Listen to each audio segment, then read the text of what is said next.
my friends and fellow Minecrafters. How y'all doing? Join me in shouting out a very happy Mother's Day to all the mothers around the world. Uh, Whether any of them hang out here or we have our own, let's reach out and let our moms know just how special they are on a day like today.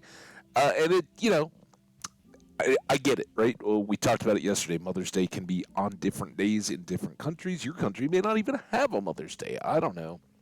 But mine does, and it's today. And do we need more reminders than just that other people are thinking of their moms to reach out? If you're close enough to be in person, go give your mom a hug. Be like, "Hey, mom, you're awesome. Thank you." And if they're far away, pick up the phone, send them a note, something, text, email, whatever you got, however you relate with your mom. Let her know just how much you appreciate or should how much she's done for you. And I get it, right? There's times we all get frustrated as heck, right? Especially growing up. Mom's like holding on to a point, and like you're doing this wrong, or you got to shape up. I'm calling you on your BS, whatever it may be. The moms are often doing things that they know we're not. They could take the easy road, right? They could make it all sunshine and roses, and oh yeah, I'm gonna give you this. But for a lot of us, our moms walked the tougher line and said, no, you don't. Yeah, we're gonna have moments like that, but you're also gonna. I'm gonna hold you to a standard, keep you at it, and make you. You're their children, right? Fathers as well, but this is the day about moms, and moms can look at us and go, yeah, I have hopes and dreams for what you will become, and in order to get you from little baby on your birthday, that first one, to where you want to be as an adult, moving forward, having a happy, rewarding, successful life. You got to learn some lessons along the way. So thank you to all the moms for caring enough to both let us know that we're loved and um, helping to shape and mold us into the people that we become. And hopefully we're happy and successful. There'll be bumps up and down along the way, but I think our moms do a lot to teach us about coping with those too. So anyway, shout out to you and shout out. All right, now shout out, big one, to all the folks out there in the streams, in the YouTubes. I appreciate your support so much. You guys are fantastic. Let's get this game loaded up here. We had a great time yesterday. All the people hanging out and watching as we set up our cactus farm, or at least the underground part. Um, Someday we will probably make that tall and spectacular, rising into the sky as a part of our, basically as a functional part of our cosmetic building. But for the moment, it's just there to give us bulk XP.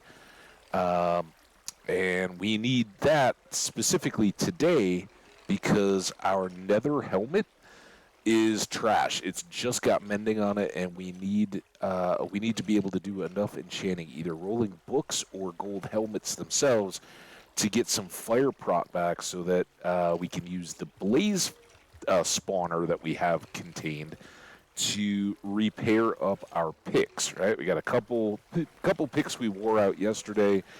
Some of that we need 33 levels to repair a bow again. We don't need to do that just yet. It can wear down a little bit. But all that stuff's got to happen. You know what? Let's hang out for just another second here. Oh, I forgot. I got second cup of coffee still getting filtered, so I'm going to add a little more water to that. I will be right back, and we will get going for today's adventure. So get comfy, sit tight, go grab yourself a snack or a beverage, and let's do this thing. See you guys.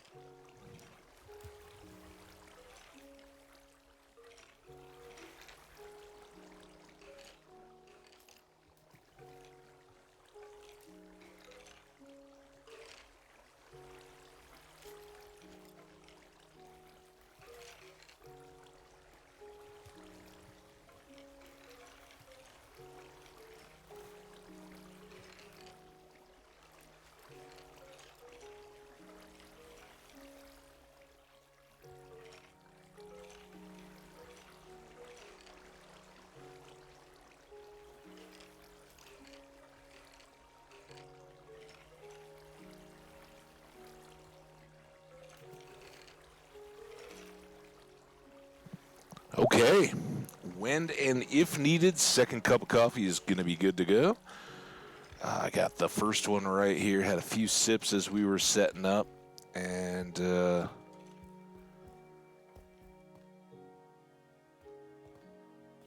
let's go do some chopperinos. So we'll see what these guys can get on.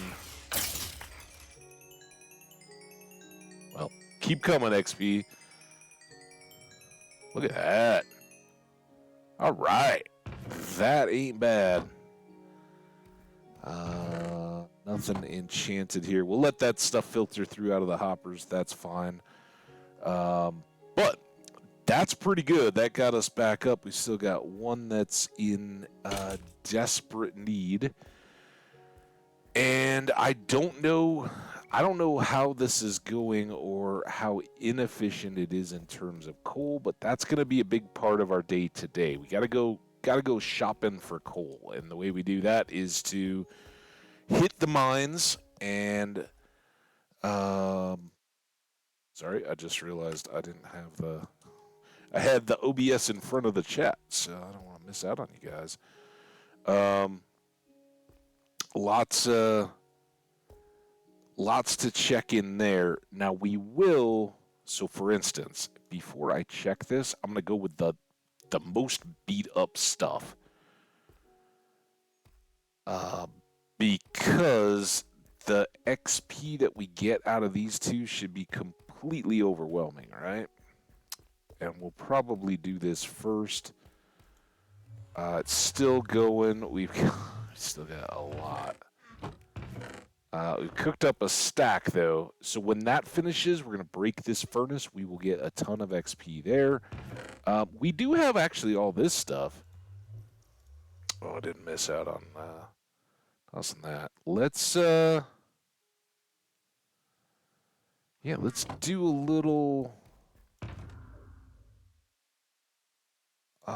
fortune work today, right? It's a good day for it. These guys we're gonna go in the supply box there. Before we get all this going, let's go square away bones. I can even put arrows in, and then we'll just toss these guys.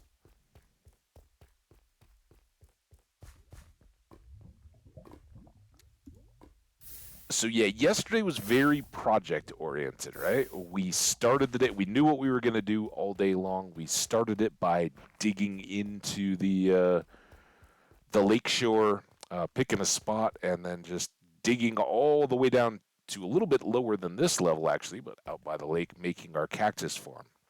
And it's going to be doing its thing kind of non-stop.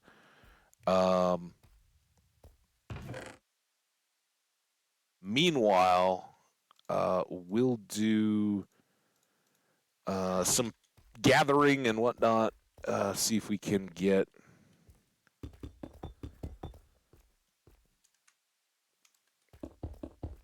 our supplies in order. I should mention, I saw he did it yesterday. I dropped in at Sassum Sanctum and said, "What's up?" It's good to hang out there. And Assassin gave me a shout out, which now shows up in my my Twitch filter. That's kind of cool. I don't know.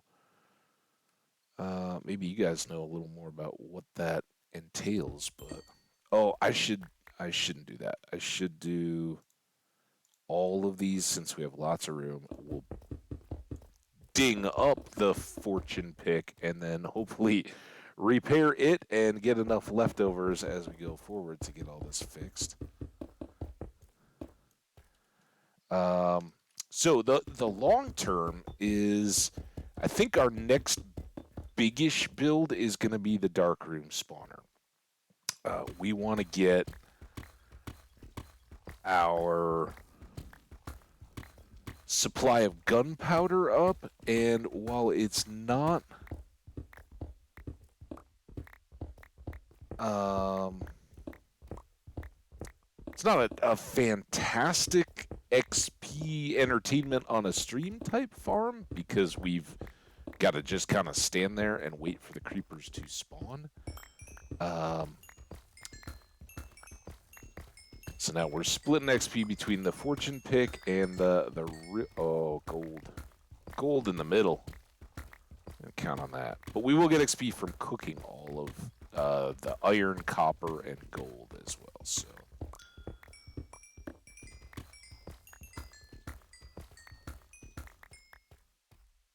And enough there to maybe put a little ding back. All right, so up here, all that stuff can go. It can all cook. We can just pop upstairs real quick and get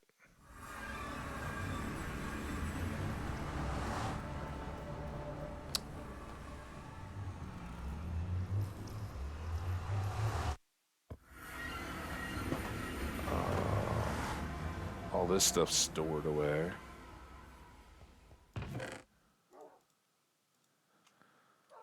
A little more coal. Very little. That's what we need to really get dealt with today. While we're up here, is there anything that I'm missing on up here? I mean, I guess maybe as a part of our shopping day and all that, we could turn the fields and all again. It would give us some of that repair XP, the trades and all. We did use a bunch of our emerald supply, so it wouldn't technically be any kind of a waste of time to get that stuff cleaned up. But one thing I think we may do, I was going to do those, but they're not quite ready yet. While both of these are cooking, right, that is still just plugging along. We've done about half a stack. I think we're going to go a little further out in our basement here and do some work on clearing that out. So let's go a little further down our torch line here.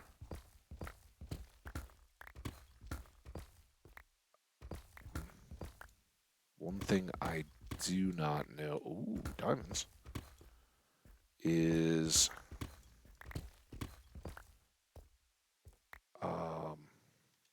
how far that, how many are these? 1, 2, 3, 4, 5, 6, 7, 8. Okay, so 8 torch runs to set our square. And I want one. What I'd really like to do is extend these sets of chests through this torch line and make them all the way up to here. And then we'll do another walkway in this one. So I actually want to take 2 sets of... okay, that is Silk Touch. I just had a momentary thinking maybe I was using the fortune pick.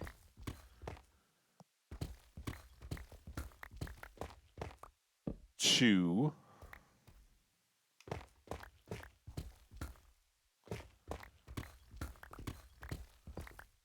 3.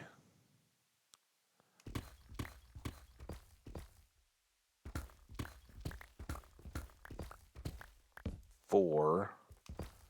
And what we're doing here is waiting on that furnace to run to get the XP, repair tools, and then we'll head out, bounce back over to the lake, see what kind of a disaster I caused by breaking the portal there. That was 5. All right, now let's count. 1, 2, 3, 4, 5, 6. 2 more.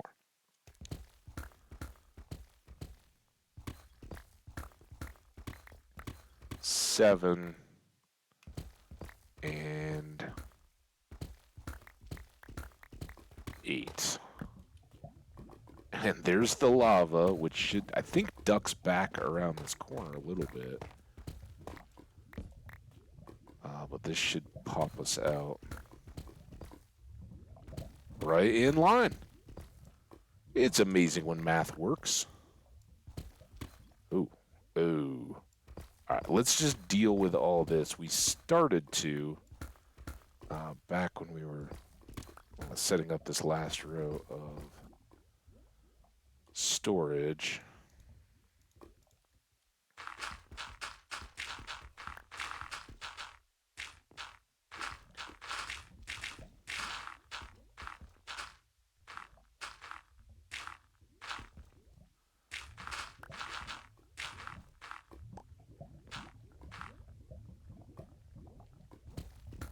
And I know this technically isn't in range, but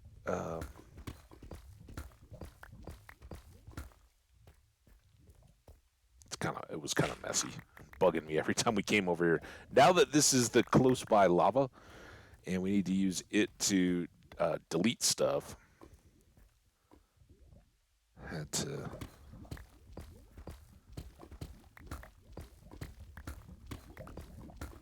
get that dealt with.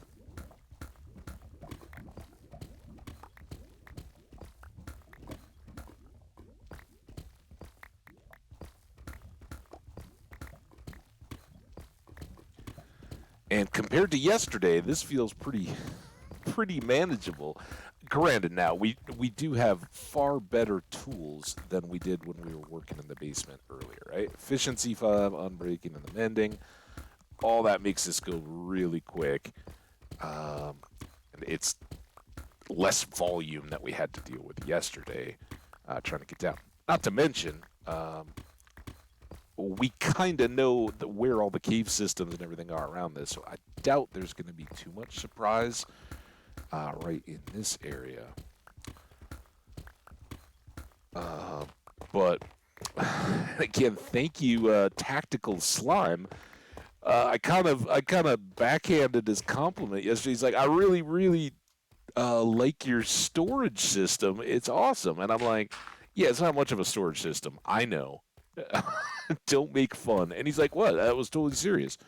And I'm like, oh, yeah, so many people expect the automated sorting, storage kind of stuff, which is fine. And don't get me wrong, I'm impressed by a lot of those systems and the ability, like you can, what that means for people who don't know, you can set up chests with dispensers where the dispenser will recognize the items that it wants to grab out of a progression of materials. You can basically unload a shulker box full of random stuff, and it will go through a connected series of chests, and those will ultimately deliver all of your stuff to chest designated to hold only that item. And it's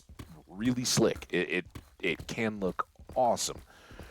There's two big drawbacks. The first is in any kind of a stream.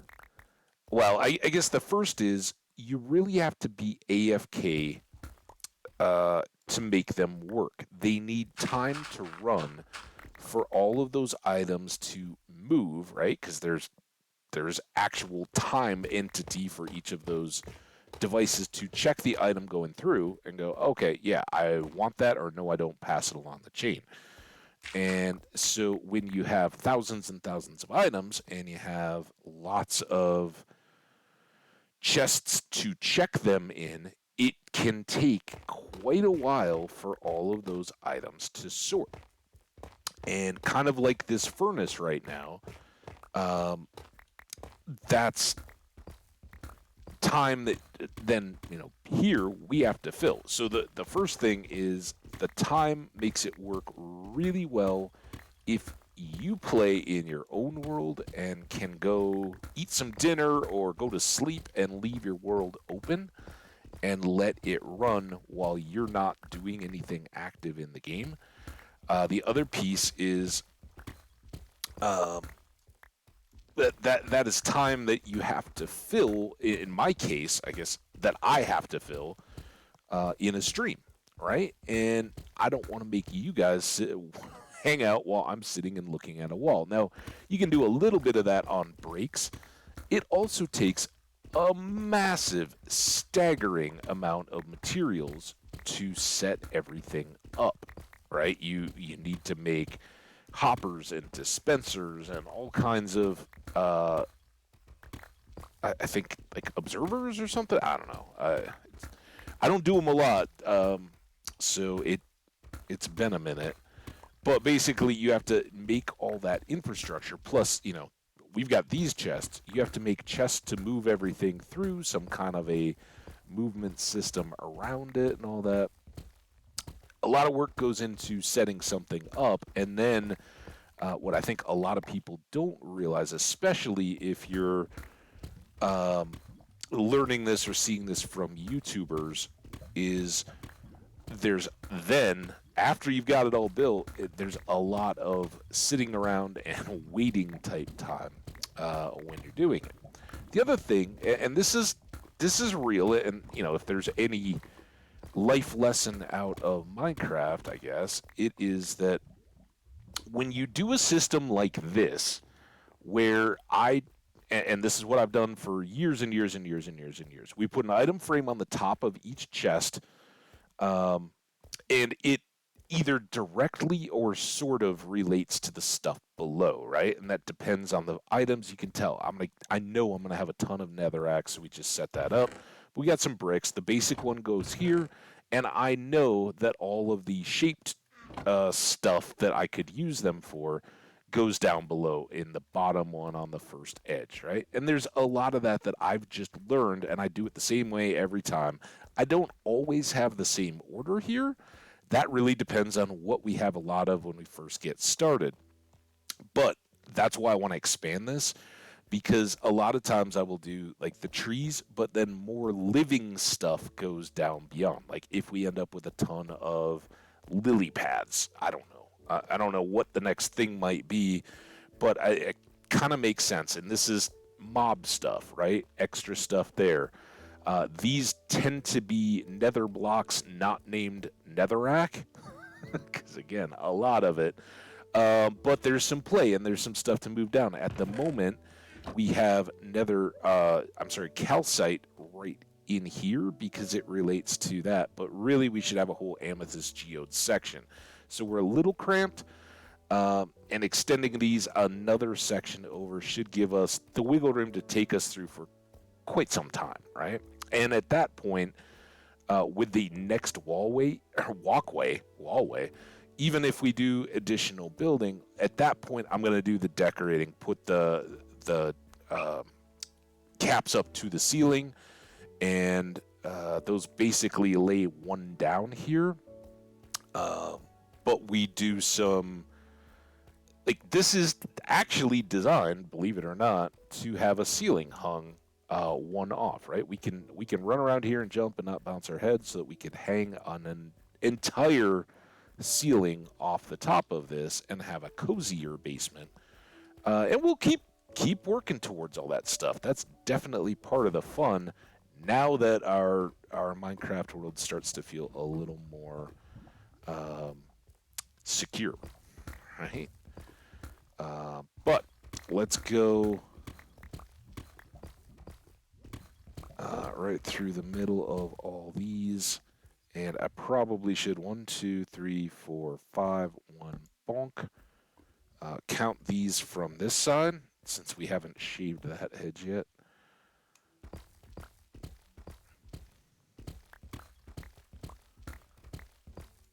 Torch.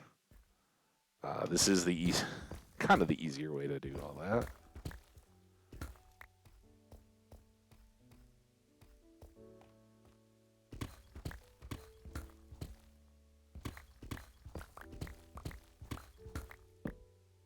So, in addition to all the rest, in kind of thinking beyond this little bit while we're cooking and waiting, I did skip that last one, but we should probably raise these up to the ceiling. once we get done with the cooking, we're going out looking for supplies today. And a lot of those supplies are going to fit into our dark room creeper spawner build, which will come next. And the coal has nothing to do with that. The coal is all about cooking cactus and making sure that all of these various furnaces are fully stocked with blocks of coal for fuel. Not quite as daunting a task as you think when we now have shulker boxes and the ability to load that ore in and then Fortune 3 all of our results back here. The other piece, though, we're going to want to get a massive, and I mean staggering amount of wood. And we will probably do that with bone meal and spruce trees. We've done that in the past. It works really well. You just make a big old pile of giant spruce trees and then chop them all down as one. But we need chests for down here to round out this storage, and we need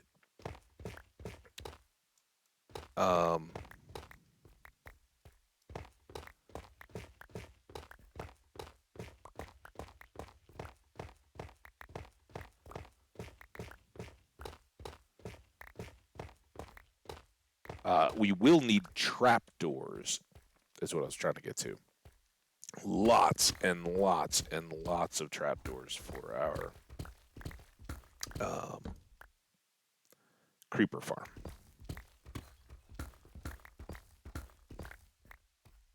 Not to mention more chests and all the other good stuff that come with.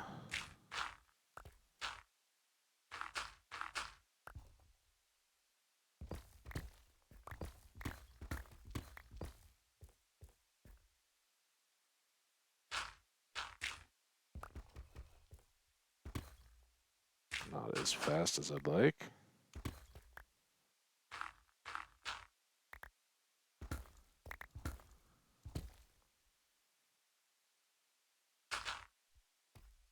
And there we go.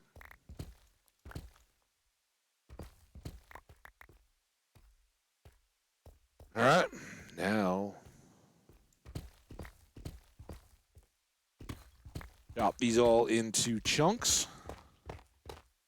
Oh, we do have more gravel. I should probably just deal with. Well, yeah.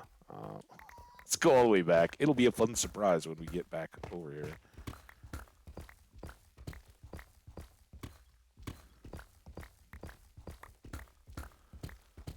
So yeah, that probably some more noticeable changes today.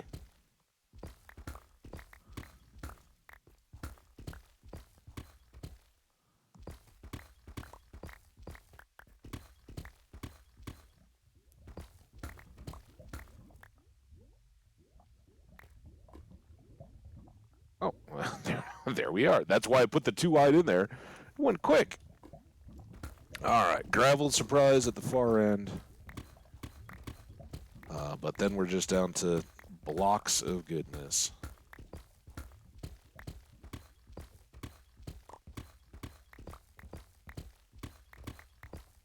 And so much faster than when we were first getting started here. Really nice. I think once, then as people wonder, like, oh, well, you beat the dragon, what comes after? So much yet to do.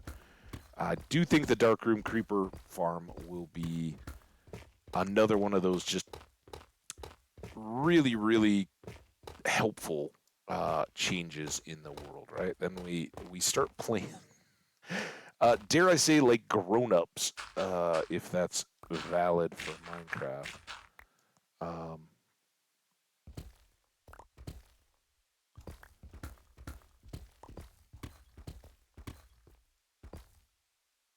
Because we'll have XP and fuels and all that kind of stuff to be able to move around as the maybe air quotes late game intends.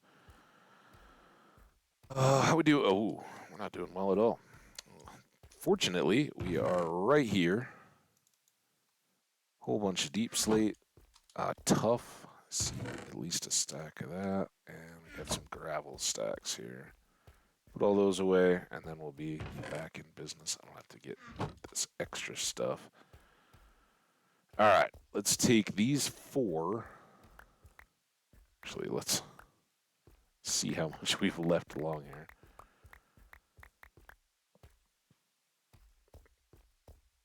I guess these 6 sections are going to go really fast. These probably not as much, but we've already made them a little smaller.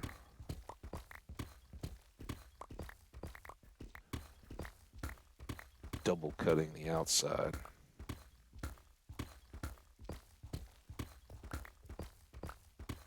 So not too bad here. But yeah, after we have our creeper farm set up, which it'll depend. It depends how much we get done today in terms of resources, what we decide we want to build the outside with, and how intricate the outside becomes, and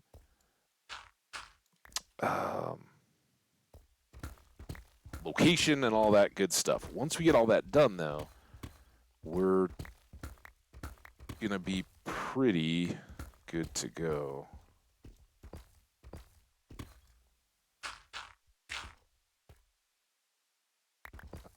And the actual darkroom creeper farm, that's one there's some tricks to it, right? But it doesn't have a whole lot to it that I haven't encountered before, right? And with easy access to portals and all that kind of stuff, we frankly don't even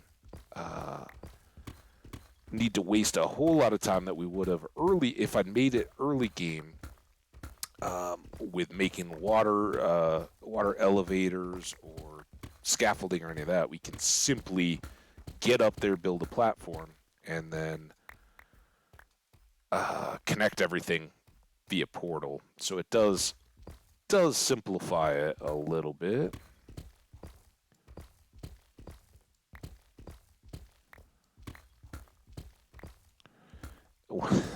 This gravel doesn't speed things up when it's up above the ceiling we would have normally been clearing. Just saying.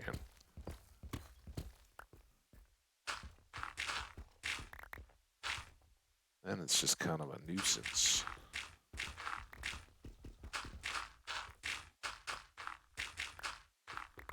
And no, with Silk Touch, we get no flint, right? It's an all or nothing. We either get preserved gravel blocks that, with Silk Touch are kind of like they haven't been broken, right? We've been picking them up in context. So no flint, or we get lots of flint if we use Fortune. Kind of, as much as anything, it's an all or nothing difference using Silk Touch or Fortune on the shovels. But if we ever find, oh, I need a bunch of flint for some reason, whether that's trading or anything else, we can always set out our gravel and then re-fortune shovel it. I don't know if I actually made a fortune shovel or not.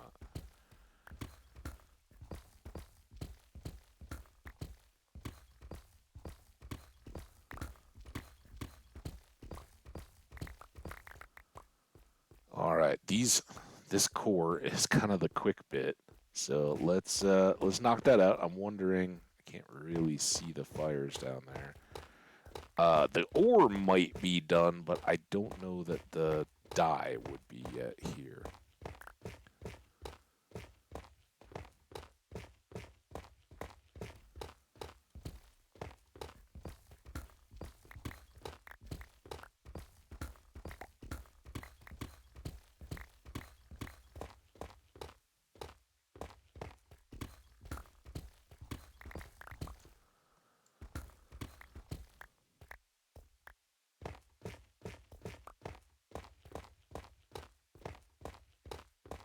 Oh, this is so nice and quick.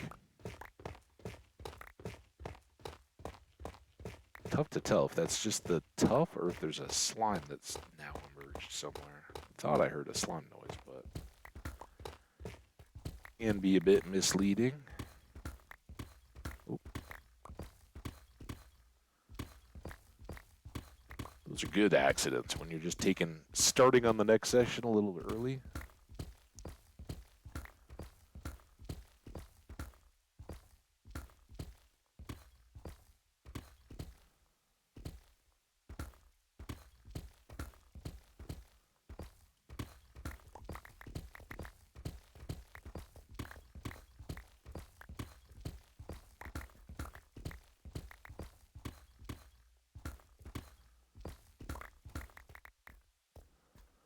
All right, one more here that hopefully is mostly tough.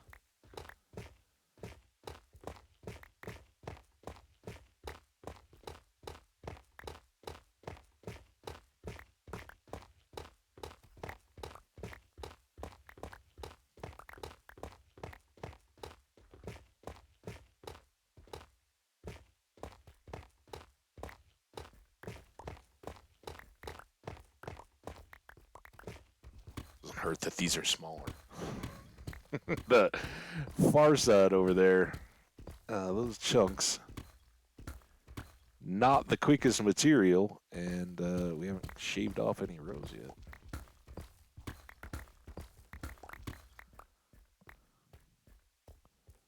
Speaking of which, let's just dump while we've done that little section.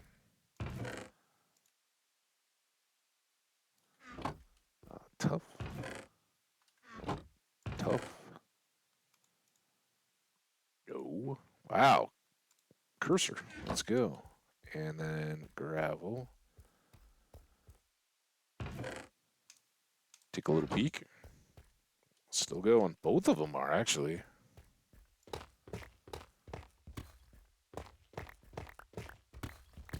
Sheave this down a little bit. Probably just break to knocking these down a little bit now. Mix it up.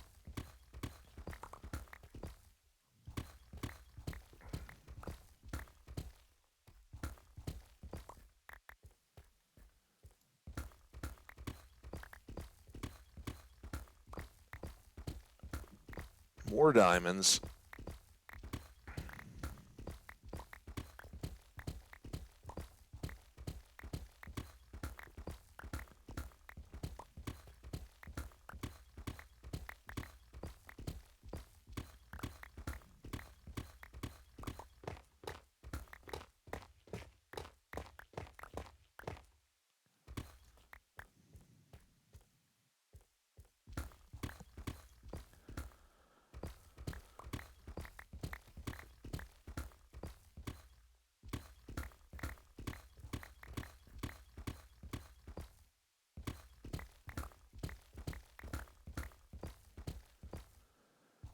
So I did want to say I went back and did a little, not really checking up, but just seeing like, okay, where were people subscribed at?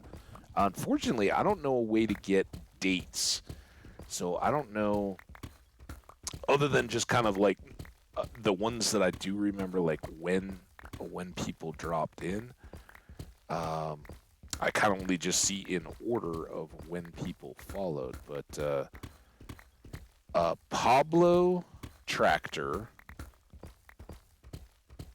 Gucci Water, they were both pretty close, and Kenny K was way back there. So shout out to all three of you guys that dropped in recently and said what's up. Really appreciate that. It's been awesome. Hope you guys hang out and enjoy. But if any of those or other folks that we've seen in and out of late didn't have follows, I definitely got you back. And I found from Tactical Slime, who's hung out a couple days now and been awesome. Thanks, man. I watched a video because we were kind of talking like, oh, I don't know if he's stream or not. I had a stream earlier Oh, this is the one I never. I'll turn the corner here. I never finished that little row. Yeah, I was kind of just talking offhand about streaming and all that. I'm like, oh well, if folks do, I definitely, you could be my next new content creator. So as I was setting up, I did check, and Tactical Slime had a video from like 5 days ago. Most of the other stuff was older, and it was the Donut SMP, which I don't know anything about, but it looks competitive, and there's some kind of big old economy, and there were like 4,000 people. Is that even right? Going when for the stream that I watched the VOD of. So, Tactical Slime, if I happen to catch you, I'm definitely going to be watching. He was doing his video out there is like a 2-hour base tour, and the one I happened to linger on was pretty cool. But I'd love to get to watch all of that. So, shout out to you, and look forward to catching some of that, because again, the SMP stuff, that's kind of outside my my radar. Obviously, call it multiplayer, call it SMP, they're all almost interchangeable.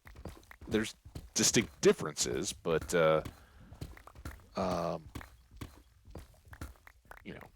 Hermitcraft, and I happen to know a lot of the folks on the Zetacraft scene, so I have watched quite a bit of that content.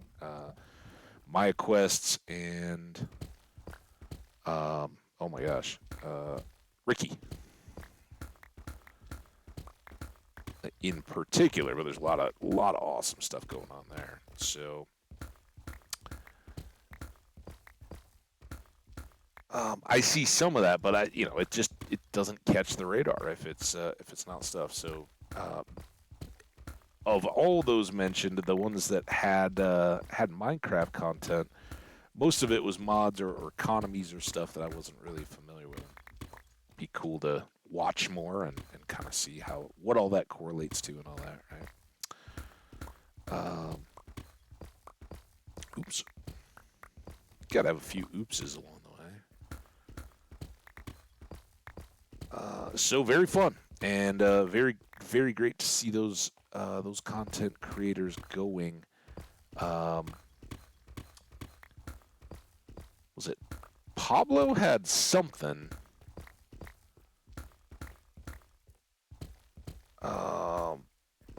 But it wasn't. Maybe it wasn't quite as current. I'm not sure.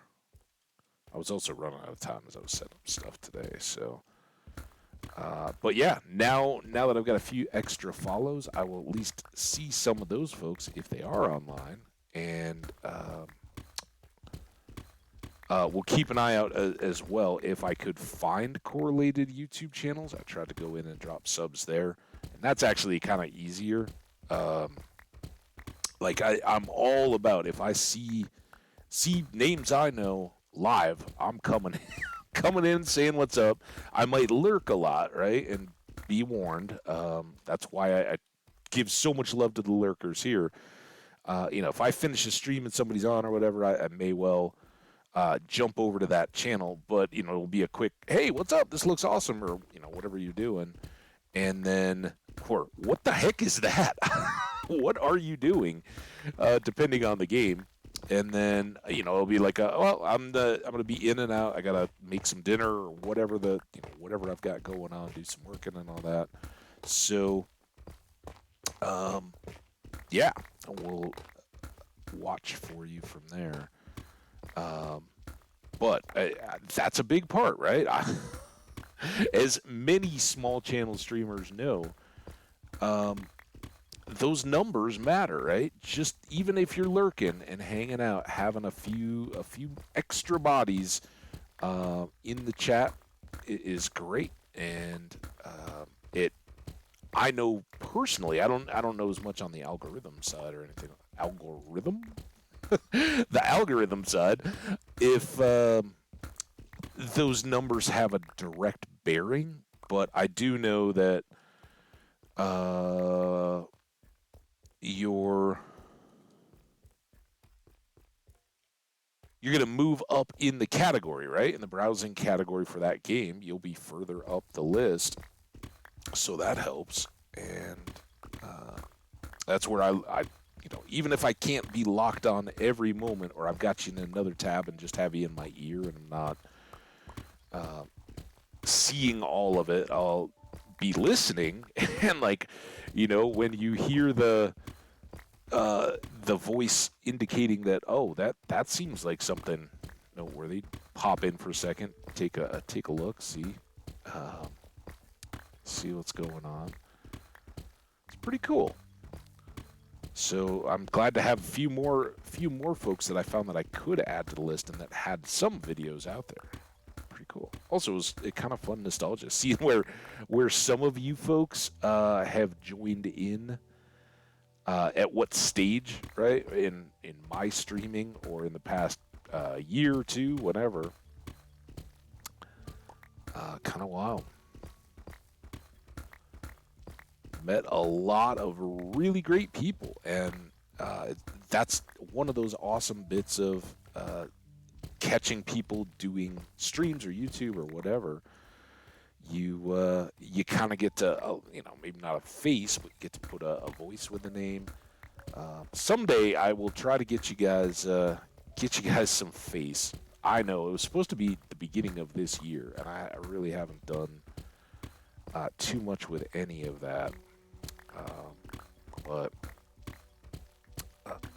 I have no opposition to getting the camera, letting you guys see me at the very messy but otherwise home office of Habco Habco Industries. I don't know. I did check the day of the day today, and one of the things, among many others, was that today it was weird. It was like today was a very good day for birthdays if you want to be a superstar movie director. Very bad day if you want to be a superstar singer, because well, I guess musician is probably good. I think both B.B. King and Frank Sinatra passed away on this day, both after long, very successful lives. Rest in peace, of course, but shout out to them for living their best lives. But birthdays that I picked up on, George Lucas and Robert Zemeckis, two incredible filmmakers, both in their own right, very distinctive and different. I saw Kate Blanchett in there, and Zuckerberg birthday today. Happy birthday, Mark Zuckerberg. Not a big Facebook guy myself, so I never really, I don't know, it, like, I get it. There's a lot of toxicity in Twitch chats as well, can be. I don't think we have much of that here. But there's just Facebook so quickly became all that, and I don't know. I didn't feel the MySpace. I don't think I ever did that one. What was the other? Is there something? What was before MySpace? Any old timers in chat that remember? So anyway, by the time Facebook really blew up, I guess one of them was LinkedIn. I was very, very early on LinkedIn from the professional standpoint. And that, I guess, kind of got it done for me. I don't know. Just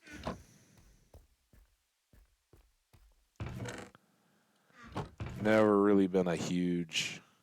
Yeah, let's see. Looks like our blast furnace is done. We could process out some of these ores, but let's do this bit real quick. Oops. I think we were stopping off the torch line. Yeah, so that those can be our end caps. First time chatter, how you doing? Hang on a second. Let me get this row done before I forget. So I wanted to double that. And then here's Skelly. You guys hear that, Skelly?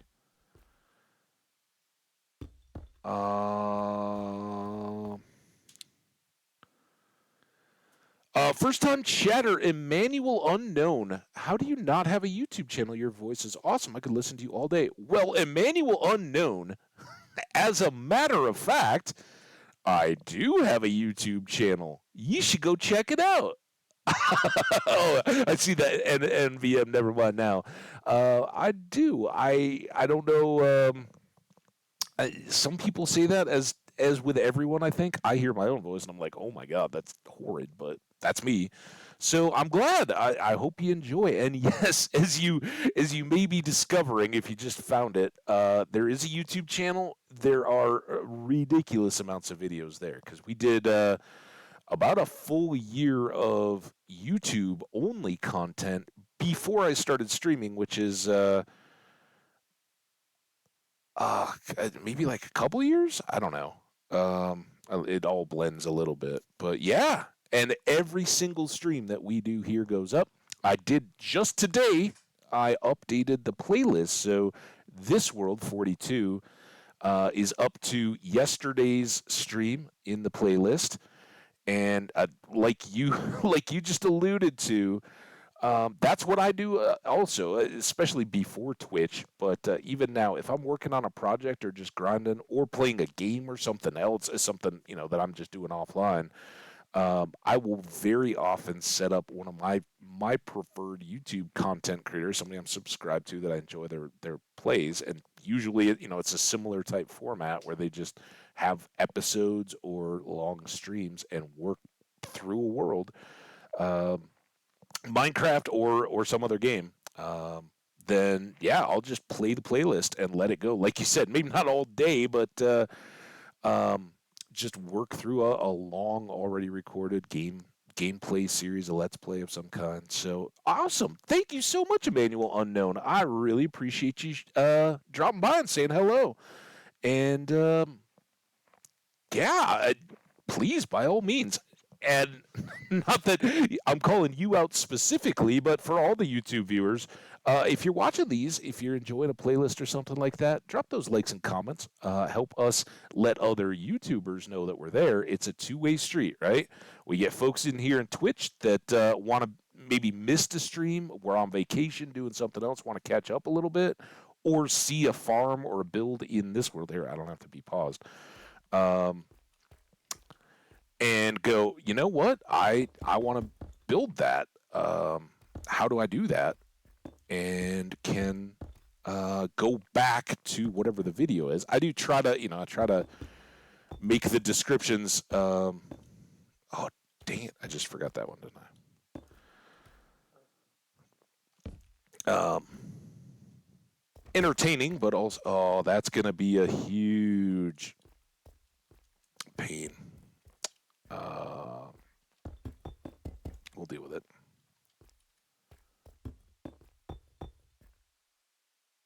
Oh, not that. Oh, not that. What? What just happened? Somehow the keys went horribly wrong. I thought I just hit E, but I was trying to get that. I must have rolled off E to 3 so it was open, and then clipped the 3 while I was moused over the diamonds. That's what we'll say happened. There I did it again. I love this keyboard, by the way. It's such a quality item.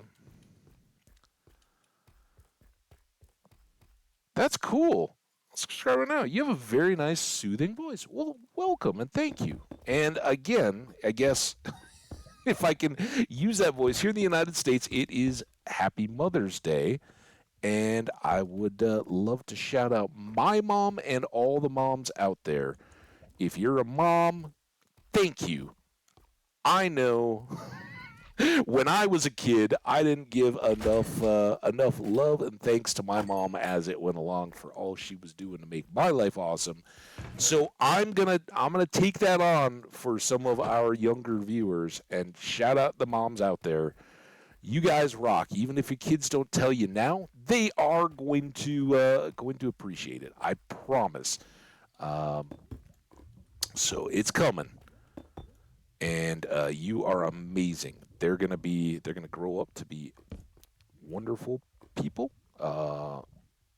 They may still make you scratch your head at times. I know my mom would probably say that about me a lot, but um, they'll do their best, right? Yeah. So this is what I'm realizing is the problem. If I back in here, how am I going to get the handles on the chests done? These are going to be a super pain. Um, we'll deal with that. That wasn't really a part of the plan. We were basically just trying to kill time so we could get this XP.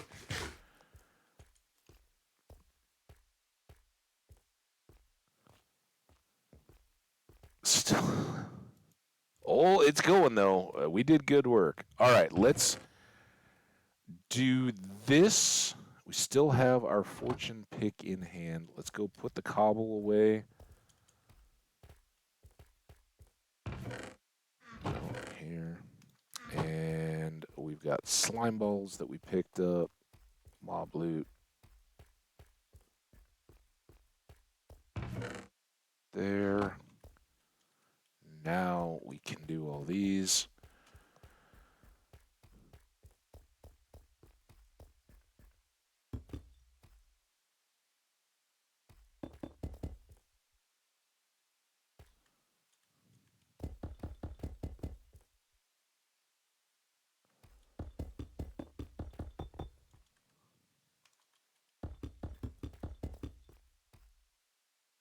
And then we're not going to use Silk Touch. We're going to use Fortune. All right. So we can cook up this extra iron and gold and get the XP out of all of these.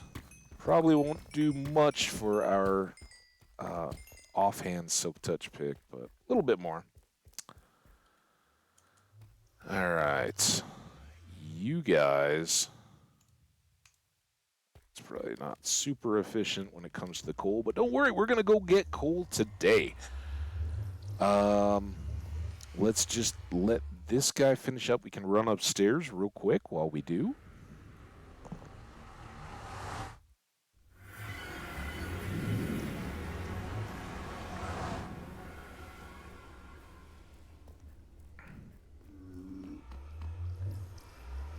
I also want to shout out, there's two things that I'm not directly tied to, and again, these people probably don't know who I am at all, though they get their share of likes from me for sure.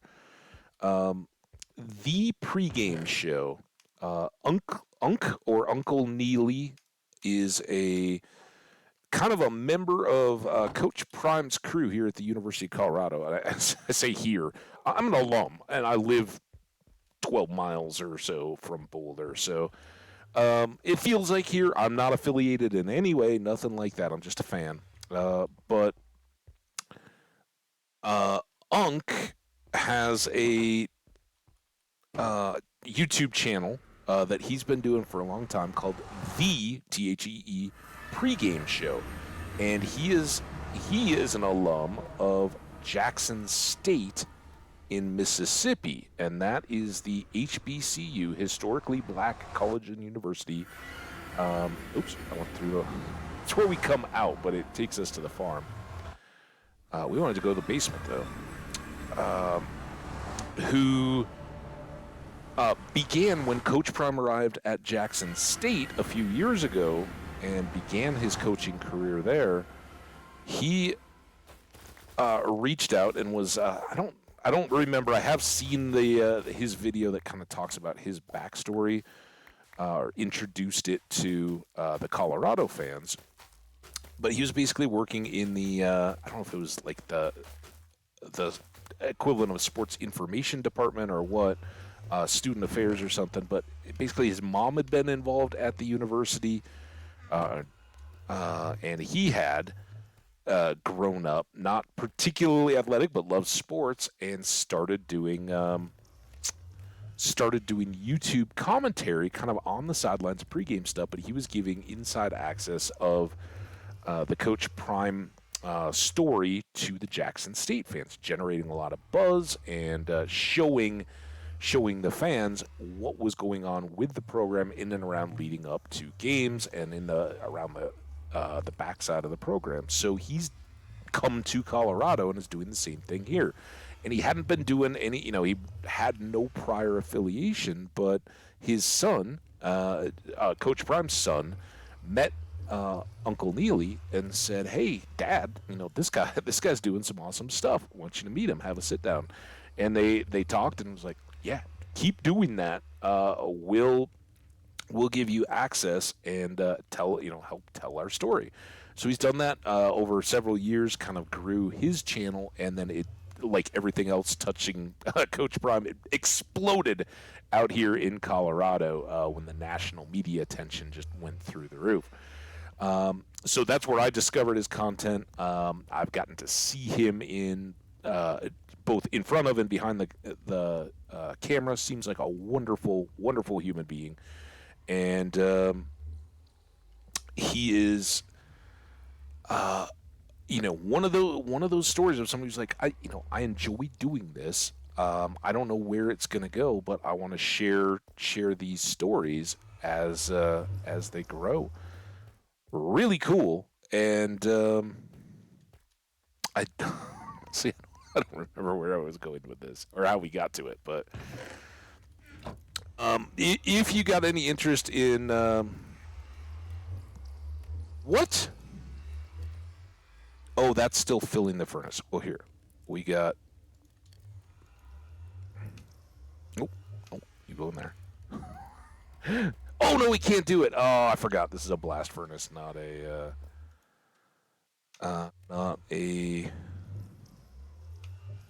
Get in there. So close. All right, this one we can break now, right? So here's the deal. We've got, in our primary hand, we've got one Silk Touch. In the secondary hand, we've got the other. We're going to break this, and when we do, all the XP from cooking all of this stuff is going to come gushing out. And so there we go. Some of it can get stuck. We put a little access back here just to make sure. Think we got it all, and then it can go right back into position, and then you have the little momentary heart attack when all of your coal goes down the chute. This one gets used very little. When we get to bulk cooks, and we can kind of start splitting stacks, here I wasn't too worried about it, but we're basically going to do this exact same thing with this one. Once it finishes, I just forgot that we had a full furnace stack, I guess, when I checked the hopper. So let's use this time. Let's sleep if we can. And pop it back over to the farm that we just visited, and we will do. Oh crap! No, before we do this, we got to get the hoe, and we can put the. Is this tools? Put the fortune pick away. Get the fortune hoe out. Let's go do a little bit of farmering.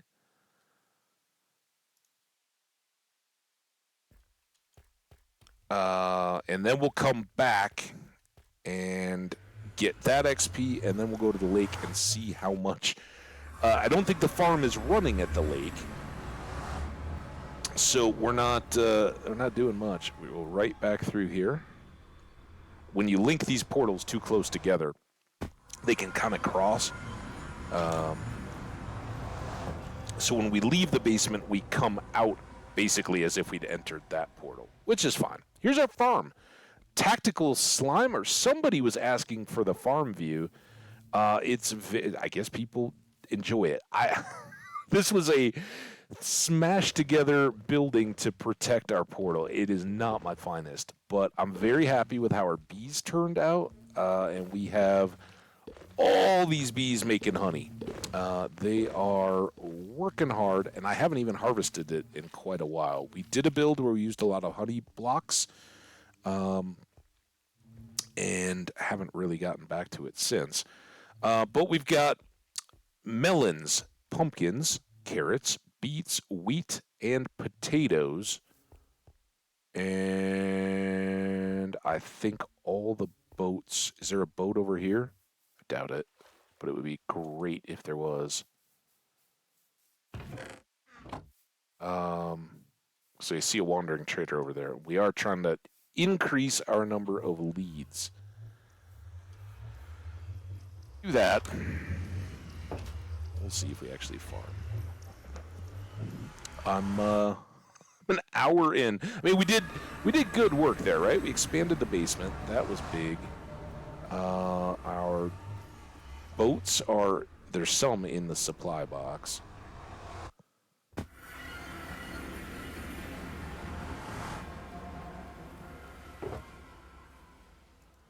So go get some leads.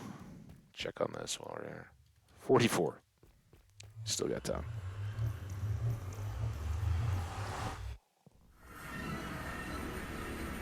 And in the future, but this was kind of just a one-off, right? We built the cactus farm. I wanted to split up all the produce from it and go. All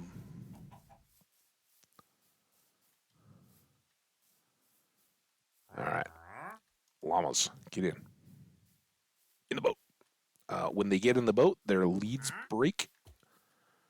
And these guys, again, I know a lot of people may not be very Minecraft savvy. A bucket of pufferfish, not the worst thing in the world, but basically at this point, we can get everything that this guy's going to offer or have. So there's not a lot of appeal for the trades, but these leads, I guess now that we have slime balls, we could just craft them, but that's kind of, let's call it a ritual now to get those. One other thing we should do here. We remember when I was so excited after all the cities we had extra ender chests. I was like, yeah, we're good to go. We should leave one here at the farm though. We'll make a few more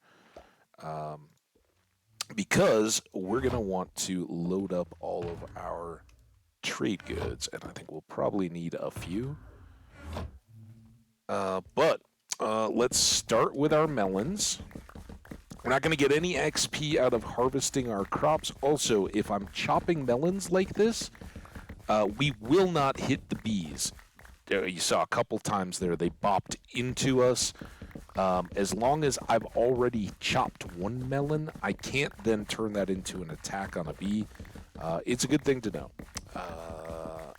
So now, hopefully we will get a bunch more melons to pop while we do the rest of the crops. They are the most valued of our crops at the moment. So, unlike pumpkins that are not at all valued. Jenny, happy American Mother's Day to our Welsh friend and mother. Uh-oh, did you guys see it? There is trouble in Pumpkinland. How you been? How was your day? I hope it was worthy of a international nod to Mother's Day. Those stashed. You were lurking. Oh, awesome. A shout out to you.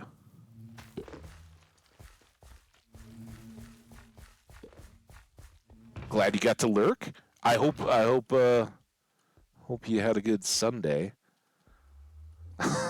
I was gonna say, I hope Charlie totally hooked you up and took care of you on Mother's Day, but it's not his day. He hopefully already did that for you.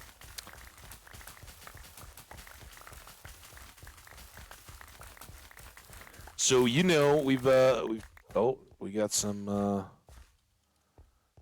rapscallions over here. Let's give him a shot. Oh, well, I guess we're gonna have bad omen today. We got milk.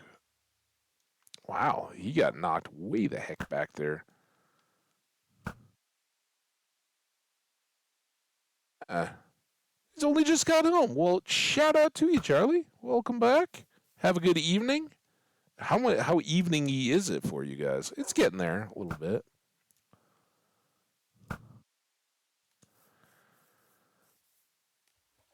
Let's, if we can choose when we pick up this XP, let's put it on our picks, right? That's the whole point at the moment.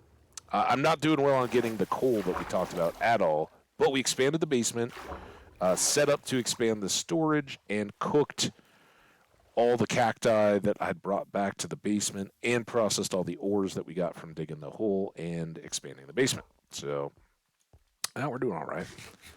All right, before we trigger a raid, we're going to drink milk when we get back over here, and then we'll fill the bucket again over at the cows. That little thing up in the upper right, for people who may not know, that is our bad omen effect, and that will trigger raids.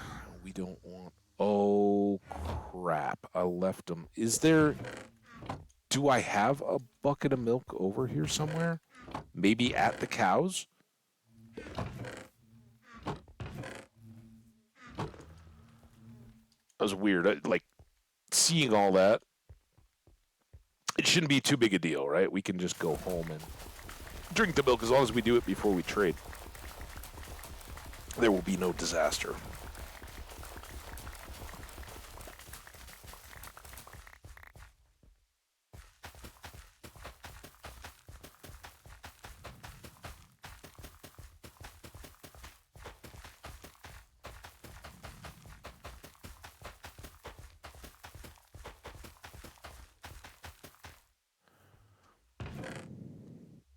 No. Actually, carrots, I should probably dump some here, right? Because we have so many extra carrots for whatever reason. Back at the trading house.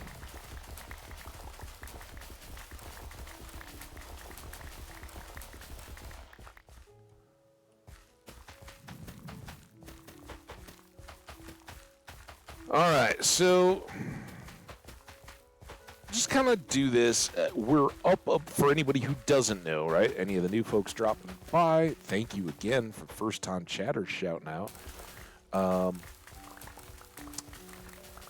We are right above our basement, where we were down just expanding, where the furnaces are cooking and the nether wart is growing and all that stuff that we've been working on today. We are up above it, so it is still, those furnaces are still running. Everything is designed. It was kind of designed in reverse, right? While we were digging out that basement, our crops up here were growing, and so they were helping us get started in the game. All right, we'll see if that... we've got these here as reserves, right? They're ready to go.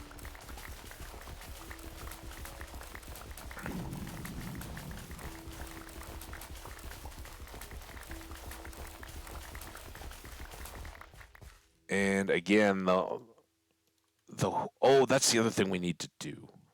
If we're going to start tree farming, we need to make an automated compost processor so that we can turn all these extra seeds that we have into bone meal. That we can do today as well.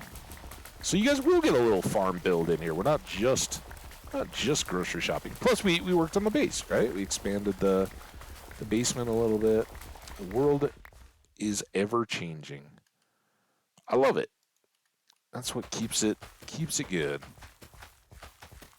My morning has been fantastic. Thank you for asking. Really, really good. The one thing it's kind of chewing at me, but I haven't talked to my mom yet today, so I don't know. I always tell them, like, you guys, you can come hang out.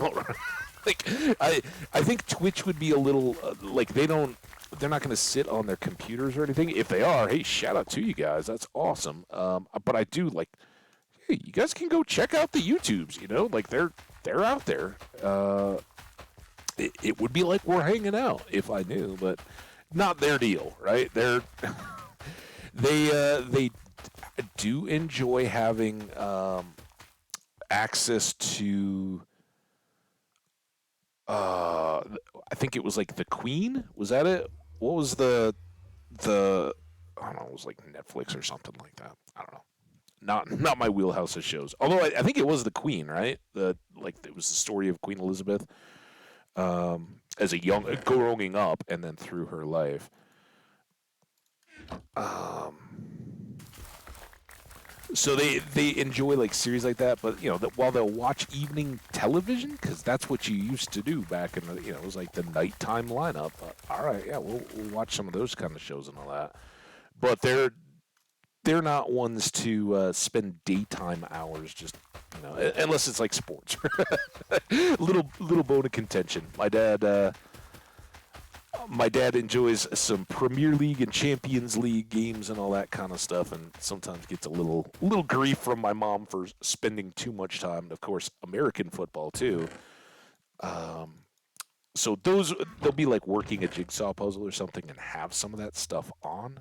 Um, I guess we just keep selling beats too. Um, but as far as I know, they don't really get into it too much, although it's there. I know my sister said, "Yeah, I'll sometimes go and hang out. I don't want to disturb you." So, like the lurkers, right? Shout out to the lurkers, whether they be family or not. Um, but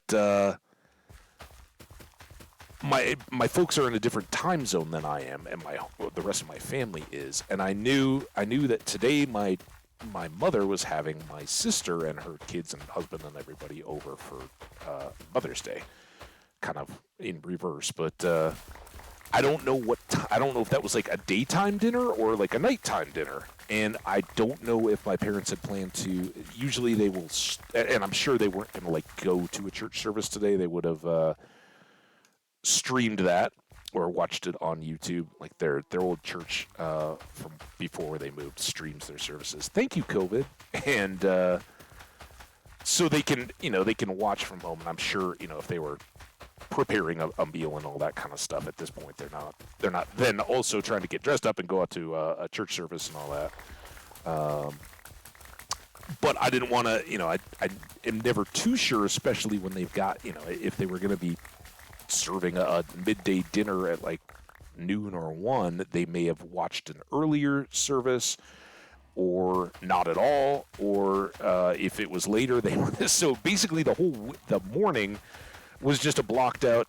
If I may at any point try to catch them and be right in the middle whenever they're trying to watch a church service, which I've accidentally stepped on their toes before on that stuff, and hey, let them let them enjoy, right? I'm not as good about all that, but it's kind of cool. Like a lot of times, I don't have like a church membership out here. I've shopped around a little bit, but it's kind of weird. One thing, I don't think I fit into that perfectly acceptable mold in a lot of people's minds, and a lot of different denominations would expect of a church member. Kind of find spirituality through nature and that kind of stuff, and a lot of history background that kind of makes me not jaded, but inclusive, right? I am very, very, very, very slow to say I'm right, you're wrong. In fact, I will very much try to never say that. I try to look at where you're coming from, and if what you say is right is depends on hurting or telling others how wrong they are, I'm not really buying what you're selling. And I think that you look through a lot of the monsters of whatever spirituality there have been in the past, whether it's the Reverend Dr. Martin Luther King Jr., Billy, who was the guy that used to be like kind of a large church guy, but he was pretty down to earth. He wasn't a big money factory guy like Jim and Tammy Faye or any of those. But kind of a make a church movement type one. Some of the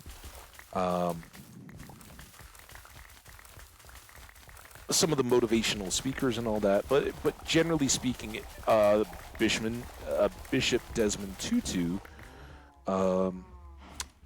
coming out of South Africa, who I was very honored to get to hear speak when I was like in high school. He was in Minnesota, and I got to go see him speak. Those people, typically, you don't hear them like getting very argumentative about finer points of technicalities, right? And many of those people uniquely, I guess it's in part the leadership, that there was not a bucket of milk there. We could make a bucket. We can't because our inventory is full. But we got to come back down for potatoes anyway. So, oh, of course, yeah, and of course I'm gonna talk to them. if they're sitting down to dinner when I call after a stream, then we'll just roll, like, all right, well, how much time do you want or need, and I'll call you after, whenever that is. It just, it kind of feels weird. That's one of those, like, it's kind of, oh, yeah, early in the morning. Hey, how you guys doing? Is this a bad time? All right, well, then we can talk later, whatever the case may be, but, yeah. So now lots of inventory. We can get a bucket, fill it with milk, drink it, leave it here, because why not? And then we'll get the remaining melons. I don't think I'm going to do the animals today, although that would be good XP. It's how we got to this point, by and large. But it is... I mean, who doesn't have a pail next to the cows to get a little fresh milk, right?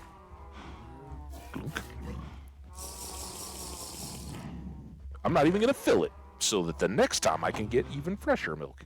Or, I guess, as fresh milk. So what was I saying? Oh, yeah. So that's why I haven't really sought out, like, a membership. There's a couple churches that, like, if it's an Easter, or if I happen to be around here at Christmas, or whatever, just feeling like I need a little something more, I can certainly go engage a little bit, and I feel comfortable there. But let's put it this way: there's not enough regularity on my church going or anything at this point in my life where I'm repeatedly. It's kind of like, in some ways, it's a lot more significant than shopping for a house. If you want to look at it that way, because you're putting your faith and your I don't know about well-being, but that kind of stuff in the hands of a congregation, and you want to make sure it's a good fit. A house is just stuff, right? But if it's the people that are comforting you and helping to shape your outlook on the way that your life is unfolding, those are pretty big deals. So anyway, I don't, and a lot of times it's pretty cool that I can, if I know they're watching a particular service or whatever, kind of have that. Oh yeah, well, we may be remote from one another, but we're doing a common thing, and that part of the stuff is far more important to me than any doctrine-y stuff. But I do think faith, for me at least, doesn't become a buffet, right? You can't just pick and choose, like, oh, I'd like some of that today, and I'd like some of that, but tomorrow I'm going to be looking for a little variety, and I'm going to mix it up. So I know what I was raised with. You got to have that, but I have forever, since a very young child, been diametrically opposed to the idea that you get in somebody else's face and tell them that what they believe is wrong, or that they're on the wrong path and they have to do what you do in order to be, air quotes, saved, right? That piece is not on my deal. Where am I trying to go now? We just did that. I guess trade, right? Let's go trade. Have you all got a group chat? My parents don't even text. So group chat, no. No, we don't. Now we pretty much, like my sister's family and I, we do it all through texting. Here's our buddy. You did come through, and we were talking about do these just get generated into different different dimensions? Sorry, total sidetrack. Like, does the portal generate a random zombie pigman every once in a while and send them through? This guy picked up this, and we talked about how he won't despawn, and he's safe, right? He can't get out because he can't open the gate any more than the villagers can. So I guess he can wander back and forth through any of our portals. At some point, he may go back through and hang out in the nether again, but he's checking things out. Shout out to you, little homie. All right. Let's empty as much of this stuff as we can.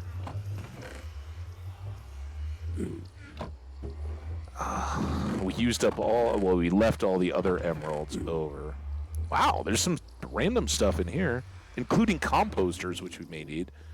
All right, you stay there. You and... No. Oops, that was a totally wrong box. You and you. Carrot guy? Is this guy? No, I think this is potato guy, yeah. Wah, wah. But anyway, my sister's family and I have a text thread that we primarily use to trade out our Wordle scores each day. And today, I got a 2, by the way, little chest thump here. We talked about Wordle a little bit. I know a lot of folks don't, outside the U.S. probably don't know. And a lot of people probably knew what it was, and since the fad has passed, it's like, yeah, I don't do that anymore. For me, it is primo. Let's go here and here, and we'll take you 2, and then I can put these back. So Wordle, you get 6 guesses at a 5-letter word, and you just pick a 5-letter word and you throw it in the window. Oh, and of course now he'll take more. And then based on whether you got any letters in the right position or any letters that are in the word but in the wrong position, green or yellow respectively, you make your second guess, and then you make your third, and so on and so forth, right?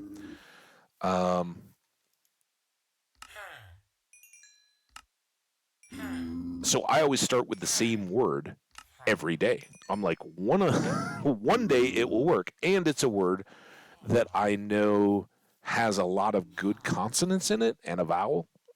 So it's a good starting point I feel, to help me have good guesses going forward.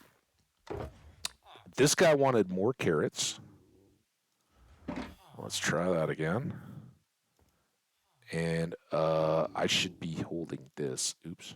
But look at how well I really beat up pickaxe got.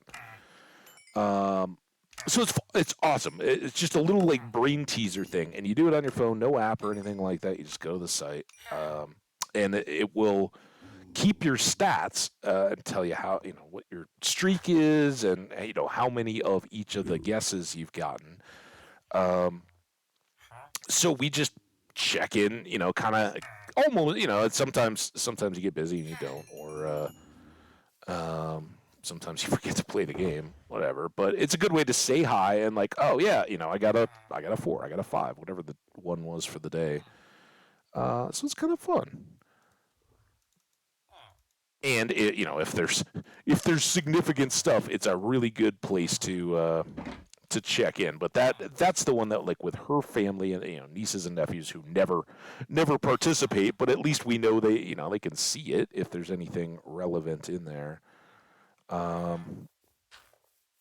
am I? Potatoes, right? And more beets, I guess. Yeah, I know Wordle. Train brain is a good start. My go-to starting words anyway. Oh, there you go. There's like whole websites that talk about like what is the calculated best word um, to do it. I guess it is no hurt to tell you all here. I start every word every day. I start with first. That's my word because it makes sense. It's my first guess, and it gets me R, S, T, and F, and I, and then from there, depending on whether I hit anything or not, or what my feeling is, I will then switch to either an OU word or an AE word, using any of those consonants or just totally other ones, right? Depending on what I'm feeling or what might hit. And by the time you get through 2 or 3, you got a pretty good idea of what direction you're heading in. And I don't know how I ended up talking so much about Wordle, but today I killed it. I was very happy. 2s are rare for me. And 1s are non-existent. Oh, look at us. We're so close. Oh, almost got that. That was the really beat up pickaxe on this hand. Do we got anything else left to trade these guys? More melons. You want more wheat. I don't have enough. You don't want more carrots yet. And we could buy stuff, but I kind of want to restock the emeralds, right? We just used up a bunch of those. So let's just clean all this up. Maybe by the time we're done, they will be ready for more melons. So, carrots next to the orange bed, taters, wheats and beets. We can start tossing emeralds back in here for now. We're just going to leave a train of milk buckets everywhere. This is kind of a bad place to have one, because if I'm here and I need it, it's already too late. Right? We've turned this into a raid battlefield. Should we try? I really doubt we're going to get lucky again, but... Melons! Melons? Have you heard of these things? Oh, things called melons. Come here. Nice. I lost my house. Here's my house. That is one problem with making the house match all the surroundings. All right, well, that's fine. Melons can stay up here with the emeralds. These two... Oh, my gosh. How did I thought I checked these I thought I checked these boxes. We're ready for more potatoes. This could finish our pick, maybe. Come here. Buy these. Give me your XP.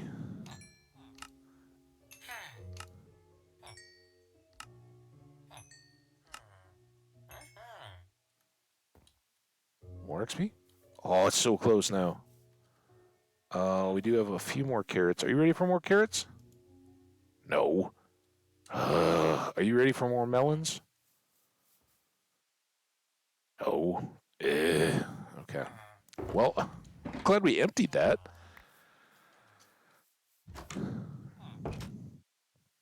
Back! Welcome back. That was, well, at least from when I saw the BRB. So, very speedy. Okay. Poisonous potatoes, whatever. We can just toss them in the lava for all I care. This boat we brought out of the supplies box. I can put that back when we get back home. A few more emeralds to store here. Banners go back at the house. Zombie Kid seems to have gone back to the Nether after a visit.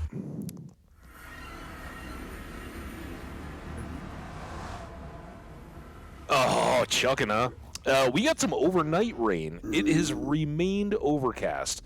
I guess I'm eating it, although it's been partly sunny a few days, but yesterday, again, was pretty dry for most of the day. but like 60 and very overcast. Last night I went outside and it felt wintry. Like there was high clouds, but solid, and they were up enough that they were reflecting the light from down towards the city of Denver. So it had that whole like wintry, brightly lit up deal. Where normally we either have very low clouds or very, very, very high fleecy clouds and nothing in between. Upstairs, right?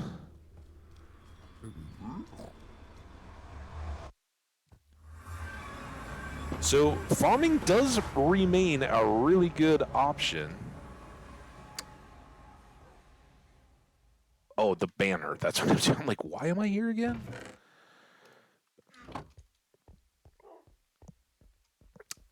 But we did. I could hear it raining overnight. A little dampish this morning, but nothing too crazy. And I don't know. It still looks like it's pretty solidly overcast this morning, or now midday. I guess it's technically afternoon now.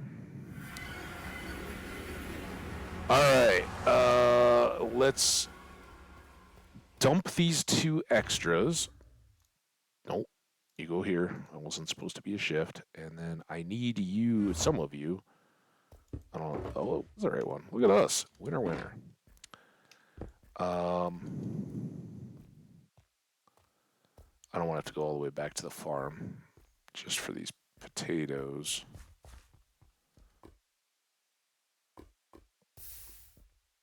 All right. Hoe can go into the toolbox. It's actually repaired.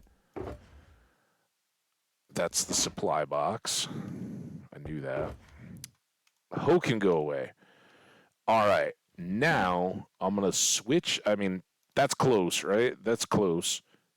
Neither of them are perfect, but I want to get the maximum bang for this buck when we get all of the XP from cooking all this stuff. And so both of those get fully repaired, and we got an extra level. So there we go. Grab our coal back out. You go there. You go there. We used a lot of that coal, which brings us to what we plan to start the day with. And ultimately, I think we're pretty good. We will, when we go over to the lake, we will just grab some of that. Oh, tool is this one. Let's put that away. No. Fortune. Try to keep those separated. It'll be tough. When we get back, when we get over to the other side, I think we'll try to repair these 2. Obviously, the axe that was just from melons. That's not a big deal at all.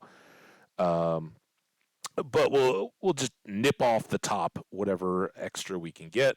This one will become our extra there when done, and we'll put that back away. We go on our trip. So, speaking of which, let's go over to the lake. I don't think any of that has been running, but it will. The trade-off is it will run continuously. Chicken dinner, winner, chicken dinner. What did I do? What did you do? Are you eating chicken dinner right now? Roast chicken. I think I'm going to do some roast squash tonight. I still have a squash from last year. I just checked it, and seems good. It could all go horribly wrong, but when I cut it open and find it's been like infested, but the edge is good. Why am I going? Oh! Hold everything. Where is he? I heard a twang. Twang? We were out this way. Where is he? Don't get him, axolotl, unless... did the axolotls help them drop? All right, I hear it again. Is it down? Here's... Oh, so he's coming from this way. There you go. Use a little cover here. Give me your trident. copper bar. Well, that was kind of unexpected and fun. The bed's right here.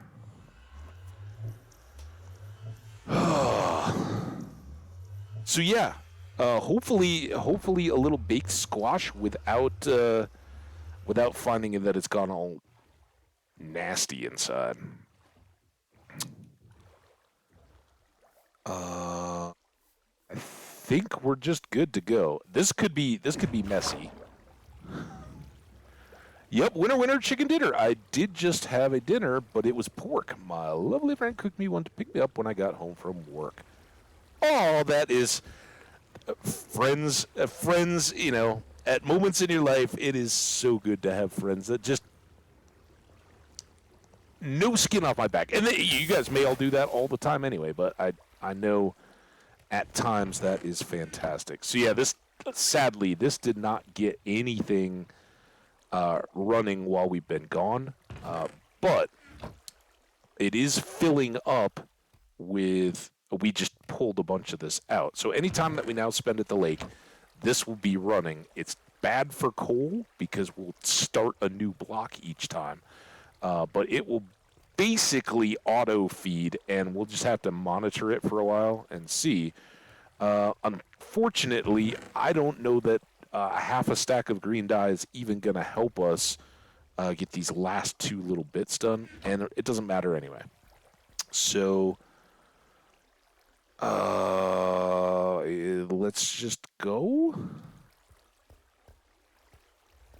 I think.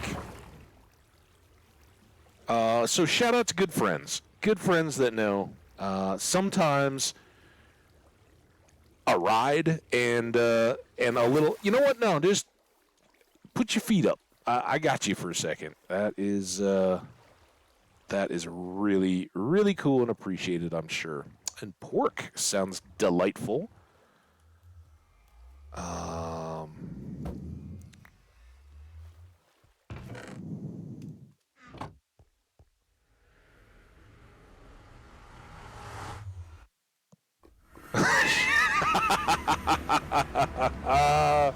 That is outstanding. And yeah, I totally understand, right? That all that kind of stuff affects us in that way where it's like you just don't even feel like eating, much less go into the trouble of doing it. And so sadly, the times when we need to be kind of at our best, getting the most nutrition, whatnot, blah, blah, blah, blah, blah, we are the most likely to cheat ourselves, right? And like, oh, I can just get by on this candy bar or fast food on the way home instead of taking the trouble of pulling out some dishes, cooking something, doing it all up, and then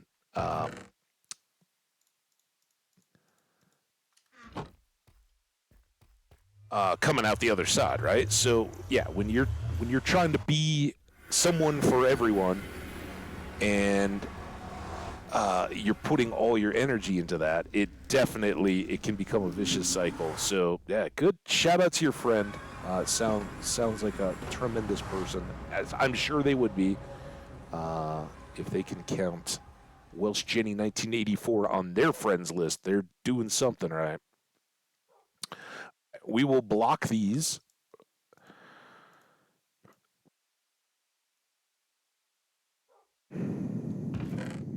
Dump those.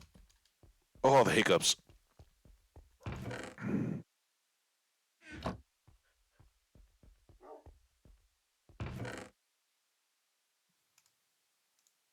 I'm speaking from my own experience. Maybe other results vary. That's what I do. It's like an excuse. Like, nah, yeah, I don't feel like cooking. I'm just going to do this. And I totally notice it, right? Like, I love it. You guys hear it. I actually enjoy messing around in the kitchen, mad scientist concoctions and whatnot. And in a food sense, don't get crazy, chat. But I know myself well enough to know that as soon as things start getting frantic, right? All it takes is one little pile of dishes in the sink or something. It's like, I can just eat this off a paper towel and not have to deal with any of it today, right? Supplies. All right, I think we should get more steak while we're here.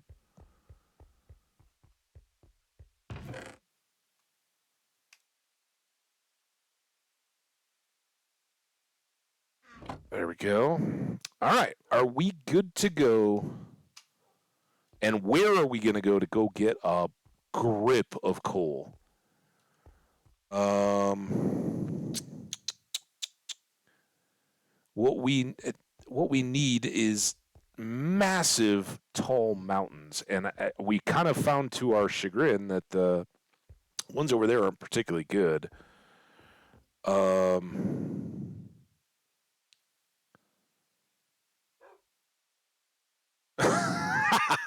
yes, all someday, all someday.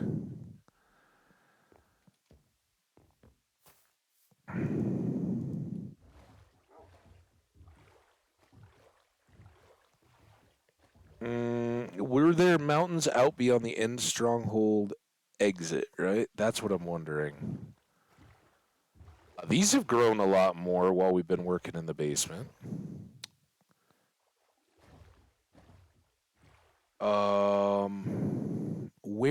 Where have really big mountains been? I mean, I guess we could just go to some other stony shores. Stony shores are pretty decent if we had a lot of them. Maybe that's what we'll do. We haven't been to the stony shores that kind of go like if we go way out here, right? There's it's wherever we lost the pink bed. There was that hill that we got all the poppies off of. There's villages and stuff out that way. And there was a big barrier of stony shore that kind of ran around and divided two sections. Let's go see if we can clear all that and see what that ends up with for us. Oh yeah, I mentioned earlier. At some point we'll get a video camera going, um, and you guys will get the whole like Habbage body English experience, like leaning into the deal or like leaning in and back when I fight the creepers. It's all wonderful. I'm sure it will get plenty of giggle snorts, right? Because that's the deal. You're supposed to, if you're a cool gamer, you just are motionless, like never, rarely blinking, only occasionally breathing enough to be seen or measured. The other advantage, back to the game. The other advantage that we have of going out this way, I don't think we've cleared all of these drowned structures with the Silk Touch pick, so we can get more sea lanterns for our staircase cavern. Hi, dolphin and tropical fish. You're all awesome. Like, is this? No, it's just dirt. Had some texture to it. Oh, here's our piano music time. Is that just sand? Not this close stuff up here.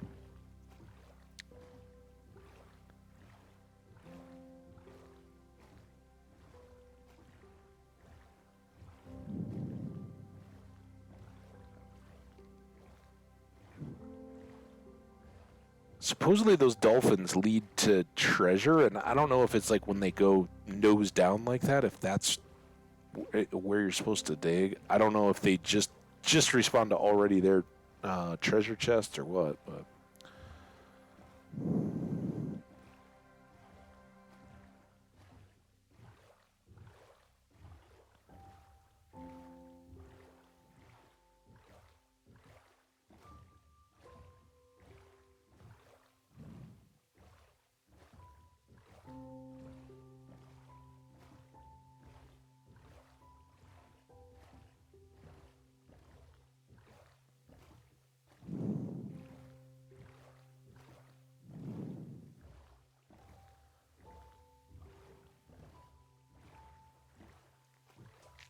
I guess while we're on this boat trip, this is a great time.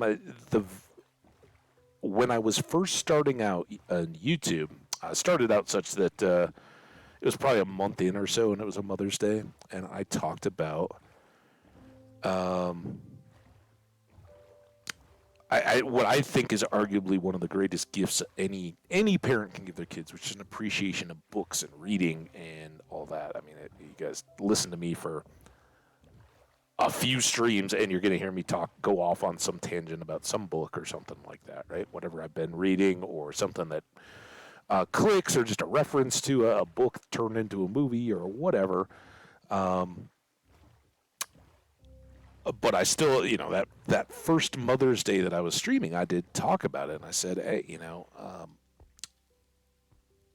my mom did such a cool thing for my sister and I. For one thing, not too practical or fashionable these days, but when my sister was born, she left her career as a teacher and stayed home to raise my sister, and then me eventually when I came along, and was a full-time mom.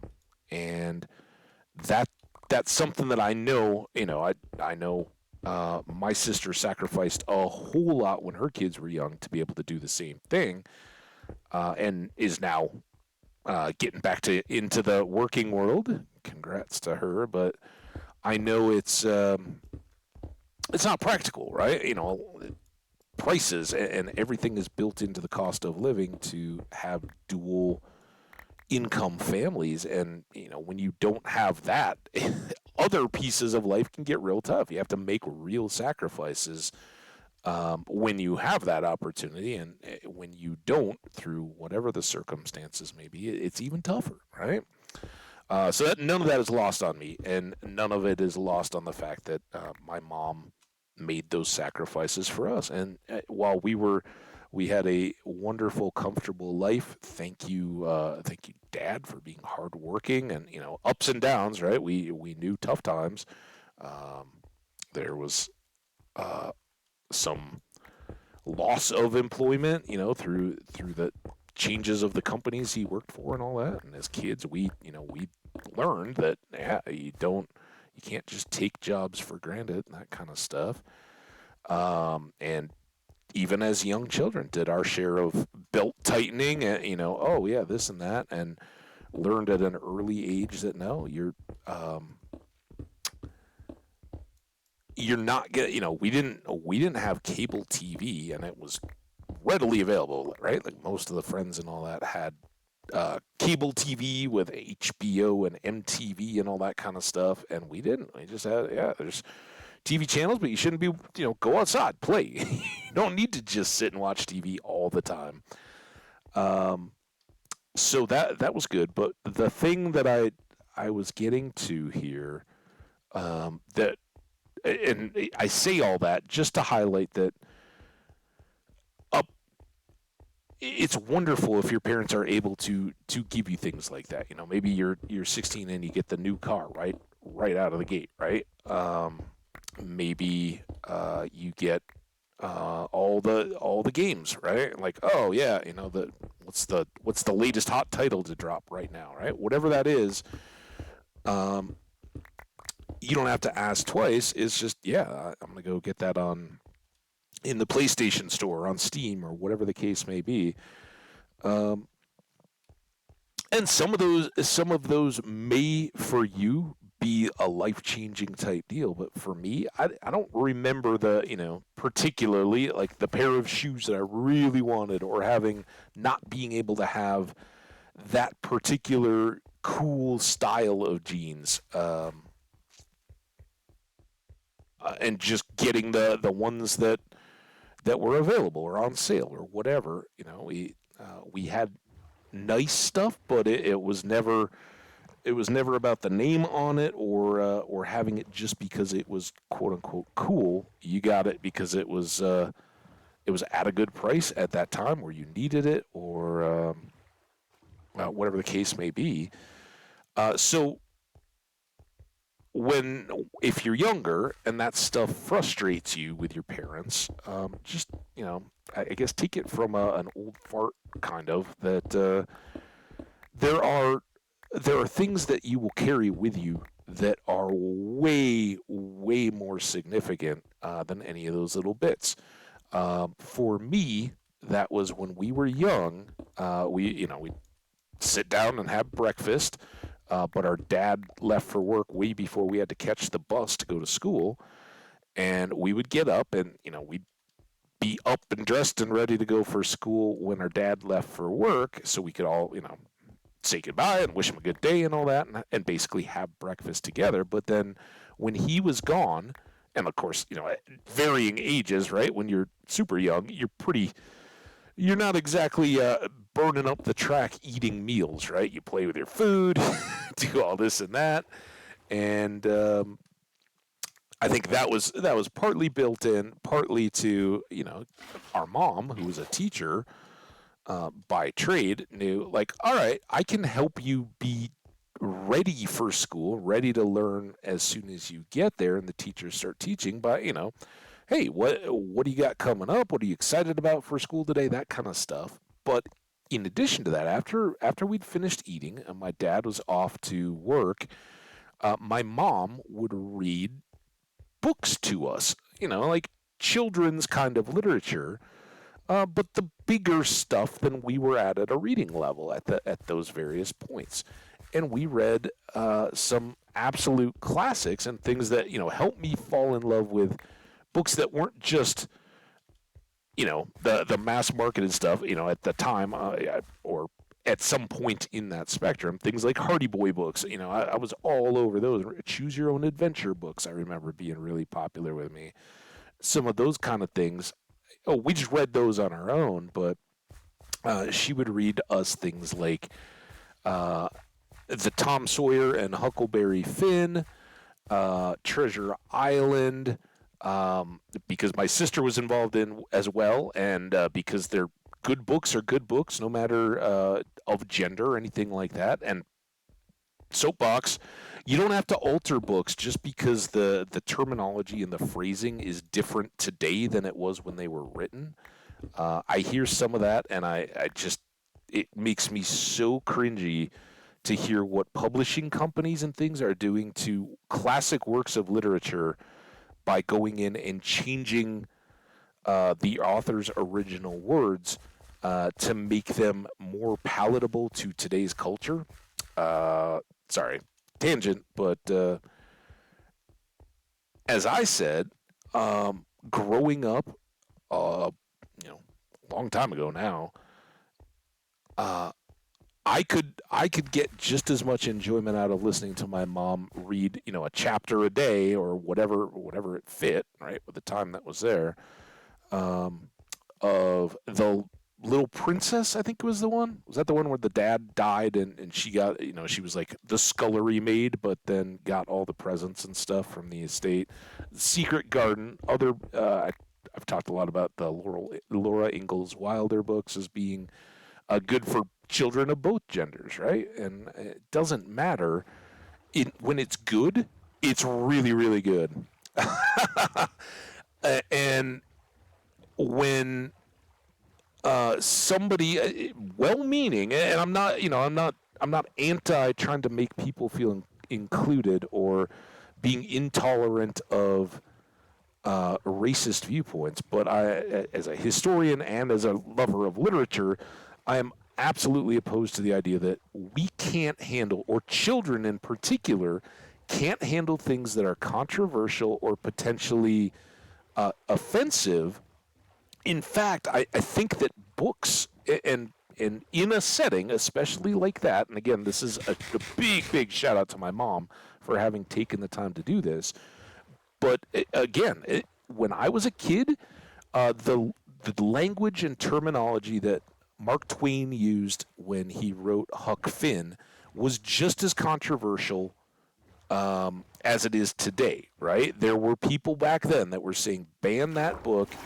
It is offensive because it uses the N-word and it talks about slavery. And I still maintain those people have never read the book. they don't understand that, yes, he was using terms that, certainly as a white male in today's society, I would never dream of using. Right? They're not a part of my vocabulary. They have a sentiment and a meaning that is not only derogatory but offensive to an audience, and you may feel like you're being edgy by using them, and you may want to split hairs and be like, well, African American people use that terminology, so it's fine. Think of things that offend you, and wonder, is it okay if people just say, oh, well, since some people say that, it's okay for me to say it to you. Um, I, I'm not okay with that, but I am very much okay with understanding that a book that was written getting up on 200 years ago is has a real meaning in the fact that a boy, counter to what society was trying to tell him, found out that Jim was not only a real human being, uh, but one of the best human beings and a true friend. And he went to, in boyish context, but he concocted a ton of it. But he went to great lengths to um, save Jim from a horrible fate, not a death or torture or anything like that, but separation from family and friends and loss of freedom, um, relatively speaking, um, through simple compassion and good friendship. So there there are important messages to be there, and adults being able to present those ideas that are so well captured in a oh my god, in a well written book, um, are instrumental, right? A little kid reading that may not be able to pick up on the nuances, and they may have questions. Hey, I understand that, I've heard in school, I heard that Jimmy got in big trouble because Jimmy used the N word, and I've heard that you're never supposed to use that kind of word. Having a parent or somebody to uh, give context to that is what's missing for so many children, and so important. And I think, if a lot of that was better understood and put into context, we wouldn't have quite so much of this. We need to whitewash. Bad choice of words. I understand I used it intentionally there, but anti-whitewash so much of history that's come before, because while it may affect our sensibilities today and in the present, it's a lot of those people were doing world-changing things, and for their time, right? We don't arrive at our current conceived notions of things without having heard from and been educated by others, philosophers and great thinkers and things in the past that then shape popular culture, and whether it's Dickens writing or to the mass markets, or back in the day newspapers and cartoonists and that kind of stuff. They're the ones that shape those people and start going, yeah, we need to have some outcry about this injustice that's being done. Uh-oh, this seems very lacking in Cole. Um, so, shout out to my mom for having introduced not only me to great literature, but giving it to us in a context where we weren't subject to getting the wrong ideas out of it, and we weren't then cast into a state where we were so I want to say adrift. Remember, that was our poppy run. Put up that little marker so I know where I parked, and then probably came back a different way. And I probably grabbed a lot of coal on the way back, maybe affecting this. Are you?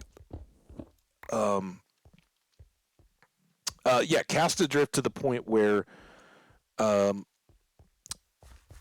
it's possible to feel threatened or offended by words on a page written a long time ago in a different setting, and think that they do have power, negative power over us, other than just giving us perspective on what how far we've come, what the context was before. Um, and in the same way, I guess slightly differently, I cringe a little bit at the whole um, removing names from history. you when we look at some of the like ancient tombs of Egypt, right? Or if you go to the Vatican, right? There's the dude, I don't know who it was, that went through and was so offended by the works of art that the church had collected over the years. It was called the Great Castration, right? He demanded that people go through with chisels and remove any genitalia from any of the statues, that the Vatican had gone out and around the world to collect all this works of art to show the glory of the church, and then one guy decides, yeah, no, that's wrong, and it offends me, so therefore, um, let's just break all of those, and now we're all left to snigger at the abrupt scarring, if you will, of the poor statues that got. I think it's generally a male thing. Got demasculated. Um, and I think for the most part, most of us in the modern world now kind of shake our heads at that. Nobody's going to shrivel up in horror just for having seen that. If we're boys, we all have one. If we're girls, by a certain age, probably by the point that you're walking around in the Vatican, touring and looking at statuary, you know what one is, right? And again, it's these were some of the greatest artists of the era, and other times you see in Egypt the names of pharaohs and things stricken out of hieroglyphics because they were deemed, the political winds shifted, and therefore, and now we go back and we go, was it such a big deal to remove that from history and delete parts of the human story just because they conflicted? Now, I understand where the people are going, um, trying to eliminate the thought patterns, but I don't think that really changed. Having gone through and stricken some of that kind of stuff, I don't think that changes a lot of minds. Um, I think, in a way, and this is my thoughts. I don't have anybody there. I think it kind of highlights the insecurity that maybe there are different angles, and my ability to reason or discuss those wouldn't stand up to intellectual challenge. Therefore, I don't want to have the conversation. Let me remove all the triggers. And I don't think that's healthy, right? I think children need to be taught very early on that, bad things can happen. Whether it's warfare and despotic, tyrannical rulers that impose their will, that they've grasped by, or that they can assert by having grasped power in some way over others, and often to the harm of others, or racial, religious, gender, whatever, persecution, stereotyping, um, discrimination. You gotta be able to teach kids that has happened and it can happen again, not just pretend and put your head in the sand and say no, um, it never should have happened. And I guess this is where my kind of meritocracy, capitalism, competition stuff comes in. I do firmly believe that everybody regardless of race, religion, gender identity, sexual preference, whatever the case may be, you get the chance to compete, and you get the chance to try to make the best of your hardcore life in this world, right? Because we all only get one, and the time is the commodity, and we get to do with it what we will. And uh, I got to thank my mom for helping shape my idea that that's what we get. Make the most of it, and make it good for other people when and where you can. Right? That's the humanity part of it. If you're just all in it for yourself, well, you're going to end up being one of those people that most of us consider scumbags. Back when I was a kid, those were yuppies, right? The whole idea, all that matters is the mighty dollar and the things, materialism, and um, yet forget any of your history, your family history, traditions, any of that. None of it matters.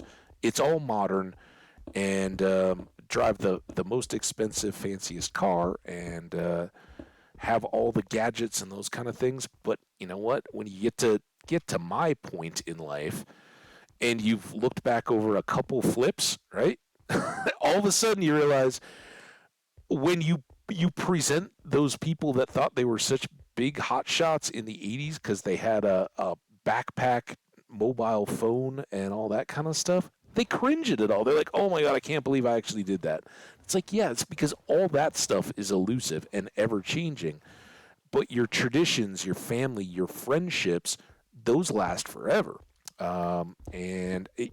I guess cycling back to some of the spiritual stuff that I talked about earlier, if you want it, there's the golden rule in Christianity, and I think that maintains through all people of the book, right? Because whether you're in the Quran or the Torah or um, reinforced in the Bible, which is where it gets the naming of the golden rule, um, do unto others as you do unto yourself, as you would do unto yourself, or have them do unto you. That's all so, and that's the Christianity bit, right? The number one in Christianity, when Jesus was asked what's the greatest commandment, you have to, for the sake of your religion and for people running off by religious leaders to fight wars and all that, the first one had to be, um, you know, God is God, and there are no other gods. You have to have faith in this religion. You have to be bought in.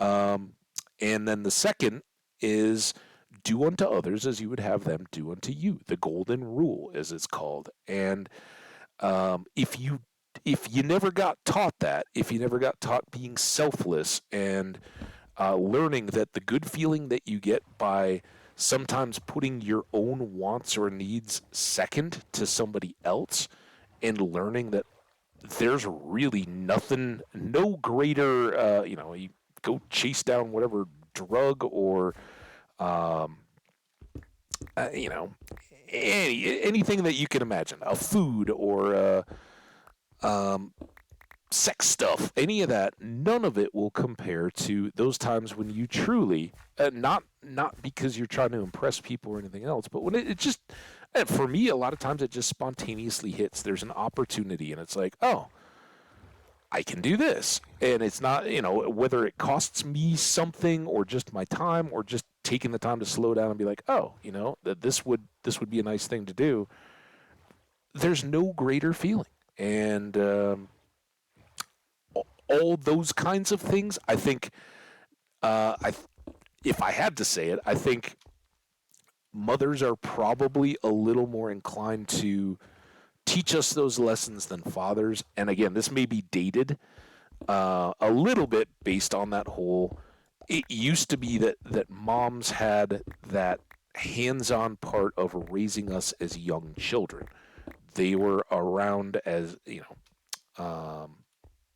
at least in my life, and a lot of the people I knew, our moms were the ones that were there picking us up or ferrying us to sports, and even before that, kind of if we had to go to daycare, taking us there and picking us up.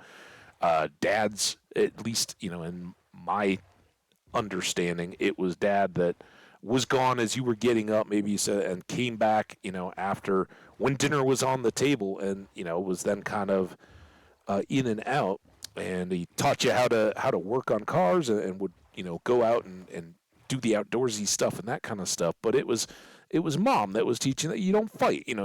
We don't use our fists, we use our words, all those kinds of things. Um, I'm coming. How did I get turned back? Right, this is the way we came from. Where did I just park? Uh-oh. Oh no. Oh no. What have I done?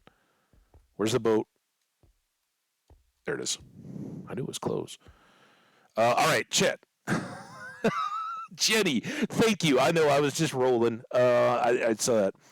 Love Secret Garden. Awesome. Yeah, I've actually gone back. That's been one of the audiobooks I've listened to of late. I don't think I've read it in a long time, but we had gardens as a kid, and so that resonated, and it's just a very good children's book. I think the knee jerk reaction would be it's a girl's book because the main character is female, and it's about the flowers and stuff in the garden more so that, but. Whoever, I don't remember the names of everybody, but the main male gardener character from down in the village who helps teach, oh man, I don't know any of their names off the top of my head. Maybe they're in here. I studied English literature at college, and one thing I learned and kept with me still, and keep in mind when I read, every author chooses every single word intentionally. They use each word with purpose to tell the story exactly how they intend it to be read, to evoke the exact feeling they want in you to get this thing, to think a certain way intentionally. There is a purpose in it. Yeah, 100%. 100%. If you are reading on an upsetting topic, fiction or not, you're expected to feel uncomfortable reading it. That is intentional and natural. Mel, happy Mother's Day to all the amazing, lovely mums out there. Yeah, especially in the U.S. I don't know, Mel, South Africa? I'm almost 100% sure you're South Africa. Is it Mother's Day in South Africa? It is in the U.S. I know the U.K., Jenny confirmed was like a month and a half ago. Hello, Em. How are you? Mother's Day, yeah. Hey, Mel. Yes, it is. Awesome. Well, congrats. And yes, I've been talking moms. That's how I kind of got on this tangent. My mom, when I was a little kid, read to me and my sister after we finished breakfast before we went off to school. And she read children appropriate books, but literature, the kind of classics of children's literature, things like Tom Sawyer and Huck Finn and Secret Garden and Little Princess. We've been talking about these kind of back and forth, and kind of spilled into that idea of letting children be exposed to difficult topics as long as there's context, as long as my mom was reading these, so when we had questions, she could help give us context to why was this different from what it is today? Why is Jim so sad? Why is his life so hard? Why does Huck, who has no parents and is, the impoverished and being brought into, why is he having a tough time adapting?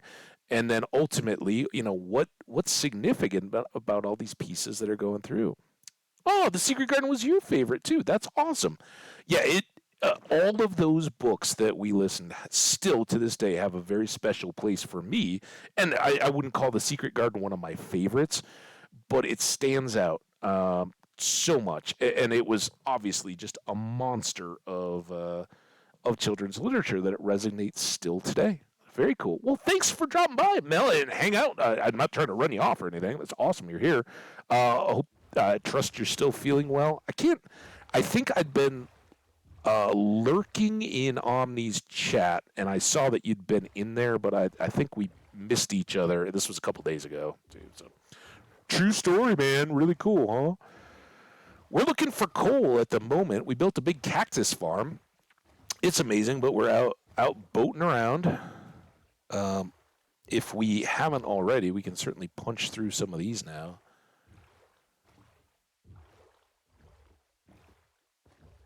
But clearly, this is not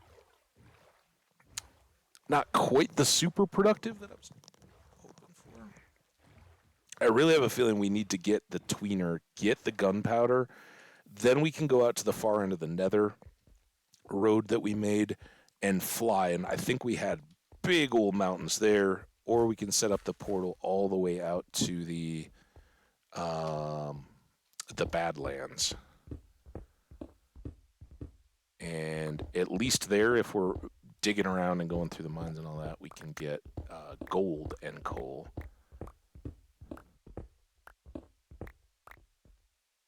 Um, Bring back memories. Nice. I hope you had a good stream. I I didn't catch. He may have gone all while I've been going. I got to hang out with Sen a little bit this morning. I've already covered it, but I had checked in on some new followers or old followers that came back to chat with us. Um, so I got to check out some YouTube channels and some streams. Good stuff. So how was your Sunday? I guess I don't know if you're full on into Monday yet, Mel, or not. I don't know exactly where the hours line up, but did you have a good weekend after recovering a little bit from the crud, the flu?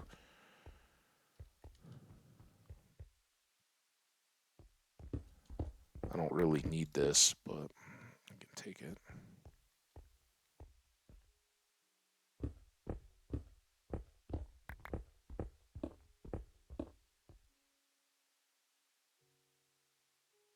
Oh no.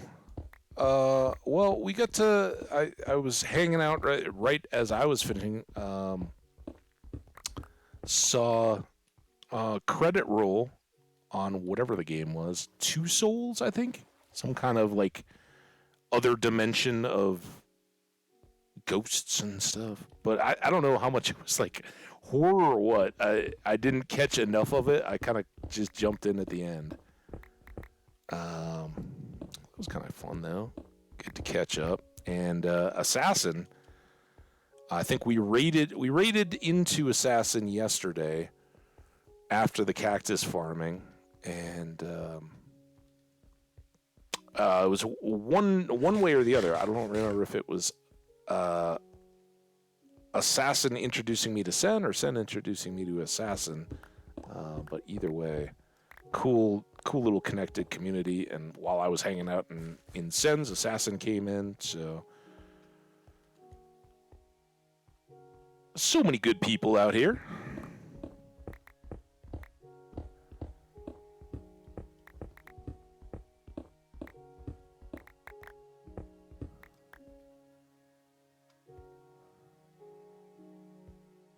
Good but tiring. Well, that's sometimes the tired of the righteous. Although I don't know, I don't mean any kind of religious stuff or anything like that. But the righteous tired of having done good stuff, and I don't know. It could be either for you or just the residual tired of trying to get back to being active again after having been sick. Both are good in their own way.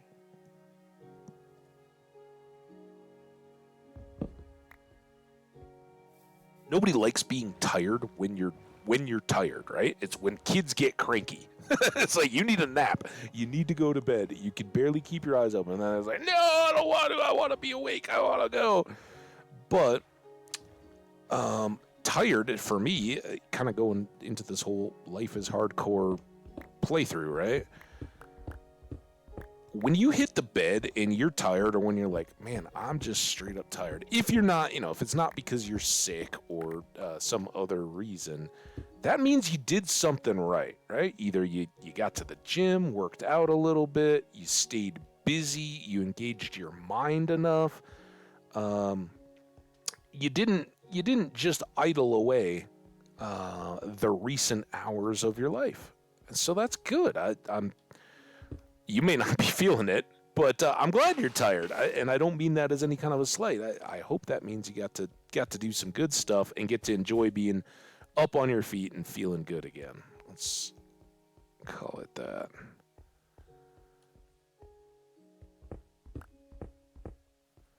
Yeah, I said the other day, I just zonked out reading, and it was good. It was like, oh man, I kind of like nodded off reading, and I was like, yeah, all right, let's just go sleep. It's good. It means I'm getting stuff done. I'm streaming, but I'm in Omni. Yeah. Um. Oh, are you a part of a choir or something? So cool, guys. Believe it or not, your Habbage, pretty much right up until voice change in the whole puberty thing. Your Habbage was a part of the youth church choir. Actually, a little beyond that. I was in choir. I don't know if it was through high school, but it was definitely into high school. And I got so much appreciation, especially for any musicians. But this, I guess, to me and in my background, church choirs have a particular soft spot for me because, generally speaking, it's unpaid, but you still have to practice. You have to do it for a passion, and you're sharing the gift of music with the world. A lot of people do that, and especially through Twitch. There are so many musician channels. Shout out to you all. But there is, in my mind, there's a little bit of a difference, right? If you're just going on Twitch, you get to do what you want when you want. It's yours. You own, own it, literally or figuratively. It's your product, your show, and you get to do it. When you're a part of, whether it's a band or a group, but particularly a choir, you have to have that team kind of mentality. You have to work together to produce something. You have to go rehearse. Yeah, you can be practicing yourself in the in the off hours. All right, this I remember this. I think we're past our Stony Shore though, right? We went out beyond here. It was a whole adventure. But I think that was the band of Stony Shore, right? So let's work our way a little bit back. No, part of it is DMCA, right? No matter how bad and out of tune and awful it is,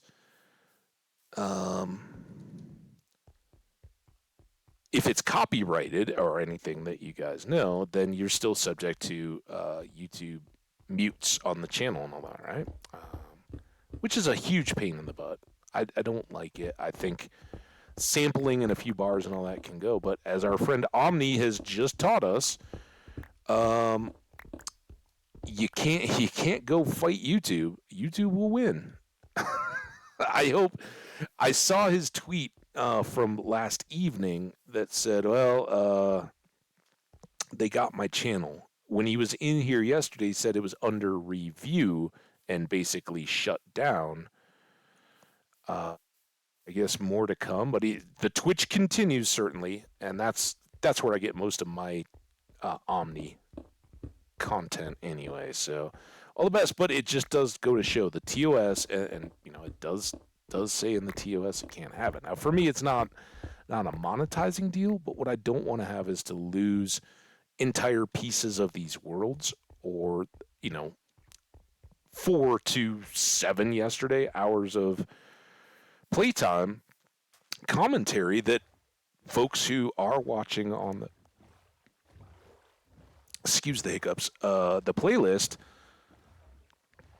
There it is again. This is when I need the jump scare, Jenny.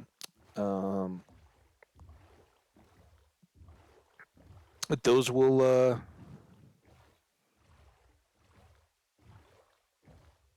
be lost if I did it. So that's kind of the deal. You guys hear me, like, I'll dum dum dum dum, and as soon as I realize I'm starting to pick up a melody of a song that we all know, I'll just change. I'll just in my own mind, like, oh, let's do a little da da da or something, just to break it, so that the stuff. Now I know I've heard. I don't know anything. Like, let's get video.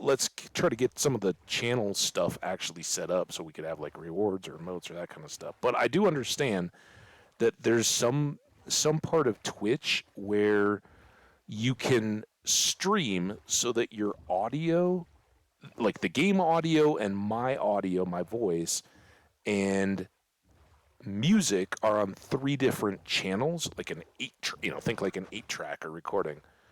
And in that way, if you were then, before you exported to YouTube, you can strip off any background music, so that, whether it's a game that has music that YouTube will copy strike or anything else, you can modify that.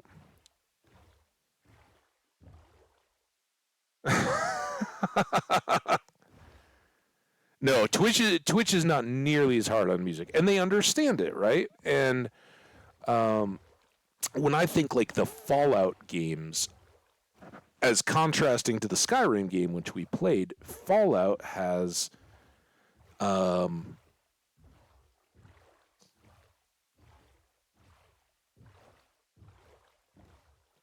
Fallout has real artist music as a part of the gameplay, and that will generate copy strikes. And there are options to, when the game was released, to just kill all that music so that it wouldn't cause issues. But that takes away from part. It's like writers choosing their words, right? Game designers choose music as a part of the setting and the ambiance and all that kind of stuff. And here, for one thing, there's not a depth of music in Minecraft. It gets a little old, but I play it. It's just at a very low volume, and I think the few little things that can trigger, like the pig step, at least at the time, would trigger copy strikes. So some of the newer discs will cause it. I just try to keep it fairly low and quiet. But yeah, so many young streamers learn the hard way over and over, or they never learn that you'll lose your content, and eventually, if you do it enough, and if it triggers enough, you'll get banned. Now, if you don't, if you stream but don't have VODs, then you're pretty good, right? Twitch is pretty fine with that. You just, because you're not going to get tagged in real time typically. I don't think. I don't know. I don't do any of that, so it's not on my radar.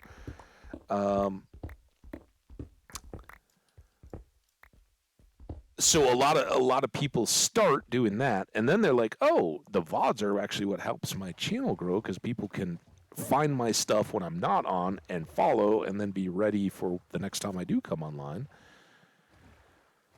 Um,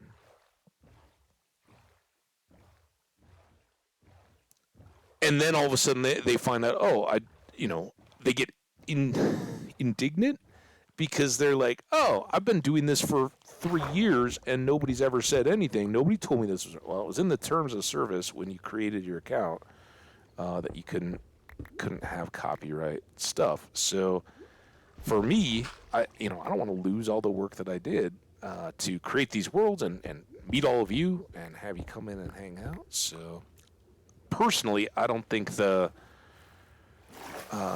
has it. And the singing is kind of laughable, but it's really that YouTube hasn't gotten on top of their bots, and the crawlers and all that, and the illicit claims of copyright, right? Because a lot of this stuff is just, it's not the artist. The artist can be like, yeah, you have full access. I don't care.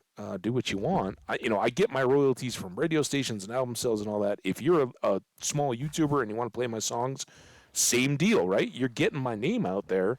Maybe then somebody will go buy the rights to play it themselves, or add it to their library on Amazon or Spotify or iTunes or whatever.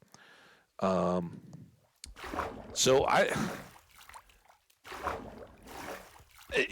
it bothers me greatly that there doesn't seem to be a good answer to that. That YouTube can't stop a bot company in India from going out and scrubbing all their stuff. And I don't mean to disparage India, but I know that that's kind of where I've seen most of the examples out of.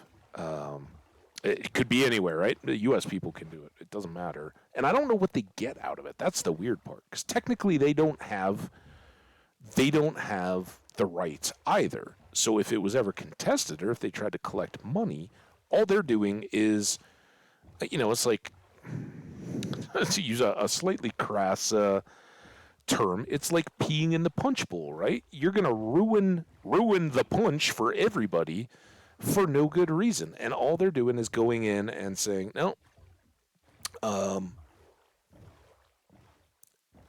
I don't even know. There must be some reason. Nobody would throw resources at it, but you'll go out and you'll see a claim strike, and the claimant has nothing to do with any of the rights holders for the actual music that's being played. Now, some rights holders will vehemently protect and protest, and in that sense, a lot of those may be third parties protecting their rights. I don't know, but it's tragic when you hear people getting strikes, and again, some of the bigger channels that I watch that would attract those views. I think we'd likely fly under the radar quite a bit, but I don't want to be there. And I've definitely seen, day one, it's like video 1 or 2. I got copyright warnings, and because it wasn't monetized in YouTube, they didn't care too much. But we were in a desert temple, and I had the music going, and they immediately shut it down. No, this is not.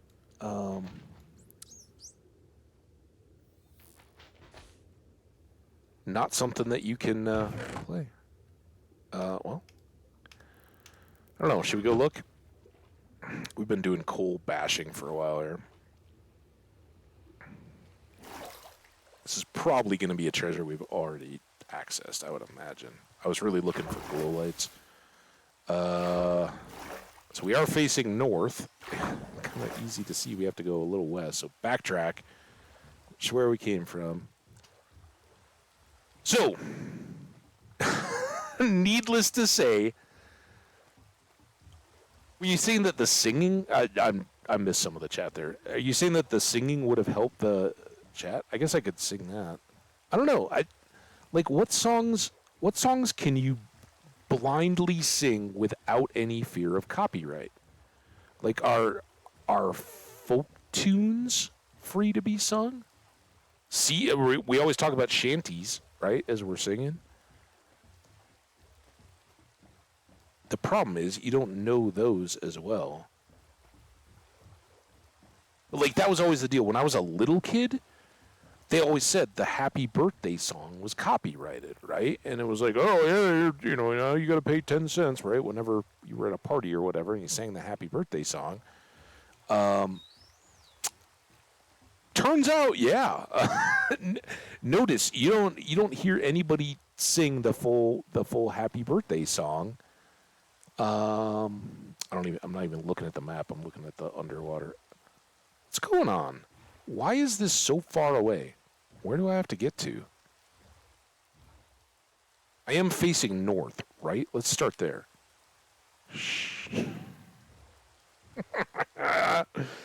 Never mind.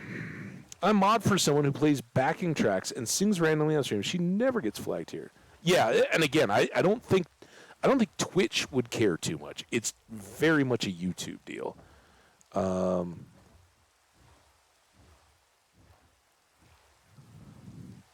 So I don't know. Maybe I've often said here's probably what we'll do if you guys are that into it, but we'll have to coordinate it with the people that actually want to suffer. We can go once we get to where we're gathering up all the albums or the discs in the game, right? The ones that go in the jukebox and play. Like we have 13 in Cat right now, but there's a bunch of them. And some of those, like I normally don't play those on stream either. But what I've said in past worlds is after I shut down the stream, or we pause it, we'll have a music party. And so we could do that where we hang out at the base. We don't advance the world at all, but we just listen to the Minecraft discs and chill, enjoy company, and just kind of have a non-game party where I'm not recording. I'm just streaming, and then I could certainly do it. Like guess what? I have no shame. In fact, when we were in high school, we were all on the cross country ski team, and the girl I was dating at the time, at my car, I had several cars growing up. My sister had a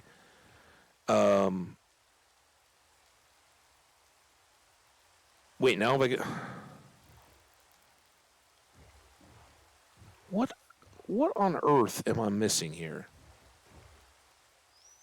So wait, if I'm backwards, does that mean that we're back over here?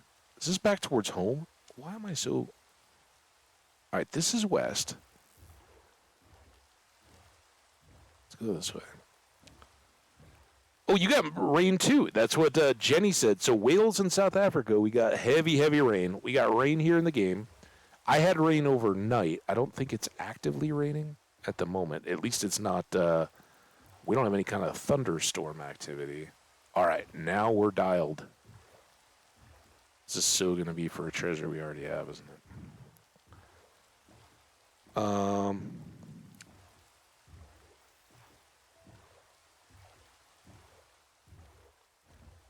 Well, again, the terms and conditions on YouTube basically just say that you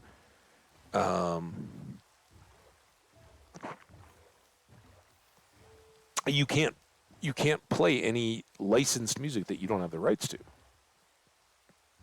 Ooh, all right.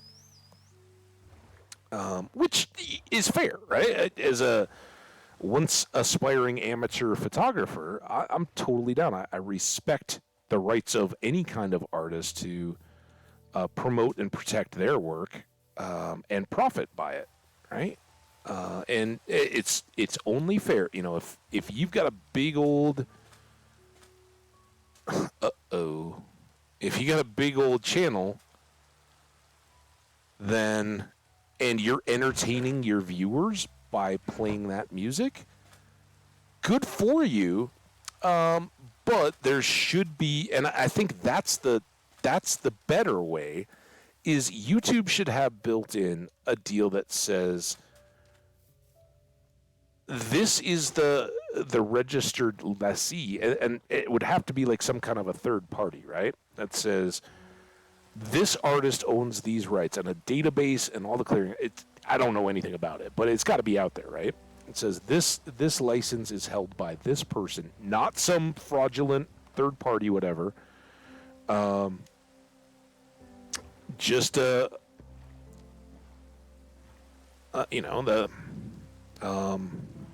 can't even think. Well, Ed Sheeran was in the news, right? He had the dispute over the copyright on whatever the song was, right? Same kind of deal, right? So whatever that song is, you play it, that's fine. We got a copy alert, and then you have an option. You can either have this audio struck, or you can send your 5 cents or whatever to the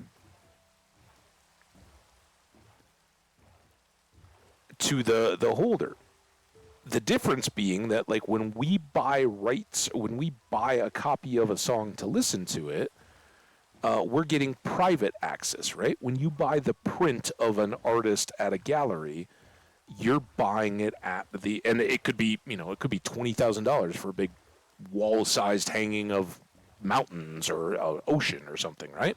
Whether it's a painting or a drawing or whatever, art. You pay the individual person. If you want to use that as the logo for your company, or you want to put that in a magazine or show it in a TV ad or something like that and use it to sell a product or entertain an audience or whatever, or put it in a book of great art or whatever, you're going to pay a rate that is many, many times higher, right? I like being wrapped up in a. Ooh, yeah, I like being wrapped up even even in the summer if it's not too hot. I like a lightweight blanket throw over the feet, something like that. Even if you're on the couch. Um, Again, baked squash. I think tonight. I think it's going to stay cool enough and be overcast enough. We might not have actively stormy, but a little baked squash. That's a good comfort, healthy, good comfort food. Little butter, a little cinnamon or brown sugar, maybe some nutmeg. We'll see how saucy we get. Um, cold getting colder, right? Right, Mel? You guys are heading for those shorter days, man. It is May is sneaking by. I can't believe we were halfway through May.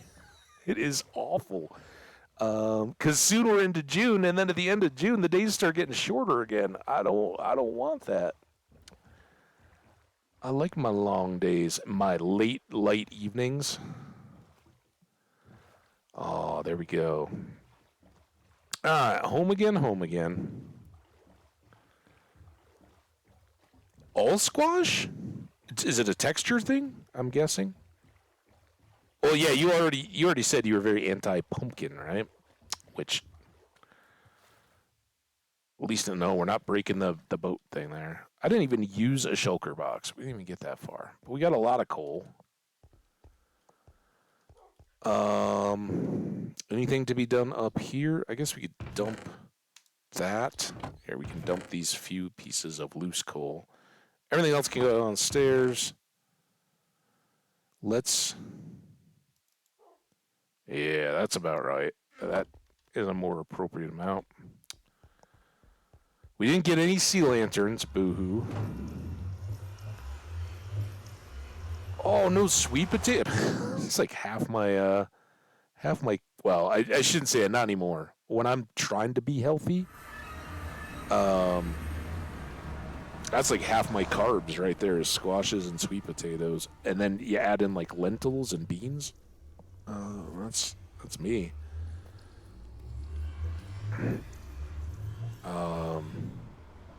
But I feel bad too. Condolences, because those are some of my favorite foods.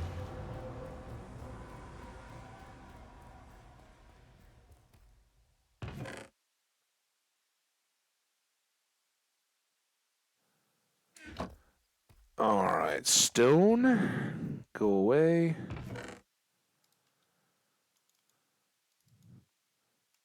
We can process the. Oh, we need a fortune pick, don't we? Tools. Fortune. Might as well get these out of the way. Is there?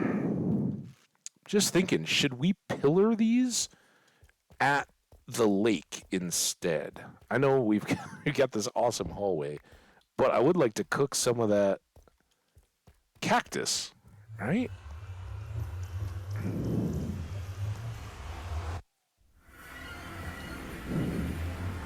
This is not my favorite way to do this, but I think it will be appropriate. Oh, sweet potato fries. Yeah. And I'm not a big fry guy. Like, believe it or not, I do like fries, but, like, I'm usually the one that's like, hey, anybody want these fries? Like, I think, especially American restaurants, maybe that's the deal. You get so many, and it's like, dude, I'm good. Like, thank you. That was awesome, but I didn't need a haystack of French fries to go along with whatever I'm snacking on or eating on, I guess. I'm worried about axolotl, but I think we'll keep an eye on it. We can go right here.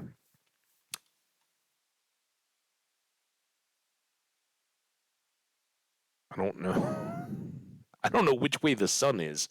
I'm guessing it's early. Oh, it's right over. Jeez. All right. Don't mind that. I'm off to bed. Rest up, Mel. Get that well-earned sleep. Thank you so much for dropping by, talking a little books, a little singing. Good luck on the choir. That sounds fantastic. Amazing. Cool.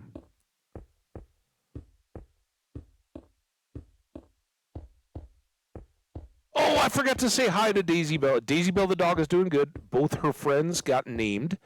You now have Pan Galactic Gargle Blaster, or PGG Blaster, and Marvin, both from The Hitchhiker's Guide to the Galaxy. Keeping her company.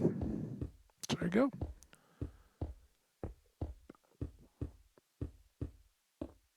Oh, thank you so much for the love, too. That's wonderful. Right back at you. Wonderful sleep and pleasant dreams to you. And happy and prosperous new week. Look at us. This is kind of cool. We get to look down on everything. Oh, we're in the clouds.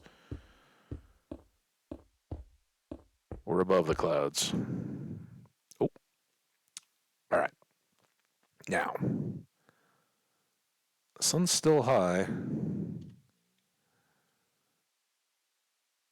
Yes, we only had 12, right? So we can go up this other stack. Look at our zigzag on the roof. Remember when I made that? I was like, oh, we can do this. It's like a double S. An S with a curly Q.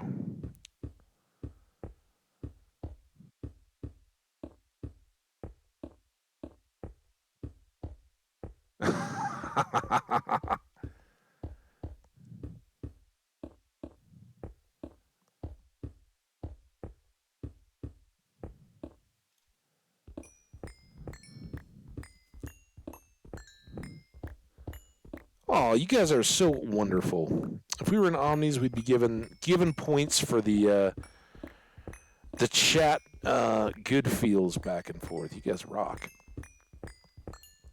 Wait a minute. I almost missed our opportunity here. Let's go with the most dinged up of picks. That will limit our XP, but hopefully we prosper on this, because in theory, no matter how high up we go, the furnaces below the cactuses that are right in front of us here are doing their thing the whole time. Exactly.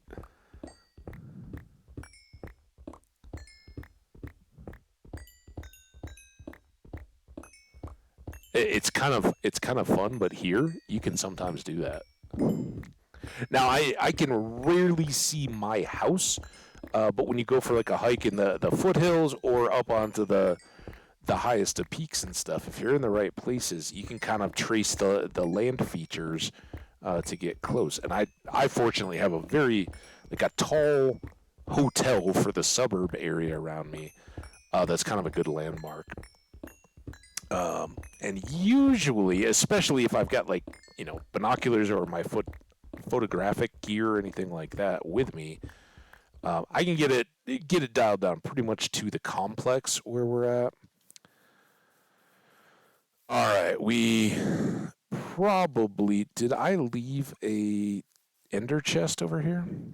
Did not. Remember, we have to make some more of those probably today. Should I put it in? Inside seems less practical, but maybe better long term. It makes more sense inside. Blue's getting a lot of use today. All right, we'll just leave that over here. Let's go. I want to let the cacti run. So let's go up and visit the villagers. We haven't done that since, at some point yesterday I think we did. Oh, look at him standing in that thing. I hope I can get out. Hi, guys. Oh, we bred so many more because we were working over here the whole time. It is getting really full in here. Yeah, oh, quite a party. Yeah, I feel very honored to be here. And fortunately, they can't get out. Villager breeder doing very well. This doesn't feel quite as impressive now, does it? But we get a better detailed look. And again, no Mason. I don't know what the deal happened with our Mason. Basically just waiting for sunset now, and then we'll do the rest in the day tomorrow. We can probably sleep downstairs. Let's just go peek, see how we're doing here. We had like a stack last time we were here.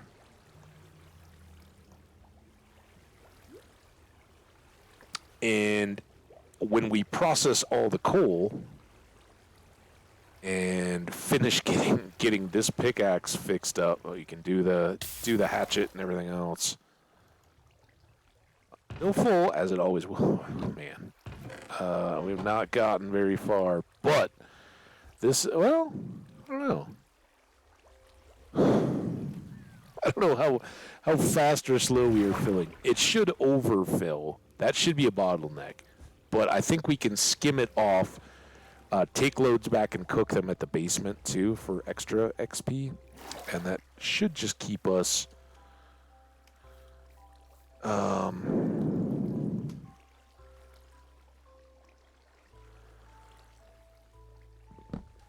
in good XP for enchanting and all the rest. All right, creeper over there, as I'll see, hiding under the treetop. You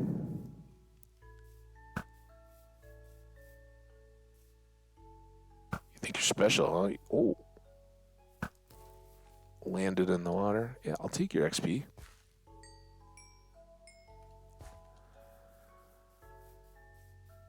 All right. Yeah, we're getting there. So on the way back down this time, we will be good.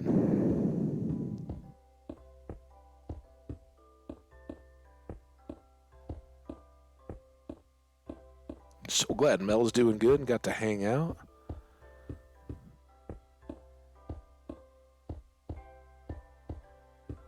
So glad everybody got to hang out. Thanks, Emmanuel Unseen, for dropping by and being far too complimentary about my voice. I appreciate you. And seeing, at least, I haven't checked, that they found and subscribed to the YouTube channel. It was great. Like, the first comment was like, oh, I'm glad to be here. You're great. You should have a YouTube channel. And by the time I saw the chat message and responded, there was an NVM. Like, yeah, there's a YouTube channel, all right. You should check it out. So shout out to you, Emmanuel Unseen. Appreciate the views and the support. Just being here in the chat and saying hello. Amazing.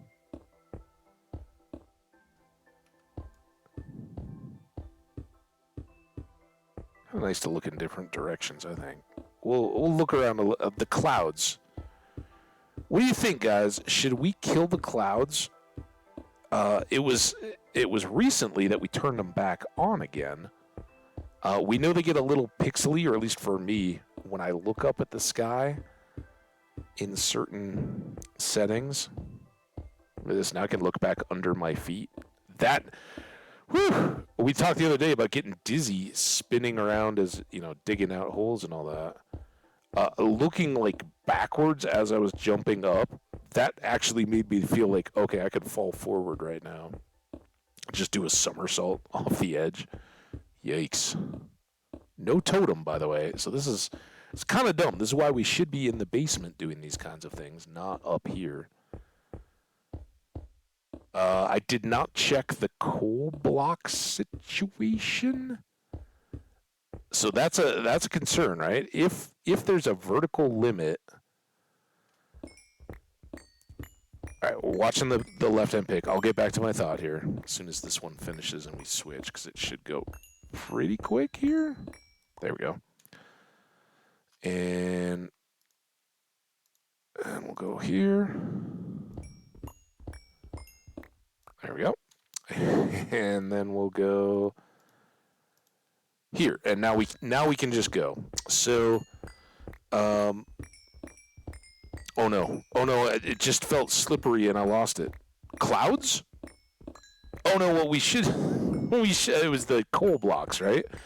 So the question is there a vertical limit? And if as I go up on these pillars of coal, am I eating a full block of coal, right? Like it starts burning, it counts it, we go back up, those chunks get unloaded because they're too far below us, theoretically, and then we come back down and it's cooked like 2 pieces of dye and used up and now loaded a new block of coal, right? I'm never Stardew comment, guys. Shout out all the Stardew Valley fans out there that like to play along and hang out. Led by, we'll call that team Welsh Jenny 1984.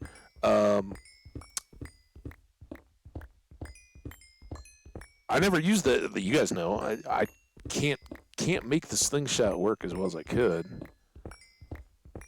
Yeah, they always end up in my house chest. The one that I set up in by the TV from the early part on. Sometimes it moves around a little bit, but it's just kind of the odds and sods Stardew chest. And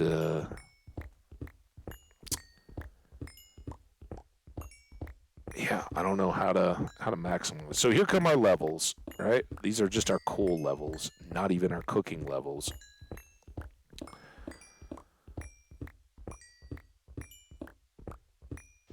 All right, check the sun. We are still rising.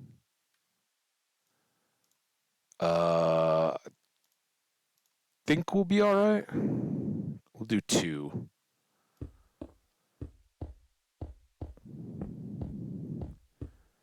So yeah, I know explosive ammo is the way to go with the slingshot, right?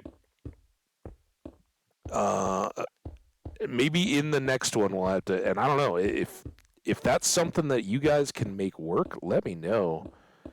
I'm just bad at it. I've even seen videos where people are like, "Oh yeah, this is the way to clear levels in the Skull Cavern. Just blast everything with slingshot ammo."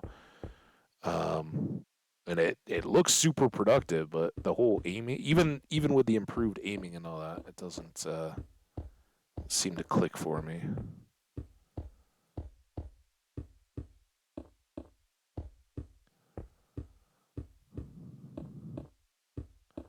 Bye-bye horsies and sheep and pigs and all that. You're gonna disappear from view abruptly. Get to a certain height, I think. Look at them all, though. All those little horsies. There's a brown one and a gray one, and a gray and black one. Oh, bye-bye pigs. Let's just go for it. We'll have to make 2 runs to dump off all the coal, but I don't think we're going to lose anything to despawning. And now we should get full XP for this whole stack, right? We're not repairing anything anymore, so good stuff here.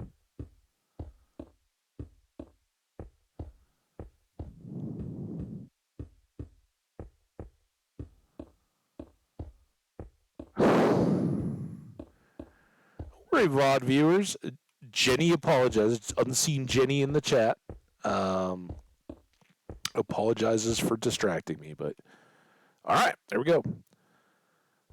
I will always talk Stardew, and if you are a VOD viewer and you happen to be a fan of Stardew Valley or don't know anything about it, well, first of all, if you don't know anything about it, head on over to YouTube if you're watching on the Twitch VODs, or if you're there, and just clicking on this video by chance. Go to the Habbage page and go to playlists, and there is a Stardew Valley playlist that will have the full playthrough. We played 5 years in Stardew Valley and had a pretty good completionist run. We got a lot of stuff done. Other than the way I like to play the game being to do a lot of that kind of stuff and, get the various clothes and all the recipes and all that. I don't think we would be quite as worried about completionist stuff as enjoying the game, chilling. I have been thinking of late. I'm kind of thinking. Well, there's two runs I'd really like to do. I would like to do the standard farm because I've never really done that for you guys as an audience, and that's the one where the layout is kind of on lock. Although we added we had a Junimos and the huts and all that I'd never used until our playthrough together. So that would be fun. The other one, and don't misunderstand, I would still be playing solo, but I would like to do the Four Corners farm or whatever it is for the space available. It would be, I think it would be a little different, right? I've never played it. I've seen it. And I think it would throw in some interesting challenges because it's not quite as quick. Like the back and forth through there would be different. Oh, we didn't quite fill a shulker. A bummer. Oh well.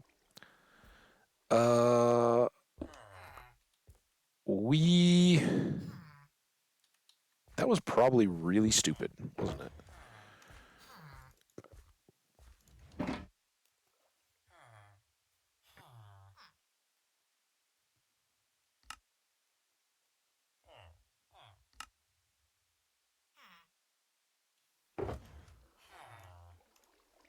This is what we want our coal for, right? Blocks. I know we're a little low back at home, but not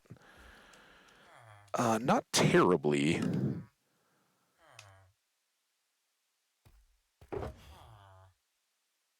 All right, now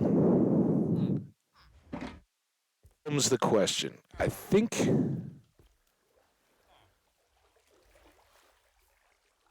Yeah, I've heard that. I just wonder about the being the Four Corners farm in Stardew as being really good.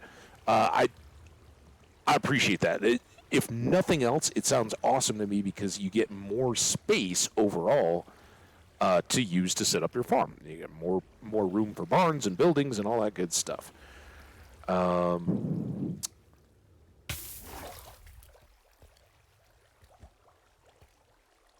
That never changes. So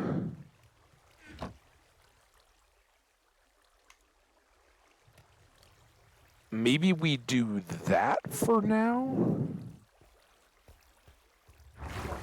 and then take the rest of this back home.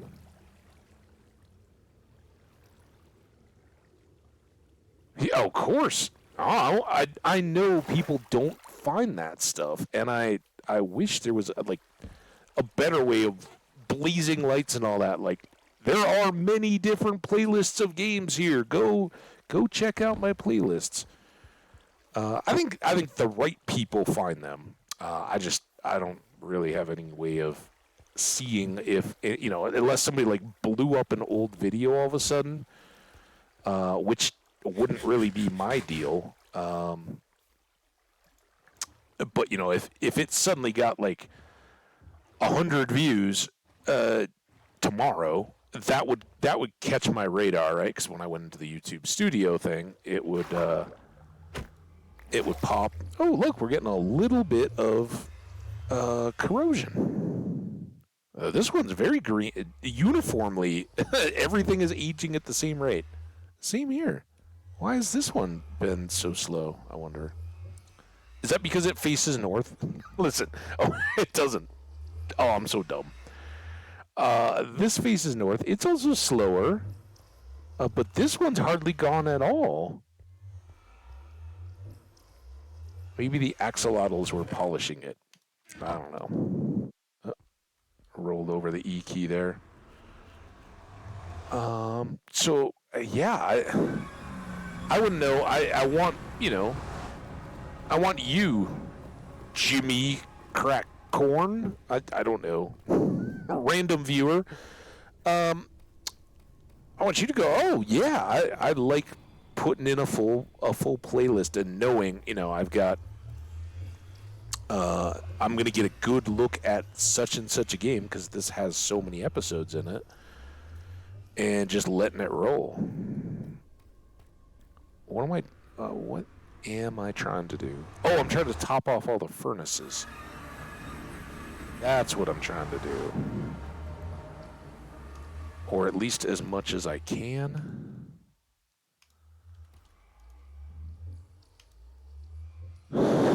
Goes quick, but I think these get more use. The ones upstairs we're basically just using for like glass and stuff now. And even those I would probably start to use the hoppered ones more. But we can sort these extras out. And I don't anticipate any of the builds using up too much of this stuff in the short term. Anybody low? No, everything's even. What? Oh, I guess I got two. Here, let's try to share the wealth as much as we can. And then we had one extra piece here. So see, we weren't desperate for torches. We had just made them the other day. So we're doing all right. But now topping those off when, I guess a little more to get these back up, and they never were full. I think the highest they've ever been is 40, or any of the ones up until now. That's very good. Here, we'll cook this right here because we can. And then let's put the fortune pick away. We can also put this extra silky pick away. And next up on our productive day of getting ready for the future, it's time to make our composters. Do we want to put those in the basement? Probably. I don't think we need to have them out at the farm. I know in the old YouTube world, it was the center of the silos for the giant barn and all that. But I don't want to rebuild the same stuff anyway. And it was, I don't know. It's just something we don't do too much with. So let's get that. I think we've got enough. Oh, I left. Where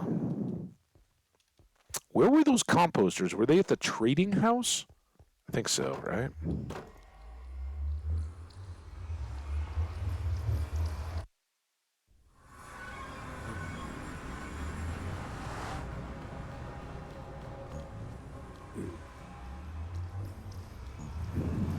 And this is kind of silly, right? I can take those. I should probably leave them here, but whatever. Take some bone meal.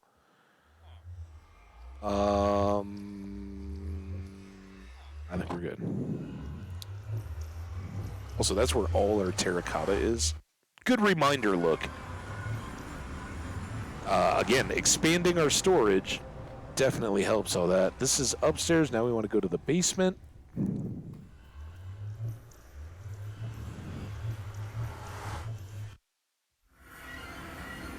And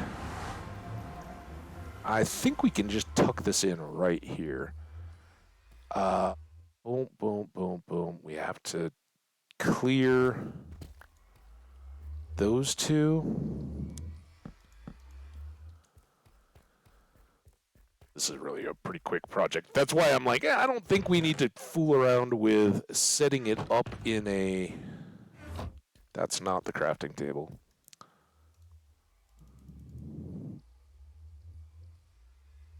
In a big build out at the farm. It's going to be fine here.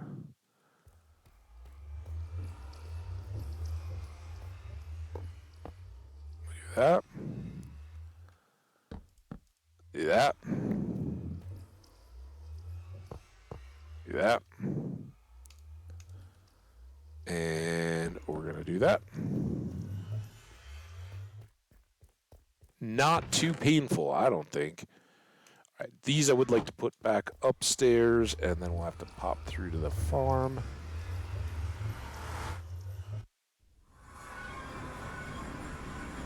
I don't know if it's nighttime or not.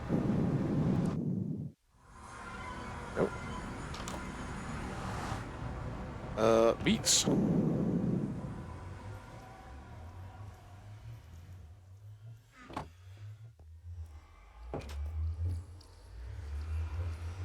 Honestly, I've never done two chests, two hoppers. So we'll see how this works.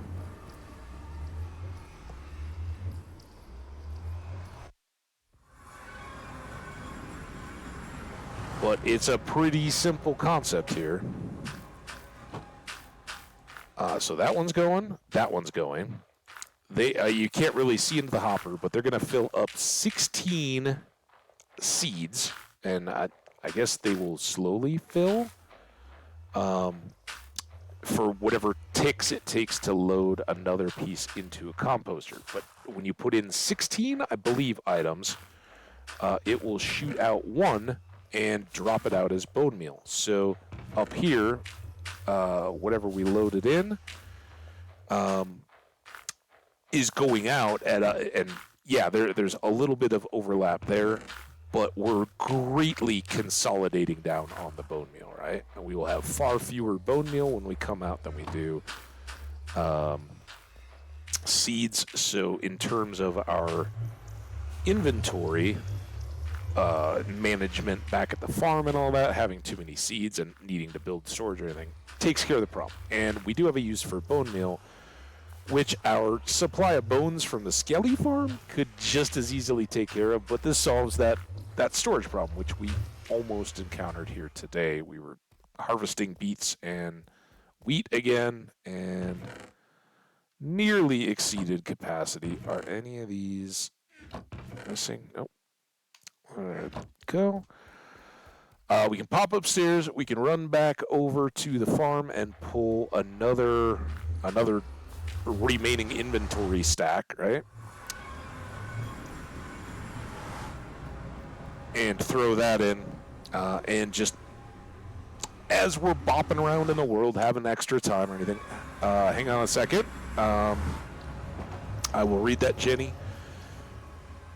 Just don't let me forget. I'm dropping off iron and checking the time of day.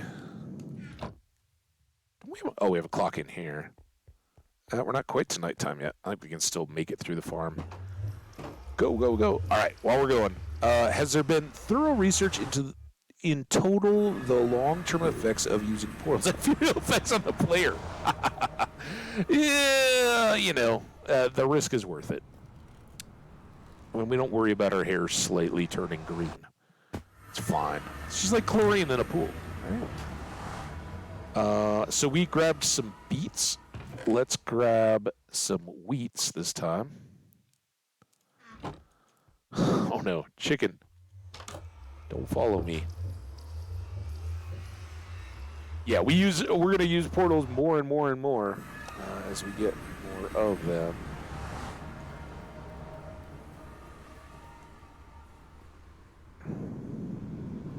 Good question, though. Oh, here.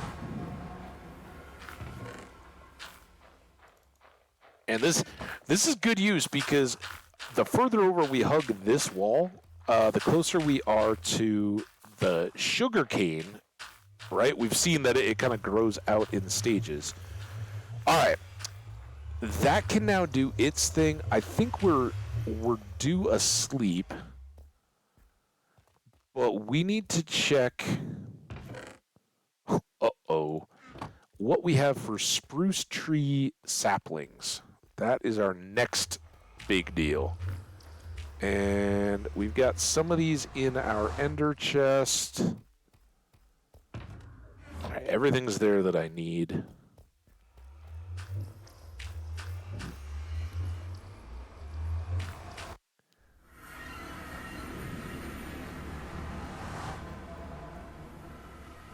Upstairs, right, for more saplings, we hope.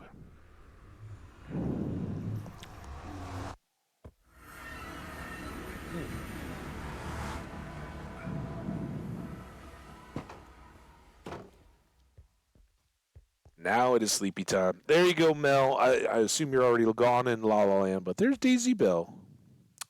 Yeah, your Minecraft mommy came and said hi. Happy Mother's Day. All right, let's sleep. And then saplings. And pines being the sappiest of all saplings, right? Uh-oh.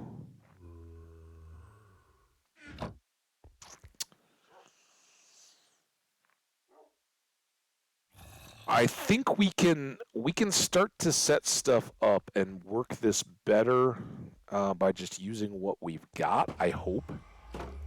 Then you can see sometimes, especially these two, throw me off at the beginning of each stream, but it definitely takes a little bit. But this is our great opportunity to go use the one that we kind of accidentally created, accidentally on purpose.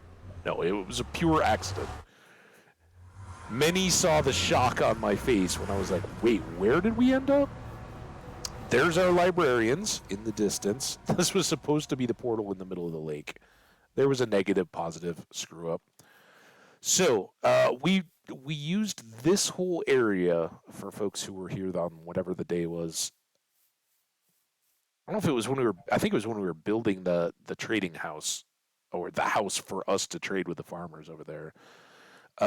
We made a lot of acacia trees in this area, and you can see I planted a few saplings out there that can grow up. But what I'd like to do now is make our actual, just straight up lumber farm, and it's a little different in its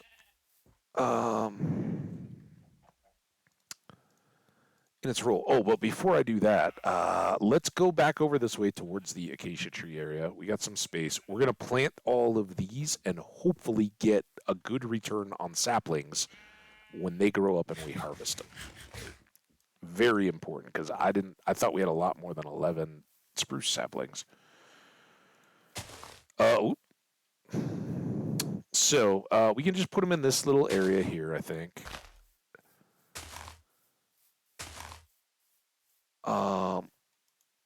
Regular spruce trees are not my favorite forestry producer, but if you're going for saplings, they're pretty important. Another question is, does a fortune axe, I don't think we have one, does a fortune axe, or can you put fortune on shears to get more saplings? Serious question. If anybody knows the answer, let me know. All right. Where were we when we chopped that tree? And what is this? I don't. It doesn't look like a massive ravine, but I definitely don't need too much.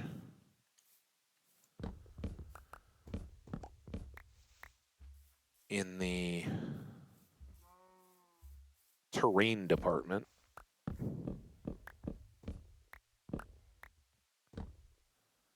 Ha ha ha ha. All right, this isn't huge, and I think we'll probably go a little long today, but not super long. In fact, let me check my phone. I did silence it today. I got texts. Oh, look, I got pictures from Mother's Day. We're here now. Good. Well, that was an hour and a half ago.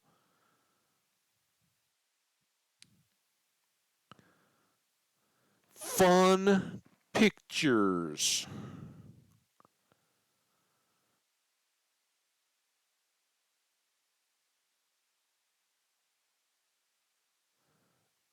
I don't know if they're still there. I'll call this evening, but they can relay that. Evening. Sweet. Awesome. All right. I've run into that, and I don't know. It feels like it's kind of fun, right? Sometimes you get to play past the phone, right? And it's like, oh, yeah, you get to talk to everybody. But it's kind of, like they're all gathered, and it's nice of them to kind of include, but it is, it's like way easier. Like, you guys go have a good time together, and then I will call even both of you. Like, I'd like to say Happy Mother's Day to my sister too. She's a mom, not mine, a little different, but shout out to her.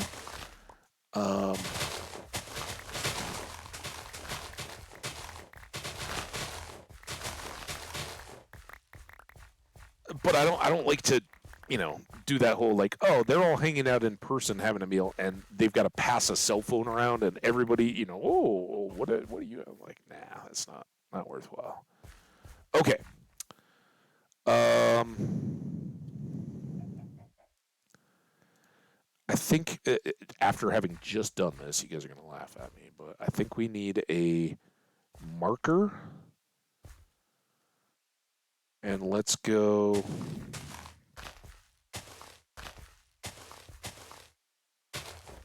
2, 4, 6, 8.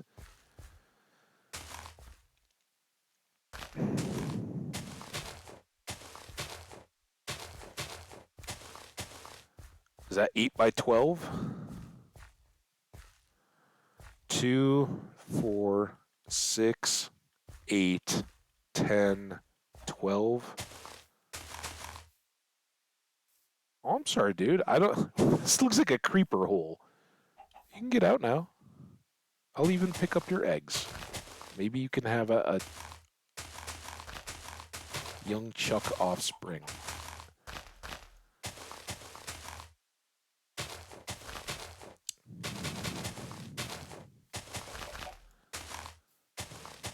We're going to biggie-ize this compared to what I've done in the past. Because usually I make this early, right? So this was 12. Oh, that's 16 by 8. So twice as long as it is high. 2, 4, 6, 8. You don't need to be there.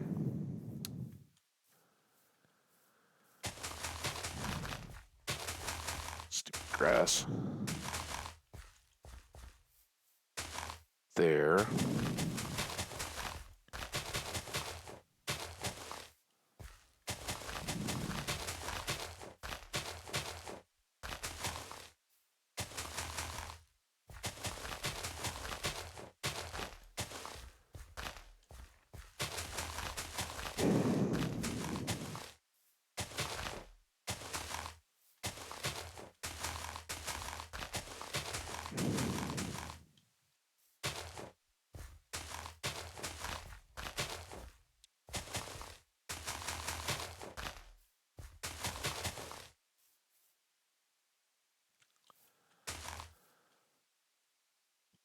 There. All right. That's all good. Now, we're going to go... I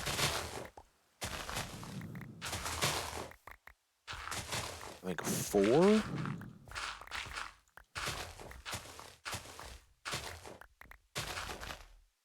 Not 4.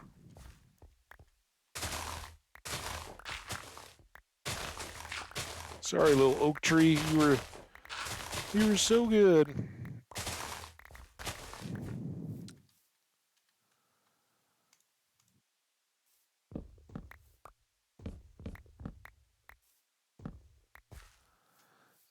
Might have to do some building over there.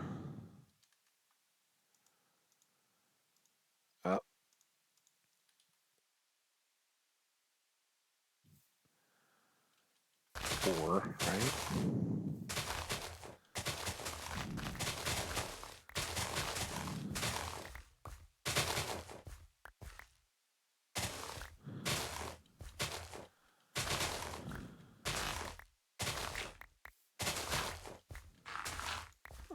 Realize we're short one here.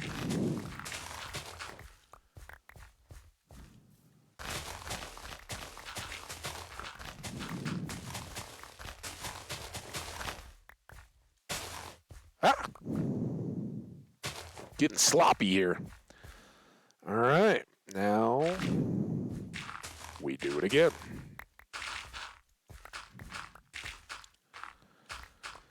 This is kind of just improvising this. I don't know. There's no real dimensions to it or anything like that. But I think this will work pretty well.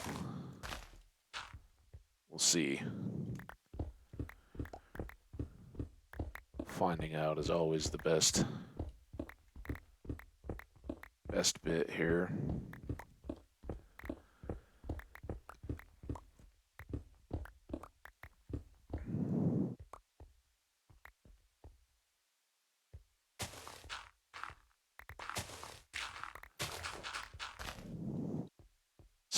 time. What's up, my friend? How you doing? Welcome back. And hello. I talked you up at the beginning of the stream. I went and checked out your channel, dude. Awesome. I got questions. I don't mean to put you on the spot, but let me know if you're down for a little bit of questions. Oh man, the hamburger. We do have a sometimes chatter, the Berger, who sometimes drops in. But you can, hey man, if that's what you wanna refer to me as, have at. I'm down. So anyway, I didn't know anything about the donut SMP, and I saw your. I didn't watch all of it. I found it right before I came on stream, but I found your video that was like the base tour or whatever. And at some point in that, I saw you were like, there was like 4,000 people on one. I'm like, wow, dude, what is that all going on? So I don't know anything about it, but it seemed, I'm not a big SMP guy, so not exactly on my radar, but it seemed cool, right? And I was talking earlier today how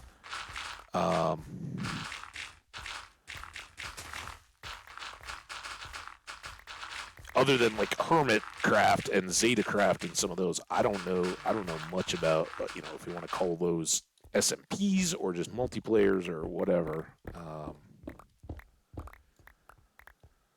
So it was pretty cool.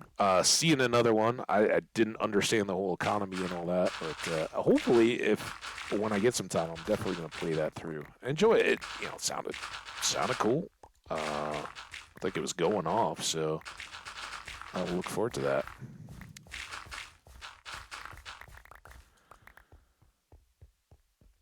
Nice, man. That's fantastic. Yeah. Hopefully there's not a data center somewhere with a smoking crater of a deal. All right. So, what have we got here? Well, we got the platform for our very manual, again, tree farm. And this one is going to be all that I'm setting up here is collection for the otherwise lost stuff from our tree efforts, right? Because what we're going to do is fill this whole platform with spruce saplings, and by bone mealing them, they will pop into the giant spruce trees that we find in the old growth spruce forest, right?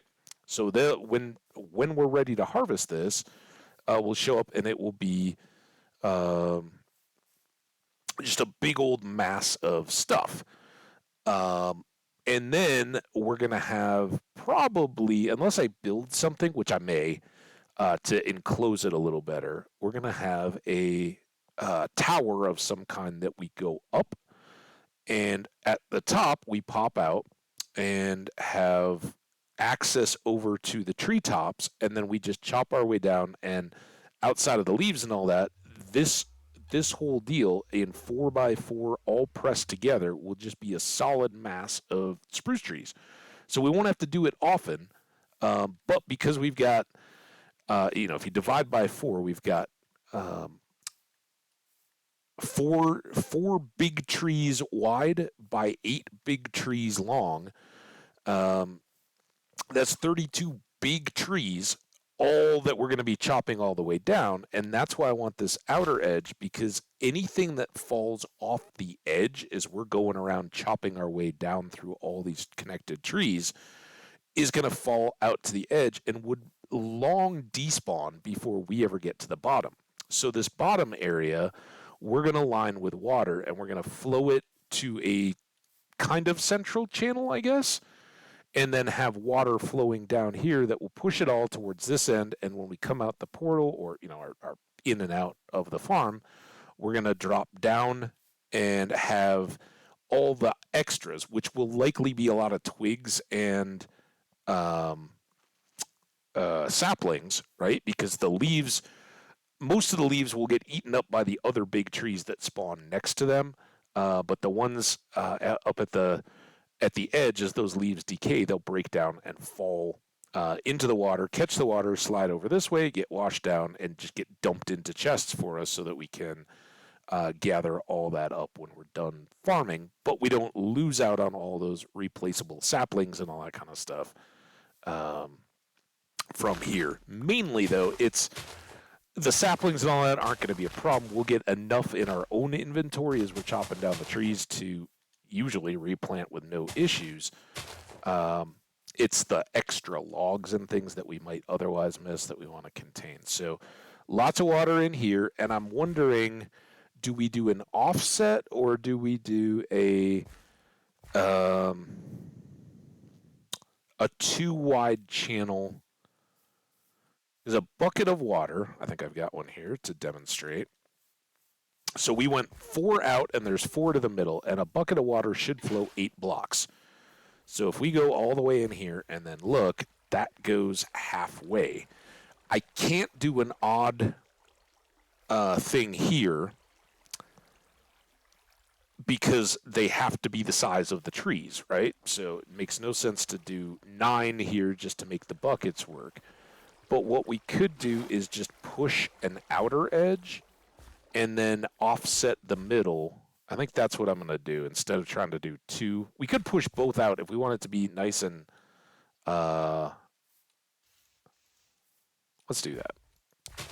Let's make it nice and symmetrical was the word that was escaping me there.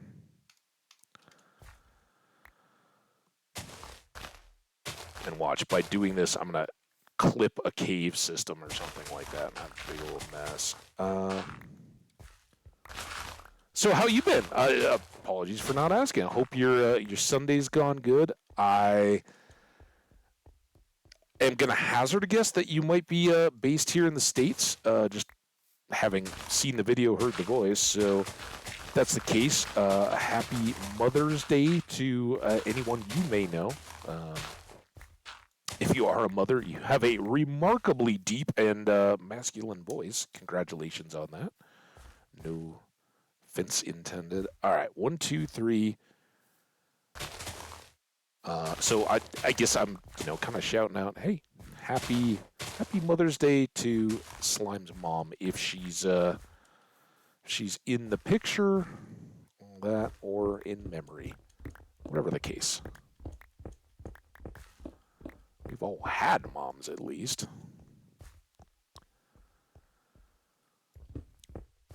So now, here's the next bit. To move these efficiently without an extra whole lot of engineering stuff, we could use ice and slabs and all that kind of stuff, but we're not. We're going to go 8. And then take this down another...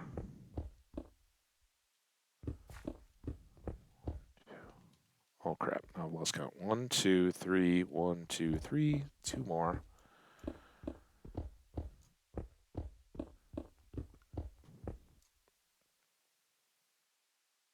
Oh, nice. Another good shift at work. Awesome, man. 3. That makes this easy. If I don't clip this up. I'm not going to worry about that coal. We just did coal day, so we're good there.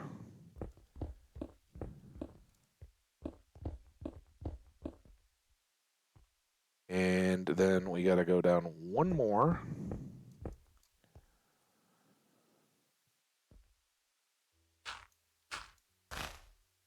And this technically could just drop right here, but I think I will push it 1 more back. It's bad enough if we derp it and fall into the water.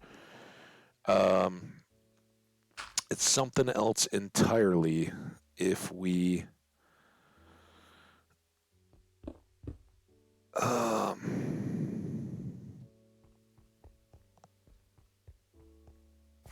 whatchamacallit? I don't even know. We got enough. Let's do... Actually, well, here, let's do this.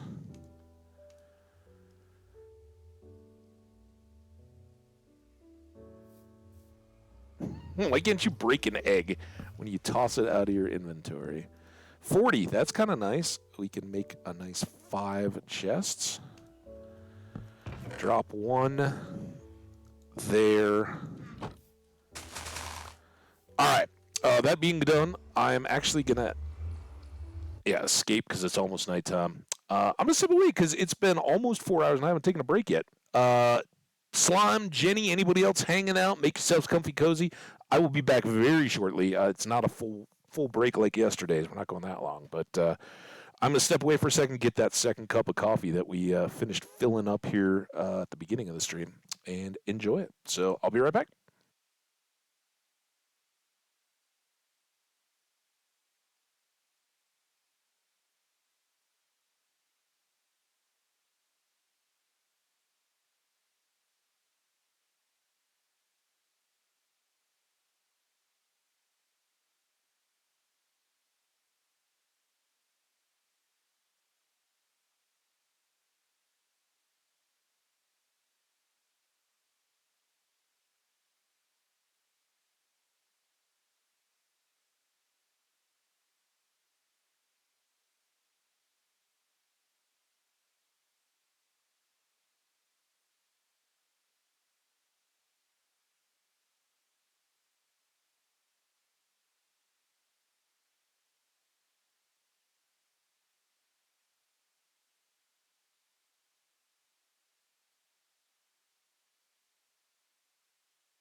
All right, guys. All the importance are taken care of. We got rid of some coffee. We got some more coffee. It's pretty much just a cycle. All right. All right. I see my voice is going, so I'm guessing you guys can all hear me. Let's get back to it. All right. We're close here. This is not going to be a too much of an elaborate deal, although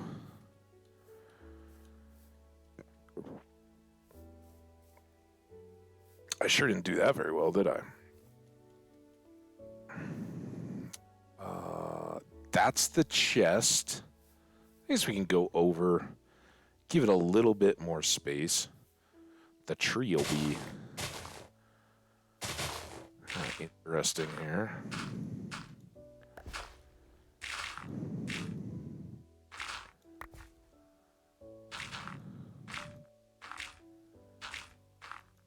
All right, why don't I go...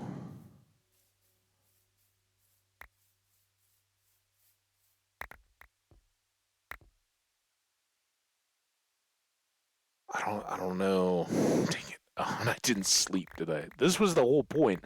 I need to make those chests to pick up all this stuff. That's the problem with taking a break before you're done with the stuff you're doing. Oh.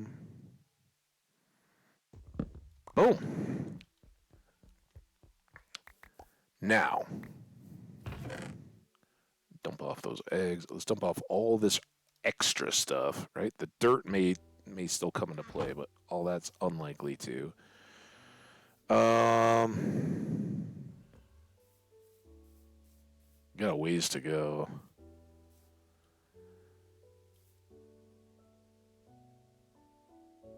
One, 2, 3, 4, 5, 6, 7, 8, 9, 10, 11, 12, 13, 13, 12, 11, 10.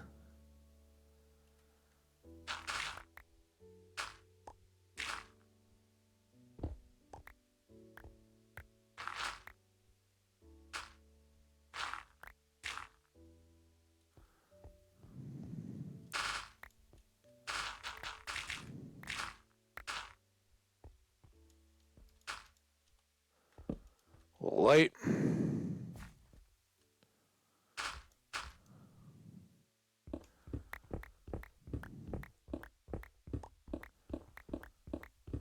So I did check outside, guys, in amongst all the other important business of break time, and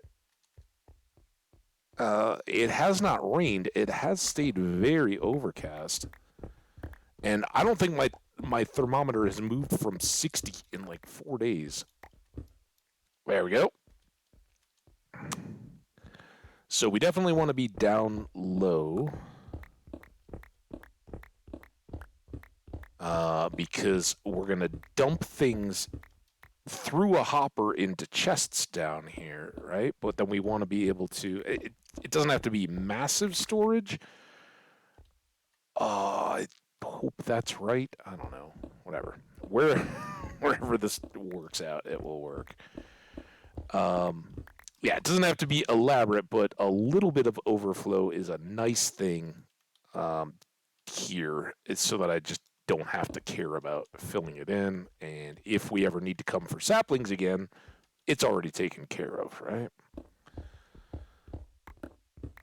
So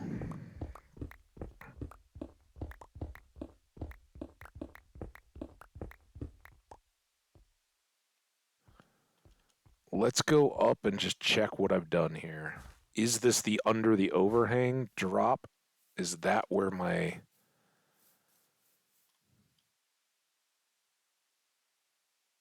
Oh, yeah, because we had a third. So let's go stone here. I don't think anything's going to get pushed.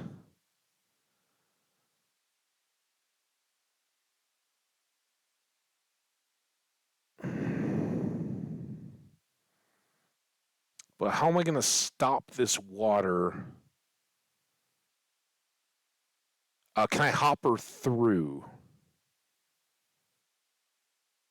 If the water just pushes and stops on a block like this, can I hopper out of it? Let's check that. So this will not... Actually, it will be... No, it won't be wet because this water is all going to stop. So we can do a couple torches. Those don't line up. Neither did those. I got this.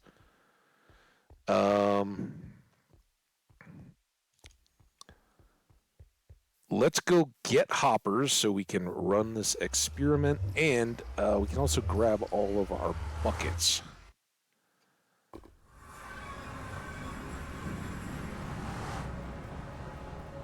So we're going to need to go upstairs for more iron, and probably back to the basement for more chests since they're all ready to go.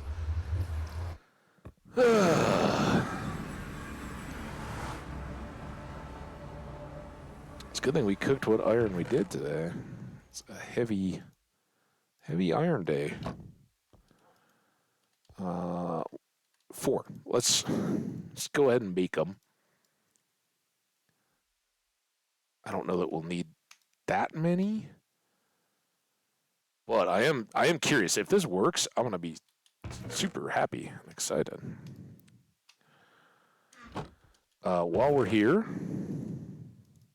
easier to dump that now than later.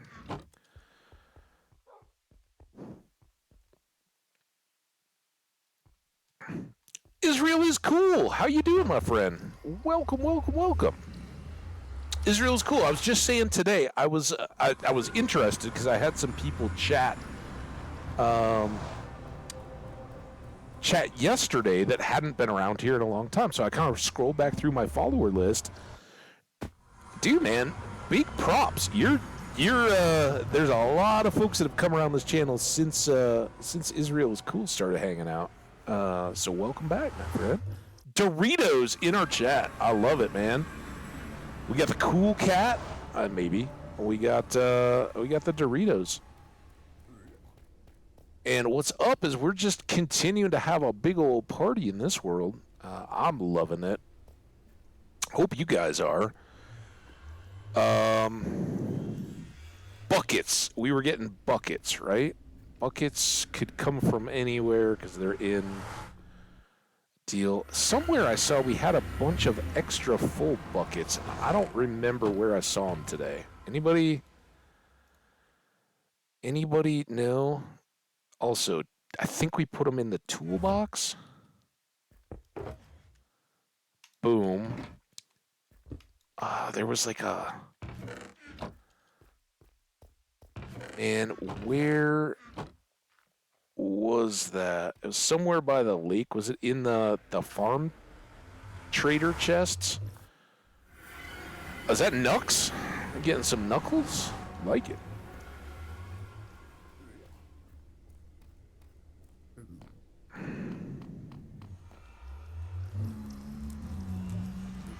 How was your weekend? I hope you're leading into a great following week. It wasn't here.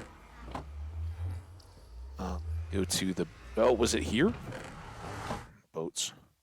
Oh, it's in the boat chest, right? The boat chest has a bunch of water buckets, probably from tropical fish. That's where it was.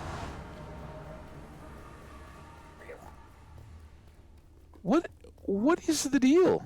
No, of course not, dude. I thought you were all over the YouTube. Oh, I'm at YouTube. It's the same stuff. It's my Twitch VODs, but they're on YouTube too, and they go way back. So yeah, go check out anybody. That's the second time that's come up today. I don't get it, but shout out everybody checking out the VODs. All right, back to the tree farm. Let's see if we can make this work. We're going right over there. Only at Twitch streaming. Yeah, I don't YouTube stream or anything like that. It's not live. No live stuff on the tube, and no other platforms. I don't even know what the others would be at the moment. I remember for a while there, like Facebook streaming was trying to be a thing. I think that might be a done experiment now. All right, so let's just double check. So we extended our water so that the water flow comes in, it would push all the way to there. And what I'm hoping is that the hoppers will pull stuff through the blocks down into chests below. I didn't grab any chests. And I used up the chests we had. Dang it. I was playing The Legend of Zelda Tears of the Kingdom for like 3 hours. Shout out to you, man. Is that like, because that's a Nintendo-based game, so like on a Switch or a Wii or what? Where do you get to play your Zelda stuff? Oh, I'm going the wrong way. Switch. Nice. Was it Pokemon that had the Crimson and whatever it was versions, Scarlet and something? Oh man, Jenny was playing something with her son, and each had a version. I can't remember if that was Pokemon or was that a Zelda game too. Nice, shout out to you, man. I don't have a Switch. I don't have anything Nintendo-y at the moment.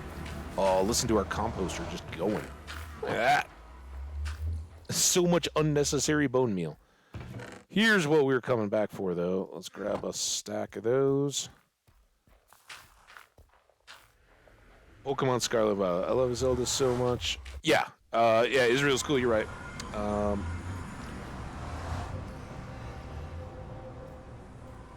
Yeah, I really just, I put the stuff into where I use it, so a Switch is not even on my horizons, right? But I have fond memories. I never had, until I was like an adult, I never had any kind of a Nintendo anything.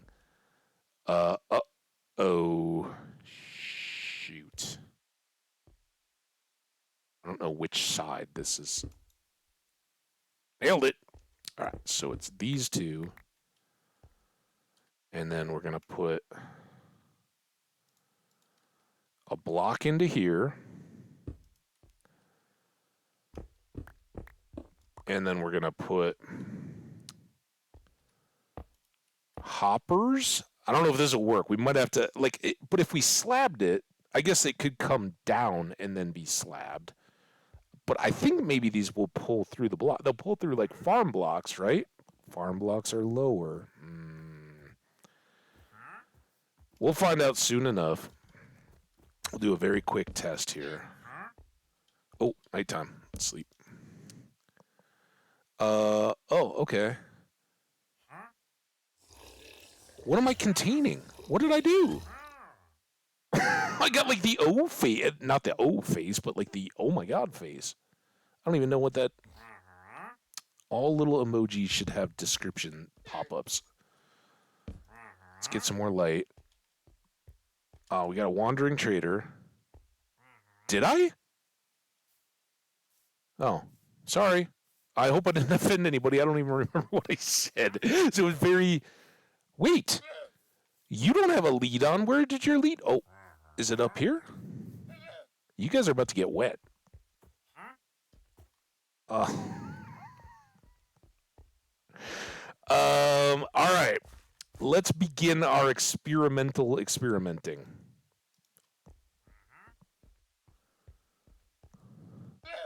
Here I am, using naughty language on Mother's Day. Mom would be so disappointed. All right, listen. All right, now what can we throw? Let's throw some bone meal.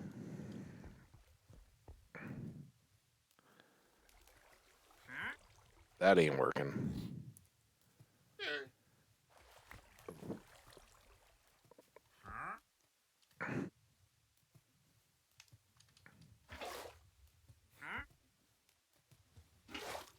We'll get there.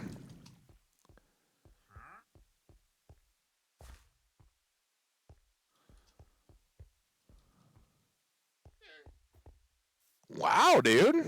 Nice. Well, whatever the case, I hope nobody takes it as any kind of offense. Sometimes things do slip out, especially as I'm deep in thought trying to figure these things out. All right, so this block cannot be full size. We've now learned that. So what we need to do is... Oh, this is where I should be swearing at myself. We still need some blocks. So we need to... Let's sort this first. Will slabs work, do we think? I think slabs will work. I think that's why you can put hoppers under farmland and gather stuff, right-ish? Oh, I do have a crafting table. It's right here in front of me. I don't know why I needed more stone.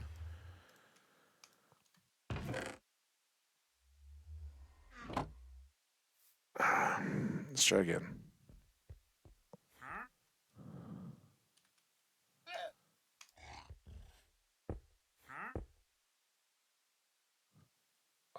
Just for the record, Israel's cool. You're not in trouble or anything. Don't worry about it. If Jenny wants to answer that, you can. But for anybody in chat, don't feel obligated to share any personal details if it's something you're uncomfortable with. But Israel's cool. People are welcome to ask. I love the fact that people want to get to know each other in chat. That's cool. Just understand. I have no expectations of anybody sharing beyond their personal comfort, right? It's why I'm so supportive of people lurking. Some people don't even want to go to the point of being that obvious in chat, but Israel's cool. You're welcome.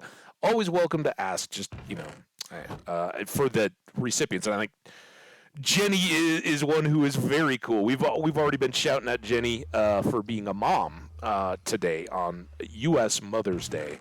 So I think she's one that's far from being, but I just want to say that for anybody else who may be listening. If people in chat ask you stuff, or if I ask you anything and you're not down with it, don't worry. You are totally cool to just be yourself. All right, let's try this again. You're really not helping things, dude. Why's he gotta be in the hole? Can you get out of the hole, please? Also, let's take this opportunity. Maybe he'll come out if we pretend like he's not there.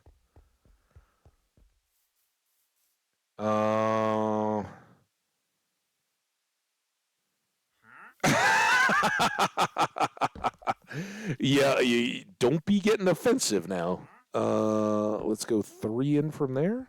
How's that leave us? Maybe 4? Guessing that's going to be a little short. Well, like that. That seems like a good balance.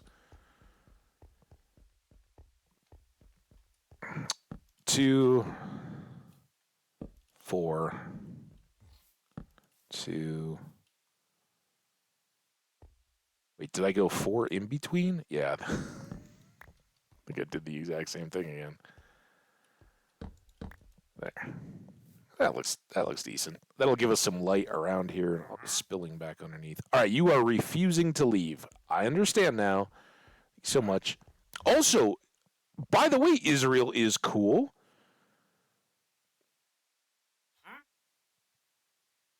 I don't know what that means, but I will not claim to be up on my YouTube slang. So Israel is cool. Again, I think we've. Dude, I just want to put the water in. I'm not trying to hit any llamas. All right, now let's try this again and hope it works. Israel is cool. What I'm trying to say is, I think I saw today in.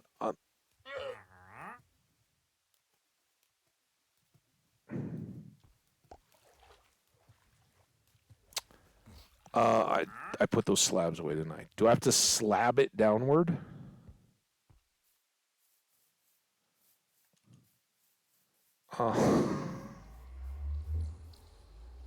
I had 1, 2, paw in shoe, 3, 4, paw secure. Okay. Yeah. Anybody can do their homework. Israel is cool. I'm pretty sure that we've confirmed over time that you are, in fact, from Israel, which is awesome. And happy Independence Day, right? All right, now, is that going to push... Oh, I need to cue that. Did that do it? All right, do we have bone meal in our trunk? I don't know. I looked on the This Day in History page today, and it said like in 1948 or something like that, it was Israel gained its independence or claimed its independence, or I don't know, whatever. Something. Maybe that's not a celebrated Independence Day or anything, though. I don't know. Maybe you guys don't do that, since here in the U.S. we had a revolution, and Israel was kind of designated on the heels of World War II. And all right, I think we got it going, guys. You guys, I'm really sorry. This is it's not gonna be easy for you to get out. You're gonna have to have a real determined effort, and frankly, I don't think you have the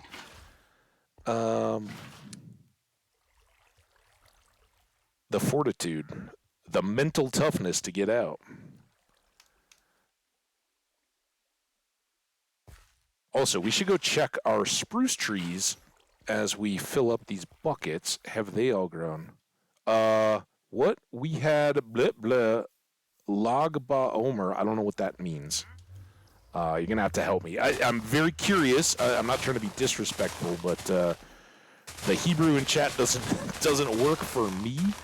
I don't know what you're saying, and I'm not sure if that's like a holiday or something like that. So I'm asking the question. I hope you'll be not trying to sneak something past me, but I don't know. I don't know. I just didn't know if today was a holiday or not. Based on what I saw from the Encyclopedia Britannica on the webpage today. So, anyway, that's all I meant. If it's not a holiday, no big deal. Just curious. If you guys don't know, I love learning about the world and people's cultures and where they're from and all that. I'm a big fan of geography. If I was a jet setter, I'd be traveling every chance I could get. Um, hope to visit everywhere someday. It's an unrealistic dream, but I would still love it. I know it's a mixed reaction show. It's a love or hate, but I've been rewatching some of Prime's The Grand Tour. I won't talk about the original series on the BBC or anything like that, but I know that gets into a lot of political cancel culture stuff. Personally, I just always thought the show was childishly funny and all that, and I don't read too much into it or feel like any of those three are going to shape my outlooks on the world or geopolitics or anything like that. So I just enjoy it for what it is. You're welcome not to watch, but I love the travel episodes on particularly the Prime Grand Tour, but some of the old school ones on the previous version of the show as well. And I just last night watched the Columbia one, which I think was quite controversial in its time, but it just whets my appetite. Right? I know it's silly. I know a lot of the humor in it is staged and contrived. I can accept that. I can suspend my disbelief enough to enjoy it and marvel at the jaw-dropping scenery and stuff that they incorporate in all those. And I know I could watch listen, Rick Steves, who is a PBS white bread milk toast American, and does travel logs and all that.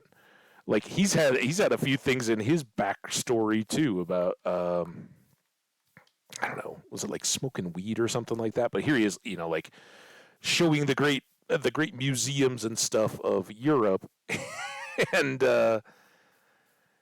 he wasn't quite as snowy white. I don't know that he got canceled. Certainly his shows still run, and it was, again, I think these days even that's not too big a deal. But for the audience and all that, it was definitely not represented. So it can happen to anybody. We're all human.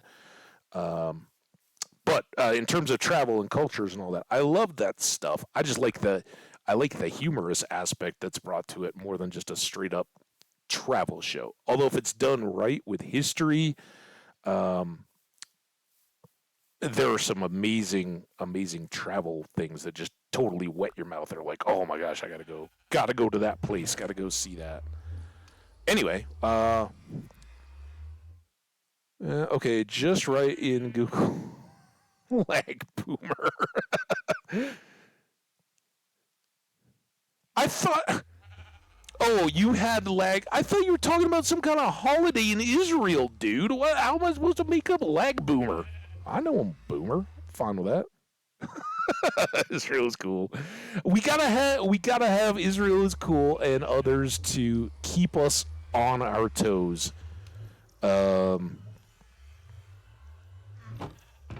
Because I don't know. I'm here making content for you guys. I don't get to keep up on all the trends. You got to keep me current. That's. But I did think that was.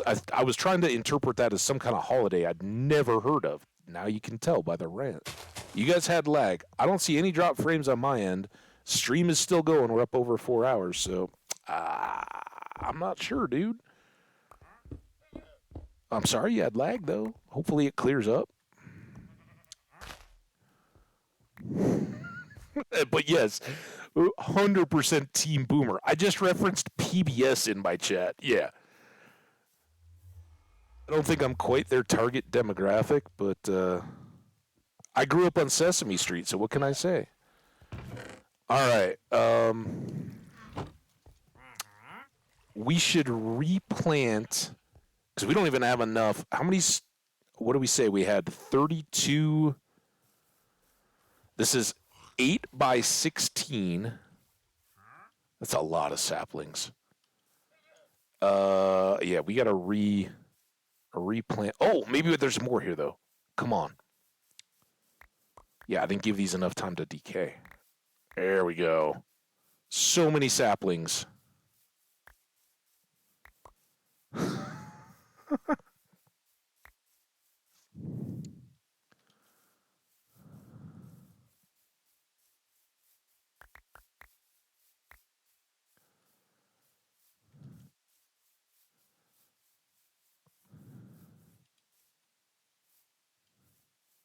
Right in Google lag? Oh, Google lag boomer. Is there a big picture of Habbage on there?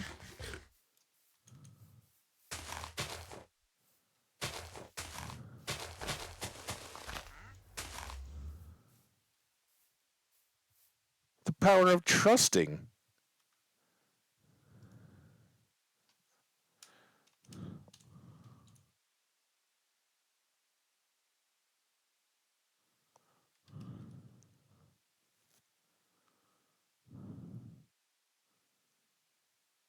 Oh my god. What? How does that? I love you, man. That is fantastic. What am I learning about? I can't watch a YouTube.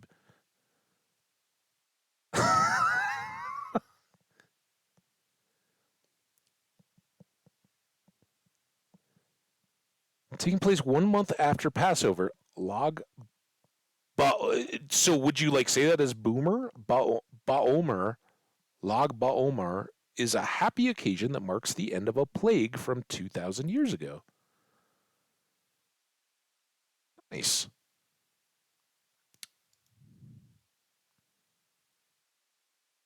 I'm learning. All right, guys, we're learning here. Thank you, Israel is cool. You are. Shout out to you, man. I thought you were making fun of me for being an old boomer.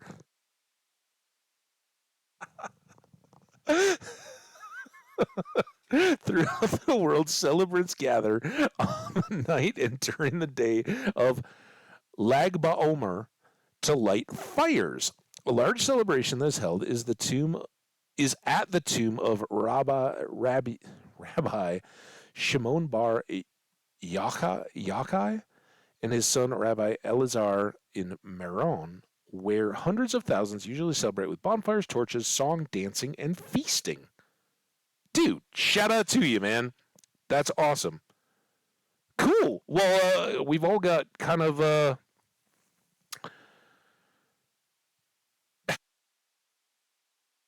we've all got I talk a lot because I know it from the UK, and I actually happen to be over there at the bonfire night in October in the UK. So sorry for what? Don't be sorry, man. I appreciate you, man. That is fantastic. Something I didn't know. I mean, I know I had Jewish friends growing up, so I certainly understood Yom Kippur, Passover, Hanukkah were kind of the big American days, and at least the ones that my friends celebrated, or I was exposed to um, their family cultures and that kind of stuff, which was fantastic, very cool. But I I didn't know, so I'm sorry for misinterpreting, dude. I was like, wait a minute, lag boomer. I guess that fits for me. I hope you're rolling. I hope you're rolling and rolling with laughter, dude. That is so fantastic. Don't be sorry for laughing. Let's all laugh, man. Laughing's good for us. I just love that you're like, dude, just Google lag boomer, man. And you typed it out like that. That's fantastic. Oh my gosh, that made our tree chopping so much better. Lag boomer. Okay, so but basically what you're saying is there is no Israel founding day or anything like that holiday today. You guys weren't celebrating anything. That's cool though.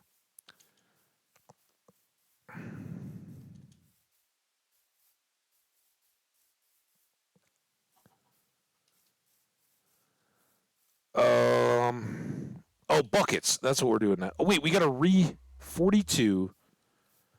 What's our quick math there? How many? What's our target?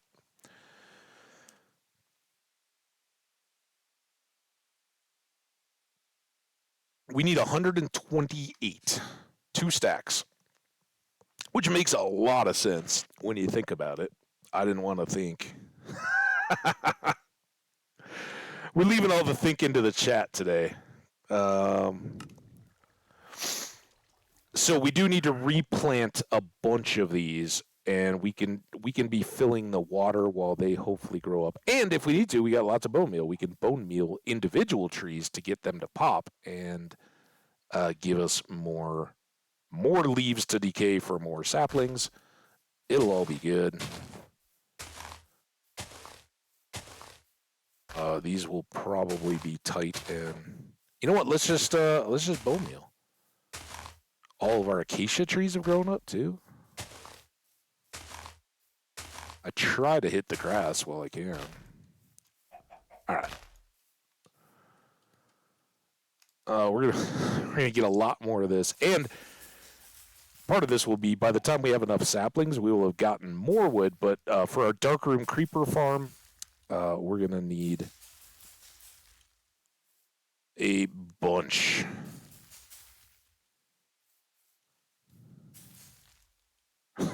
They're all growing the low leaves. Because we need to make a load. I was about to say a few more off-color words there. We need to make a bunch of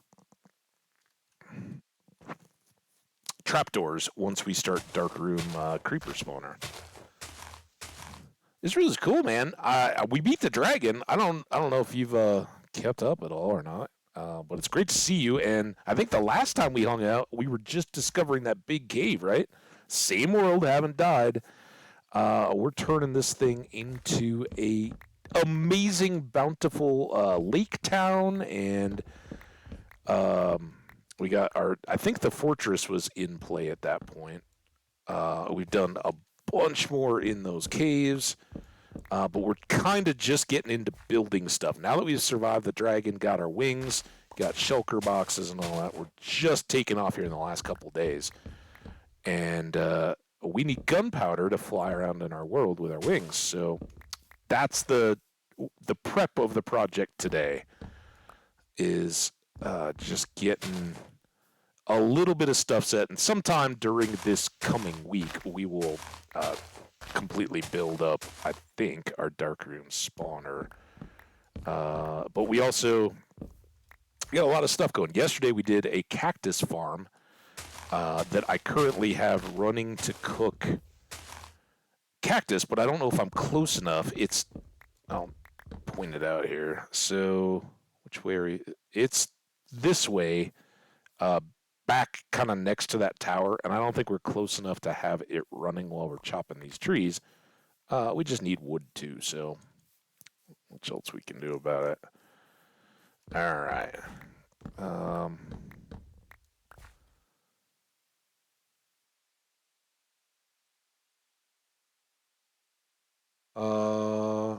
I don't know how quick that was.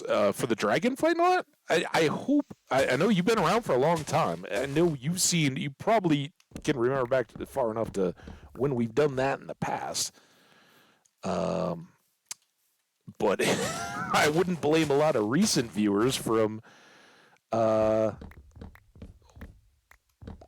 wondering about my thought processes of, why are you playing hardcore? Dude, come on, man. Just go play survival. No. We play hardcore. It sometimes takes us a while to get it going because I'm a little prone to building and stuff and taking chances instead of just pushing hard through the dragon. But now we got it. We know where a mansion is. We'll be doing netherite soon as well. But I just want to get a couple of these farms and the XP and stuff set up so that we can. We just repaired all our tools today after having set up the cactus farm. We'll probably need to do some axe repair when we get done. 37. We can go get bone meal again, I guess. And just keep this going until we have a total of 128.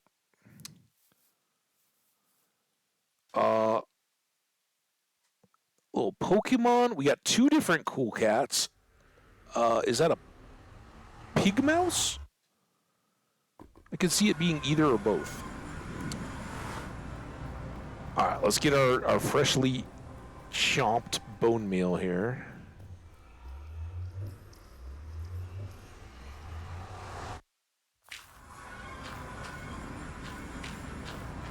Still haven't finished here.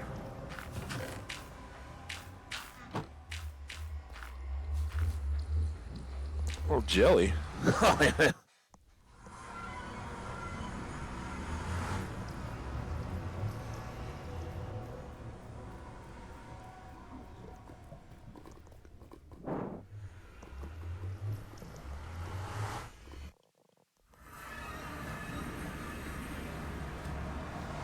Oop, sleepy time. Sus.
Ooh, that's a whole pack there.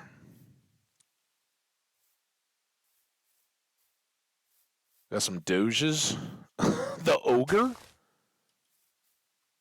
Shout out to you, dude. You treat her good? I hope.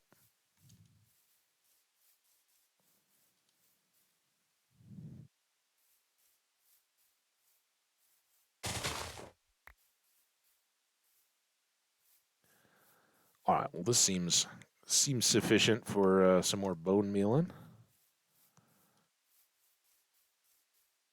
Oh, you just? Oh, congratulations. Oh. What is so I don't no ages in chat. I don't need to know, but I know you got kind of school and stuff. What is going out, and what would be like a date in Israel? What would you guys go do now that presumably you got a good yes out of asking a girl out? What is that? What do you have to look forward to, right? You go to a movie. You go get some food. I don't know if you can drive or anything like that. You go for a ride. Go listen to some music. Maybe online. I don't know.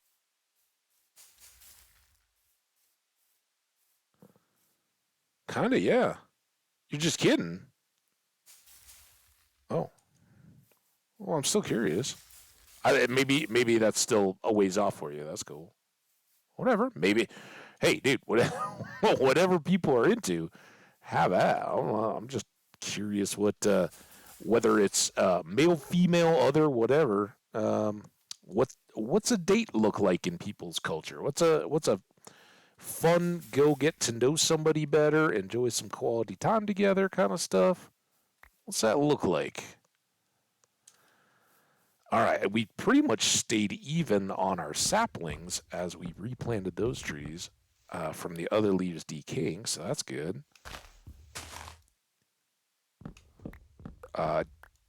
In this case, I really don't want to break many leaves because I want the saplings, so I want them to decay if at all possible. More than usual, don't want to hit them with an axe with silk touch because they're just going to give me the leaf blocks, right? At least if I break them with a stake or the bone meal or whatever, they have a chance of giving me a sapling.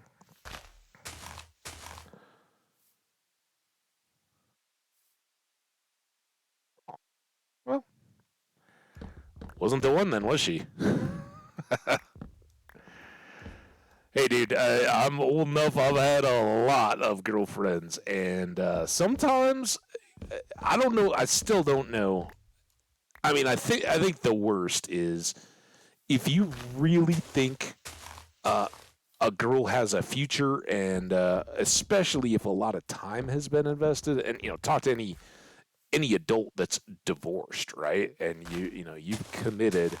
It doesn't matter, and a lot of people laugh it off. And I guess celebrity weddings and things like that, where it was just kind of uh, for appearances. Maybe you walk away pretty unscathed and can kind of just laugh it off.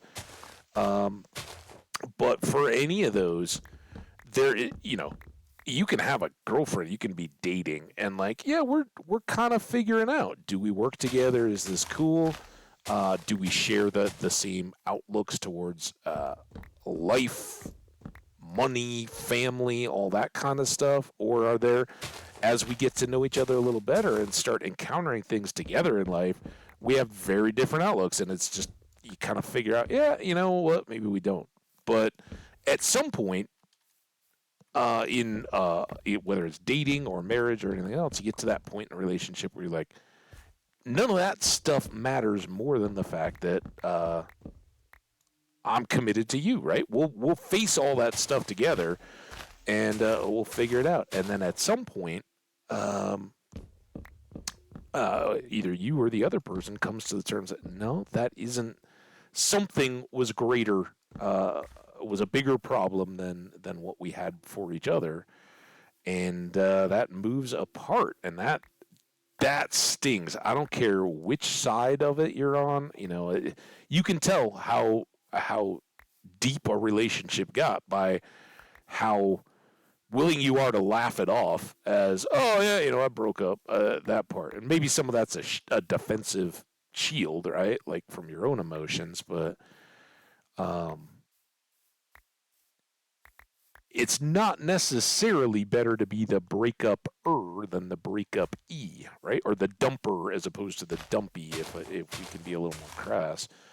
Um, it hurts, and especially if you've cared for somebody and you're like, it's just,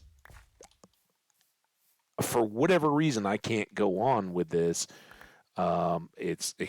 It's not you, it's me kind of stuff. Any of that, it doesn't matter when someone that you've really deeply cared about, you're hurting them by saying, yeah, I don't. It takes both of us seeing a future here, and I don't see a future. It's best now if we move on. That that's real hurt, both sides. So I don't know. I've been on both. I've been forced to make that call and hurt others. I've um, also been the one that was desperately hoping that no, that this can work. Come on, what are you talking about? You're so wrong. Give it a try. Come on, no, come back, come back. Oh, that we all know, right? How many songs and movies and all that have been written about the heartache that comes with being the dejected person in a relationship. Uh, yeah. Well, listen to Ham being modest. Nice.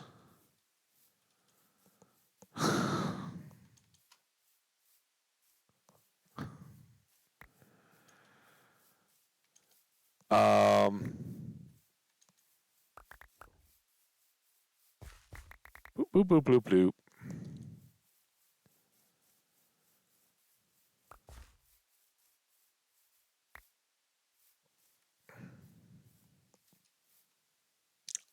Oh, let me guess. Let me guess that toast topping. Did we go with some late night Nutella toast? Hmm?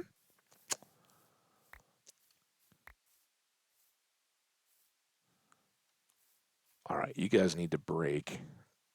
Oh, we're close, but we're not that close, are we? We need another 40 some. Let's start while this stuff breaks down instead of just running around in circles. Let's load up a bunch more.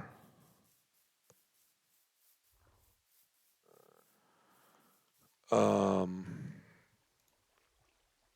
we can do that. Let's load up a bunch of buckets and start our bucket brigade.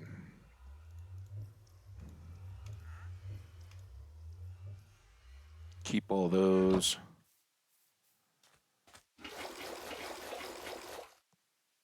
8. You can go in 8s. Start at the opposite back corner seem good?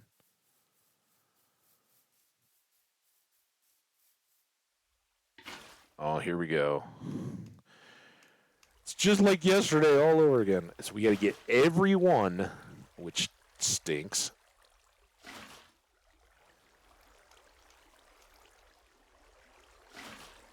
To make sure that each one pushes out that full length, right?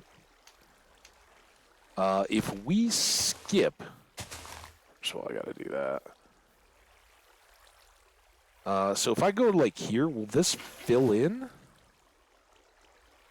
Why did that refill? I don't want to be running into issues here. Oh shoot! I think I forgot to fill the trench. We partly filled the trench, and look at that. I have one bucket. How do I have an? Oh, because I was carrying a bucket of water.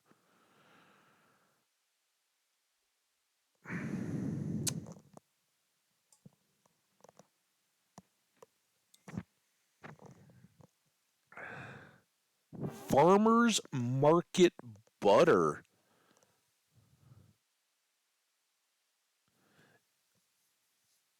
Yeah, Israel's cool, representing the late shift.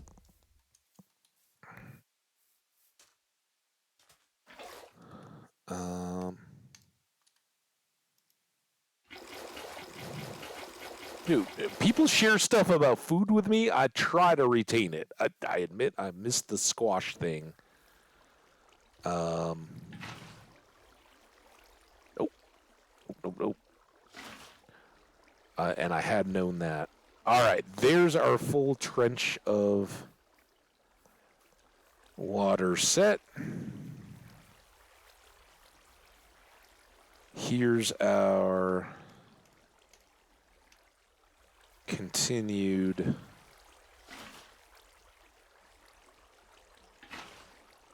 I think we'll just go. It's not that tough.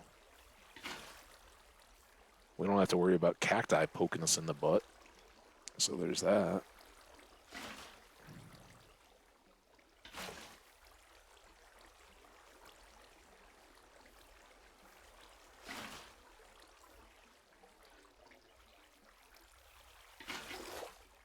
No. Stay in there. I don't know why sometimes they re-grab. Also, did I just dump a bunch of buckets that I previously would have had?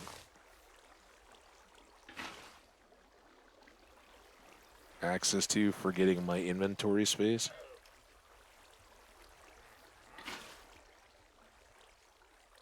Okay, so that got greedy. All right, but that filled in.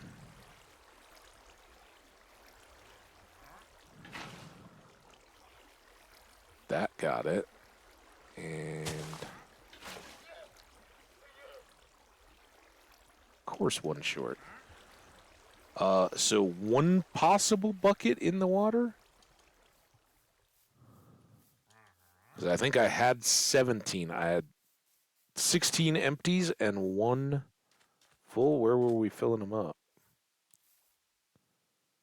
Maybe not. You guys keep an eye out. I don't know why this. So what? We lose a bucket? I guess we'll be all right. But let's dump off these seeds just to clear the inventory.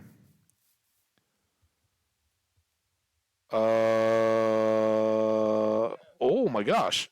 But there's no school tomorrow, so is that the we're back. Or is there just normally no school? 2 hours behind. All right, so you're at 10:30. Yeah, I'm at 3:30 or 15:30. Or 22:15.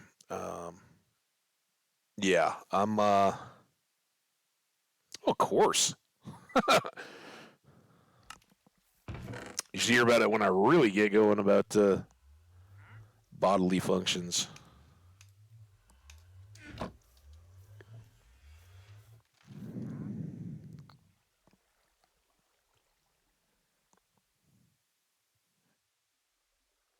All right, we still needed one. I haven't filled the buckets. I should do that.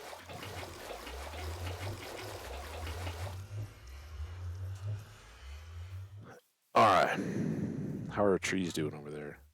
I did plant more trees, didn't I? Or did I just wait for those to decay? All right, there's that whole side good to go. Also, I'm totally like this is just basic farm maintenance.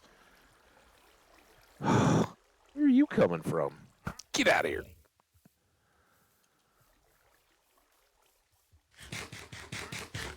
For such a simple thing, it's awesome though. You guys are great. I love having the conversation. It's so much fun. Um, but we've made this definitely complex, haven't we? All right, now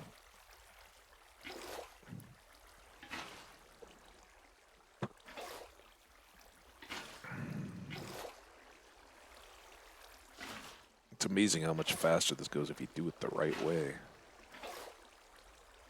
Like I know all these things. It just takes a lot.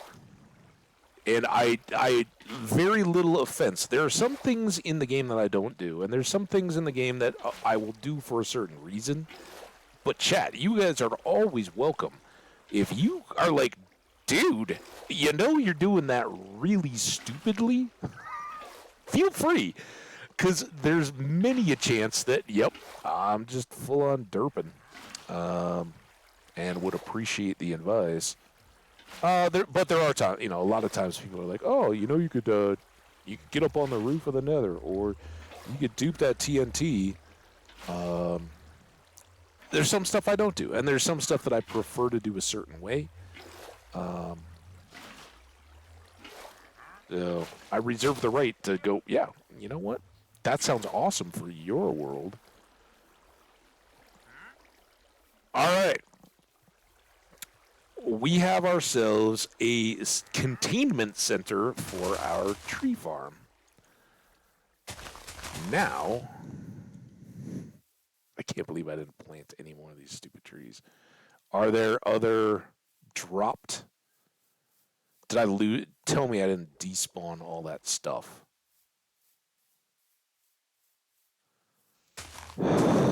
Remember there were all those. Although if these trees popped, it may not have decayed, but there was like lumber up in sitting on those things. Oh well. Soon it will not matter. We will have so many spruce trees, so many spruce logs. Be forever goodified. This is going to be a problem though, isn't it?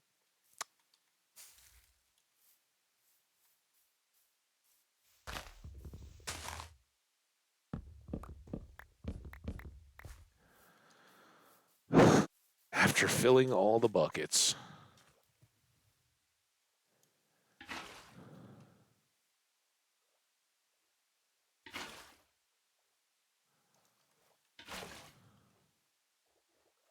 No, bad.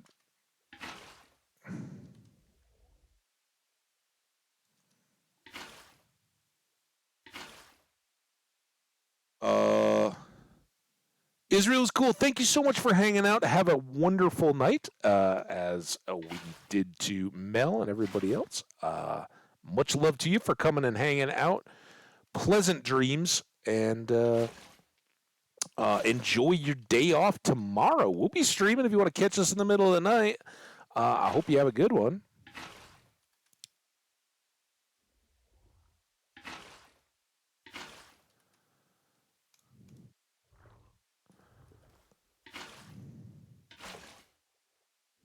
And then we'll fill one.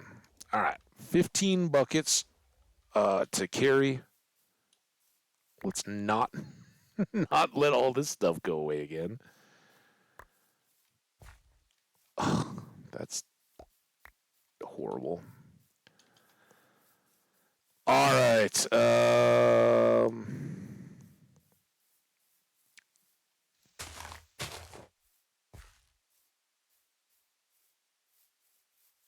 I'm kind of tempted to run it just partial, but I think we still need the advantage of a higher ratio of leaves to trees, even though we should collect and consolidate pretty well with the water.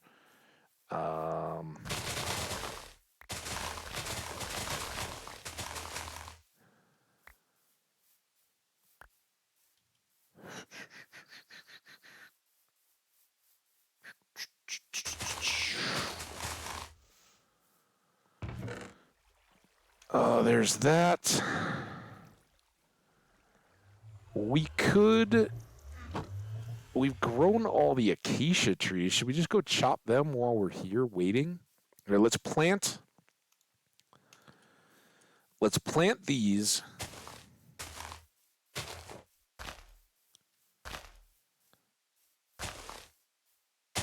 On the big tree, on the big grass. Big trees.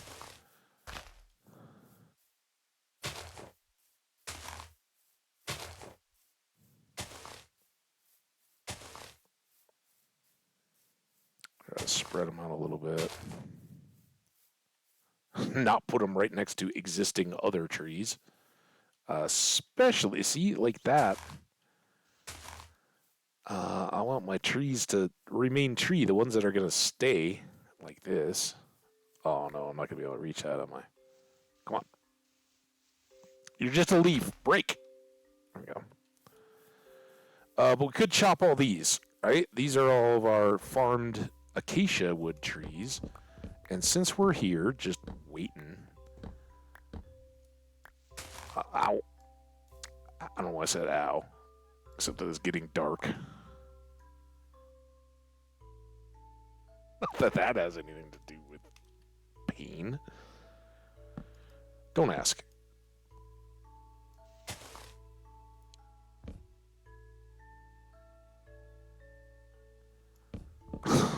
I'm so glad I can be the cutest when I derp stuff.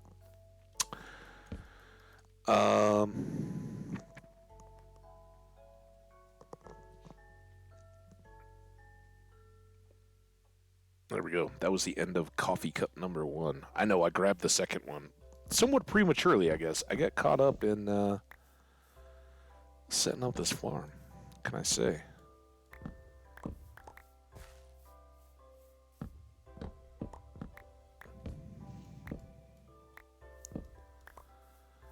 So we can bring these back, and then I guess we'll go probably convert bones into bone meal. Ooh, that's a different tree altogether. I think. Which tree are you part of?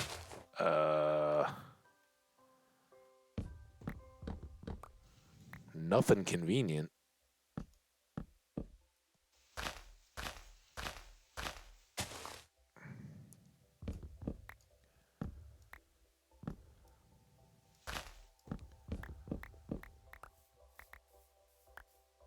Oh my God. I think I slept when I was reading in the chat. I missed your big discovery earlier. All right, hold on. That there's school tomorrow? That's 7 hours? We talked about the time. Oh. No, that was the Nutella and Farmer's Market butter. Wales to make some toast. Am I too far? Then you were away.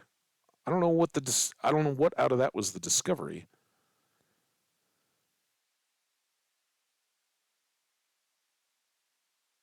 Sleep well. I don't know what I missed. You gotta keep going. Oh, keep going. Well, Israel was cool. Was rolling. There was the ick thing. I'm telling you, it was. There was me swearing Pokemon. I sweared. I know. Pokemon. Zelda. Israel. Slime. Oh, I got it. Your first ever? Ever? Congratulations. I got it. First ever Stardew Valley Dino egg for Welsh Jenny 1984. I know you did not take that to Gunther, because I know you were an attentive viewer, and you understand that with one dino egg, one has access to endless dino eggs. So you better have had discipline. You know what to do with it. Come on. Well, don't waste it. You just wait and see if something comes along. Coop. Oh, that's your big hint.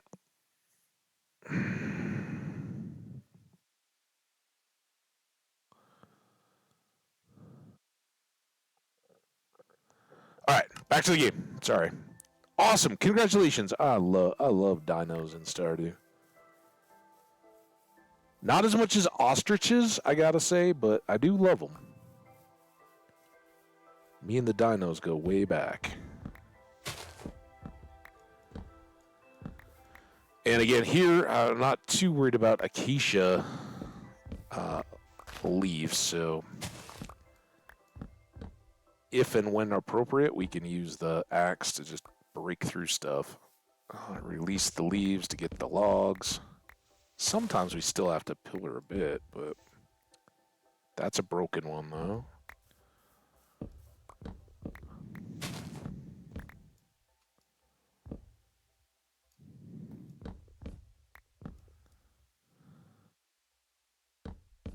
Like here.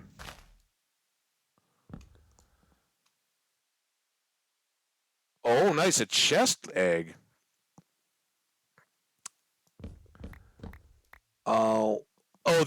The only other way, right? I think that's one. I think the only other way to get them is in a dino level of the Skull Cavern, where they are a random and slightly rarer drop than any of the bone varieties. Right? I think that's how that goes.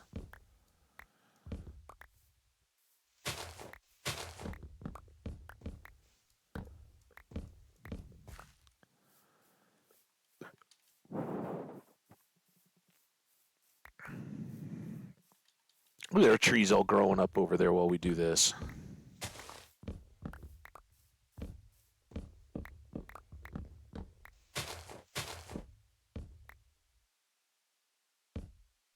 I I don't know if you, I think you missed it for me, Jenny.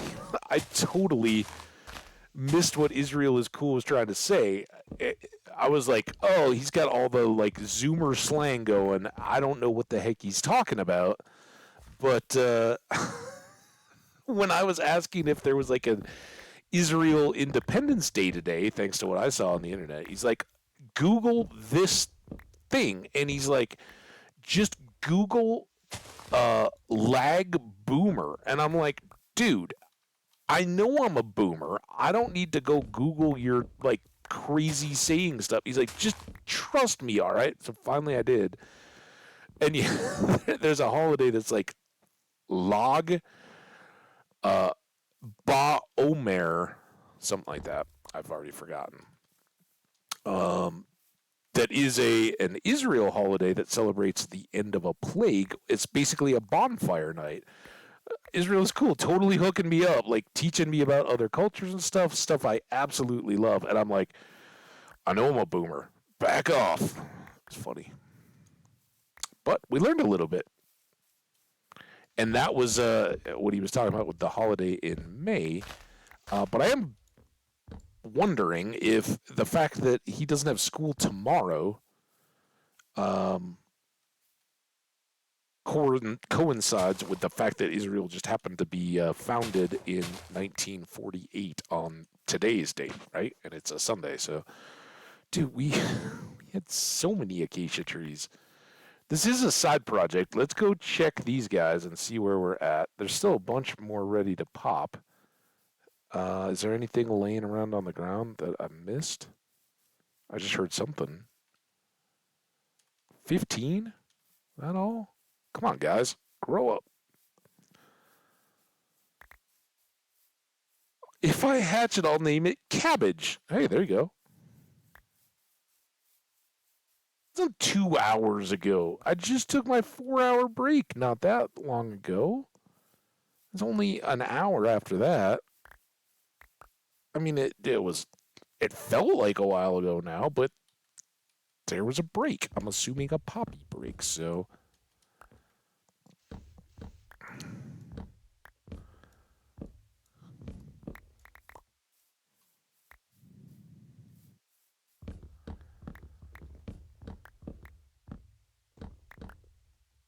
One more. Or two. Sometimes reaching out sideways.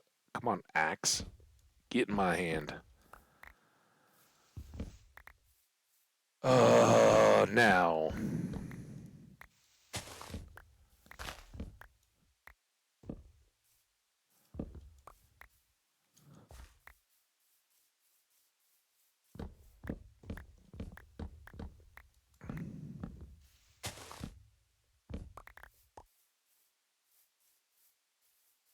I think this was a range of my tree area, wasn't it?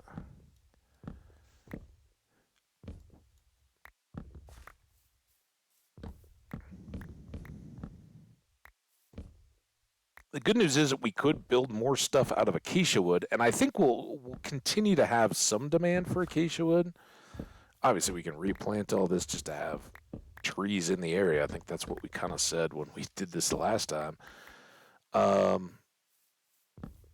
Because we're going to be expanding those natural villages, right? Making them more filled in, building within their style and all that. So lots of chance to use this wood, but we can also, this is not a waste because we're going to need so many trapdoors for our darkroom creeper gunpowder farm stuff. So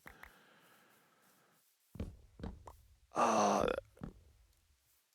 it's all good. And if it's getting us more chance to harvest more spruce trees over there or plant more spruce trees, good to go. Uh, true, true. That was yesterday, though. We moved on. It's a strong numbers day to day. It's me that was like, oh yeah, 16 times 8 is 2 stacks in Minecraft.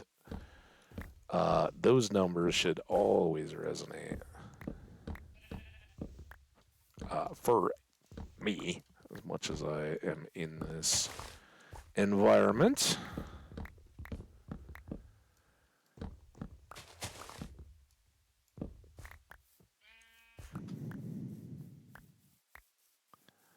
That's a big old tree. This is going to be, and of course it's like offset. I think we'll do this. Still going to hit leaves. How hungry I am. Just chopping trees like a fool over here. What's up, sheep? All right. I don't know how many extra of these we planted. Like that one certainly might have been us. Any of these might have been. But I think we're good to kind of leave this for a moment. What I'm going to do is leave a stack or two of saplings. We'll see how many we get here. And I very well will probably lightly replant this at a minimum if we don't just do a full replant. Kind of nice, right? Just coming over here and having this all good to go. Look at how much wood we got. Oh, I thought that was acacia wood where it accidentally chopped the logs so that they all 6 sides were not shaved but barked, whatever that is. I think you have to craft that, don't you? Still this little hole. All right, we got more spruce trees. Oh, I almost punched that one. Let's go all the way back over. We'll chop. We'll store this extra stuff. So yeah, having those on hand is kind of handy. Dun dun. We're gonna have to go back for more. Let's sleep down in our hole here. I think we might have thrown nope, nothing. I think I meant to throw something.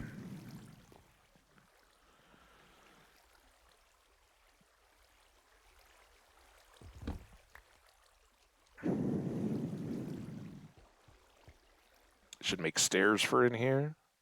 Lots of stuff we should do.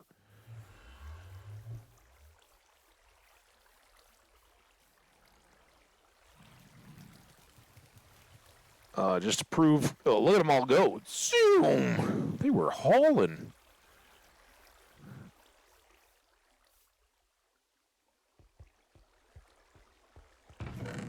And there we go. Oh, they got to get through the hopper. 46. Bunk. There we go. So anything that we chop out of those trees that then decays and falls in the water will get pushed into there. Proof of concept. Good, good, good. Let's go here. Let's get our the lumber that we have gathered dropped off in the basement. I'm going to grab bones, craft bone meal. That will, when we go back and chop the trees, hopefully we'll be close enough. I would really, if you can't tell, I'm trying to hold out to at least pop the tree farm once. This is spruce.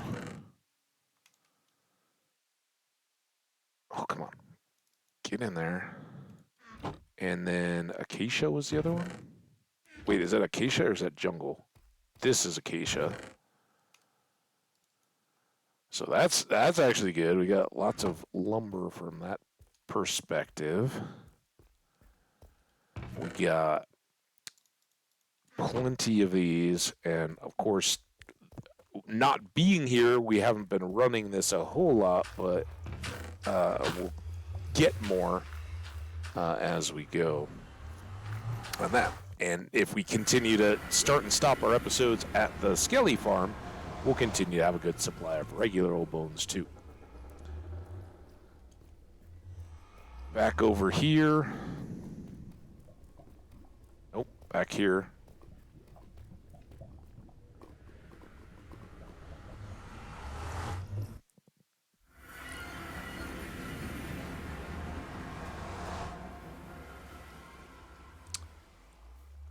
All right, chop first.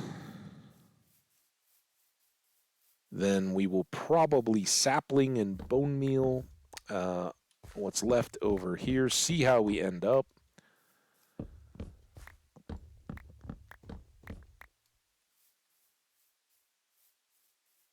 And hope we end up with 2 full stacks. Oh, man. See, this is why trees are... Spruce trees are awful. Love them. Love the wood. Love when you grow them big. I hate the little versions because they got these low leaves all the time. They got too tall to be chopped tree versions like the birches.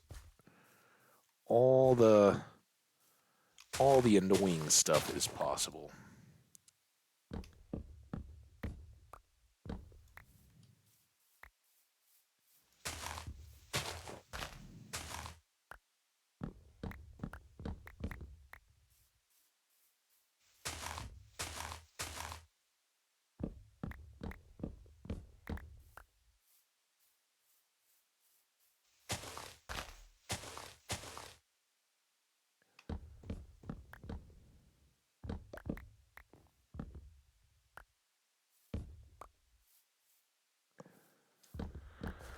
All right, up we go.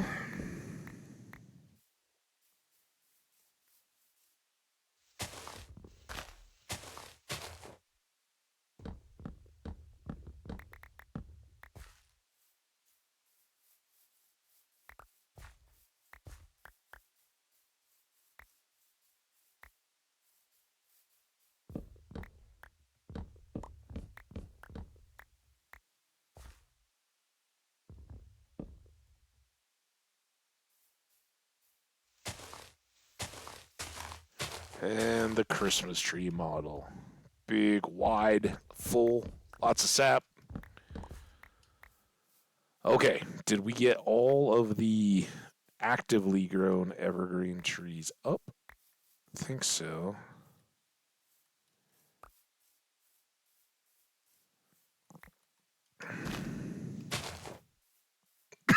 Oh, this is problematic.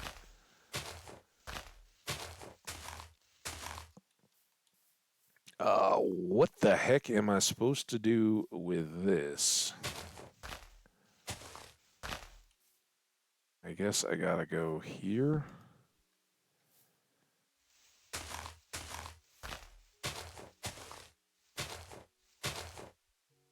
That's a hole. No. I can get it from there. Is that one still connected over there? No. This one is. And now I will likely fall. I shouldn't have to break any more of these. They should all be good to go. Well, we shouldn't have to worry about any of that kind of stuff anymore. Hey, another llamas. What's up, dude? Nothing. Why don't you have spruce saplings? The ones I've been trying to find all day.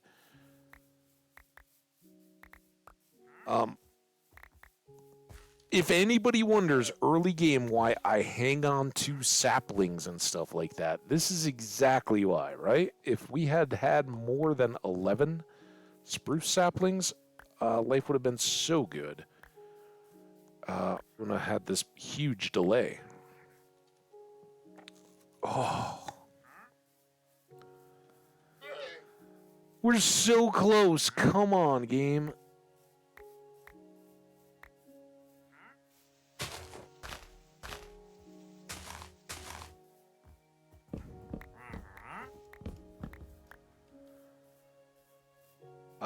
And I honestly, I don't know. This is basically straight up lifted off of having watched the streamer John Bams do this tree farm in his hardcore world. So the whole idea of just growing a bunch of trees together, that's nothing. The water around the outside was the innovation there. I think for today, we're going to go scaffold up. But I do think I would like to make a tower up to the ring, because basically we need to be able to get up to the top of the trees. Now, we could do that with wings and rockets, but we don't have any gunpowder to power our flight up there, so that's not happening for a while. Oh, we're so close. 6 more. I see one. It's happening. It's really happening. Take a sip. Do I sound like froggy or something?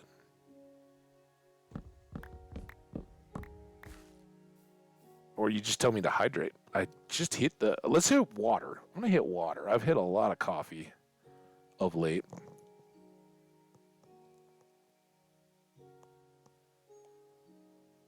I didn't even notice. I'm plugged in. But we'll hydrate.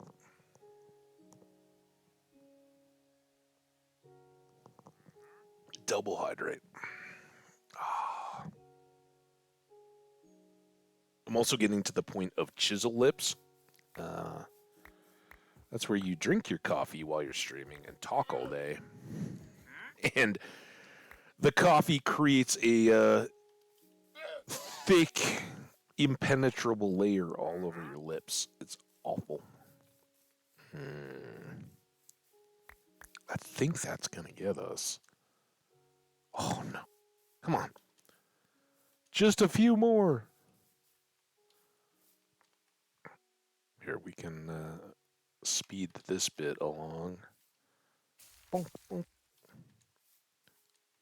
Right? Because it's watched kettle, right? Or wait, watched pot, kettle black. Mixing my, what would you call those? Folksy sayings or something?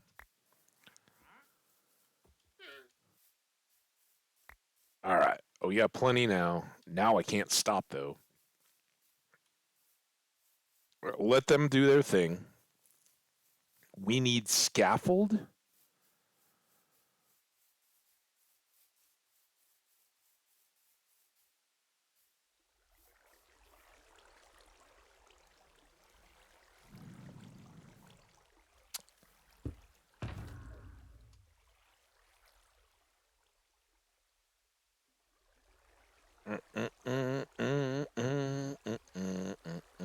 That's under supplies, I believe. I had to think there. Yep. This seems like a good spot. You know what? Let's go from the side, because I think we'll build whatever permanent towery structure from there.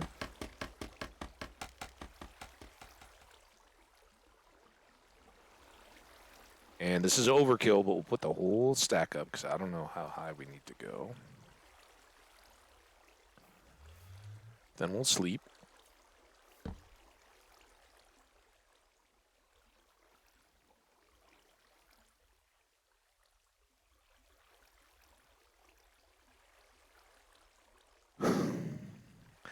You got the autocorrect going there. Yes. A watched pot never boils. And it's like calling the pot calling the kettle black.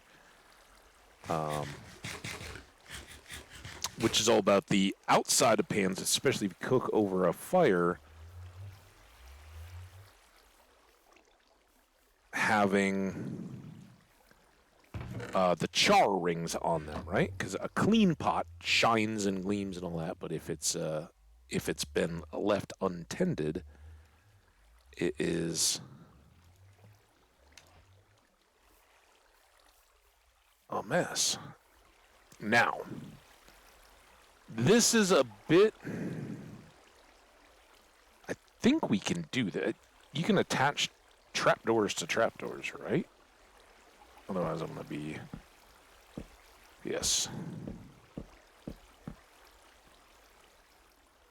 So basically, we could, if I'm smart, we come up and open all these before we go up to chop.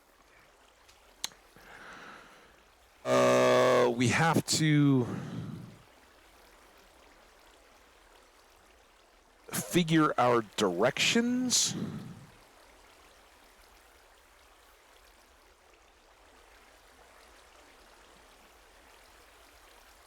And I have to be careful. This is north, right? North and west.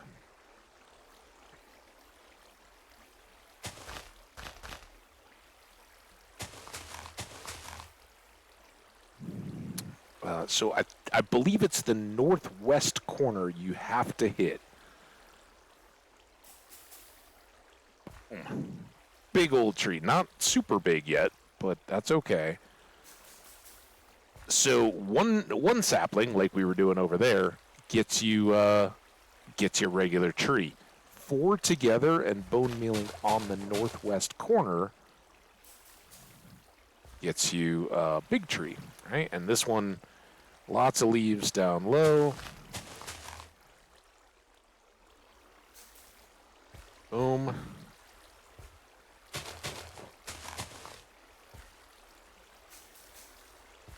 Boom.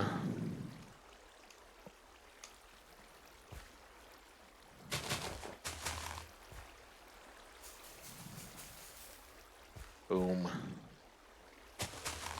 So actually that orientation, I wasn't even thinking about direction as I set this up, but that'll actually work out really well because it will put us as last tree up over there. I think. I hope that works out, right? Well, it can. We'll just actually start the last row from over there. Also, note that these trees create and spread the podzol block. So we can get that from the old growth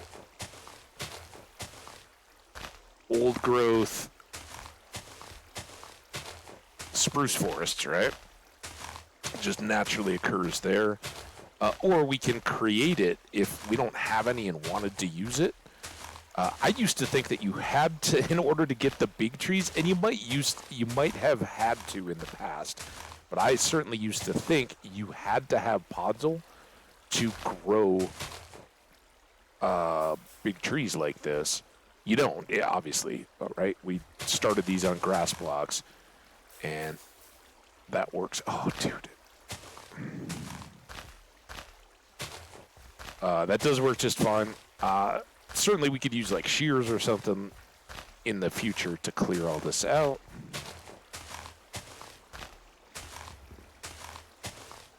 I don't know what the fastest tool is. Shears the fastest tool? I know that'll give us blocks, but would like a hoe or something be quicker? Is there a axe? I don't know. Anybody knows? I'll take the knowledge drop if you got one.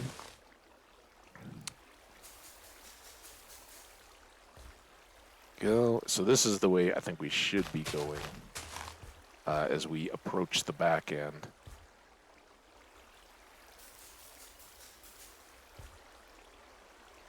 Just perfect practice makes perfect, right? Not practice makes perfect. Perfect practice makes perfect.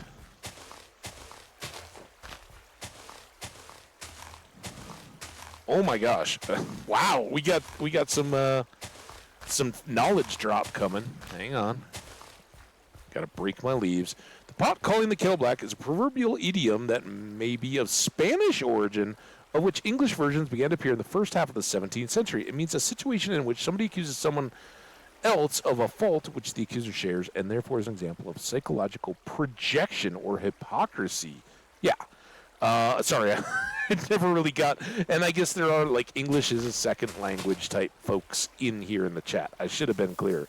But the literal part that makes that make sense is the idea that you've got a pot and a kettle sitting there, and they've both been blacked, ash blacked from the fire that they would be used upon, and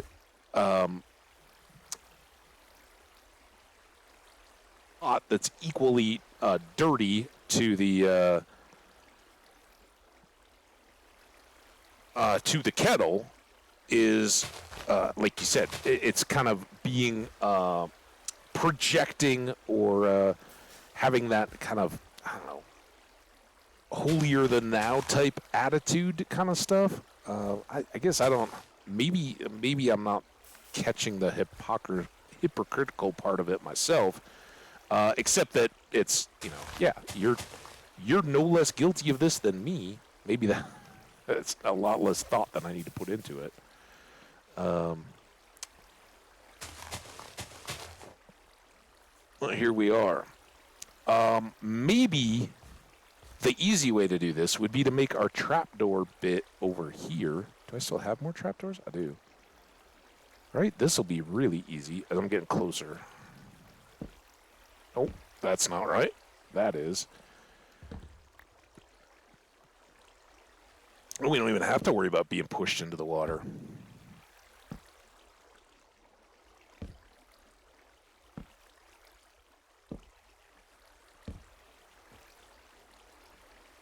We don't need all these to be trapdoors. Those all get... Oh, not those two. There we go.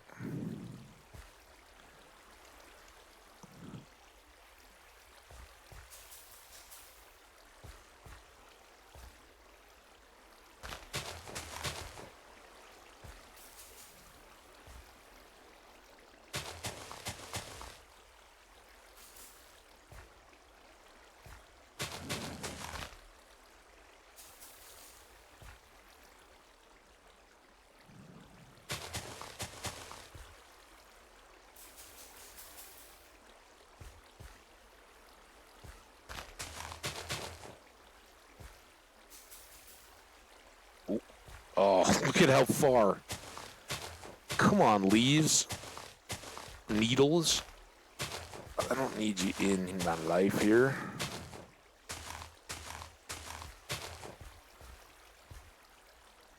Oh, so close. As I said, it is a very manual farm. But I don't know of anything that's not AFK type or duping that works better than just being able to, once this is all done, all these leaves get erased, and it's just a big old mass of wood. And ultimately, we could put a beacon near here with some haste that would speed up our chopping when we do go to clear it all out. And when we get done here, we're not going to have to worry too much about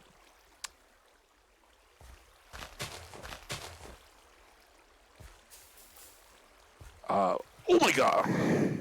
What I am going to have to worry about is falling off, and also, how was my math so wrong? What did I miss here? 28 is 64 times 2. We got a few extra. Oh, seriously? This is the time you want to push me, leaves?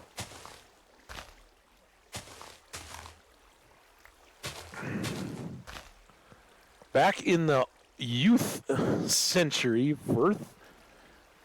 pots and kettles were black, so they were different vessels. They're the same. Don't ask me the math stuff. Yeah, I mean, if they were like cast iron or something, I think of it in terms of like a copper kettle or something getting blackened, because that's the, you know.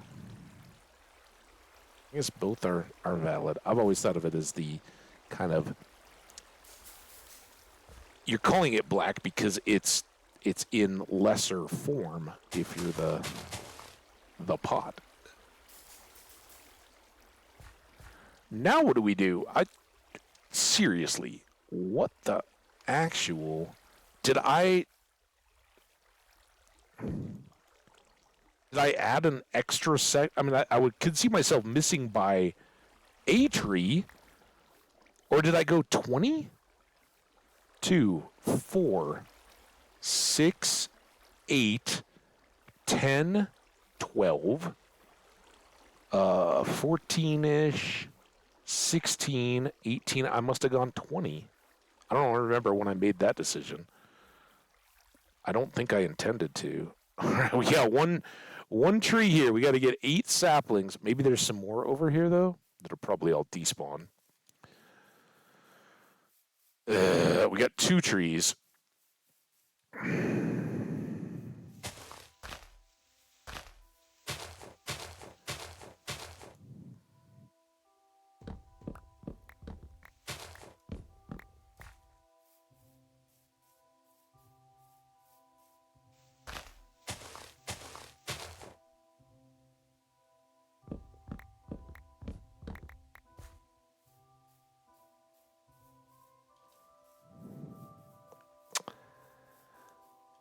Quite a sight. What do you think, wandering trader?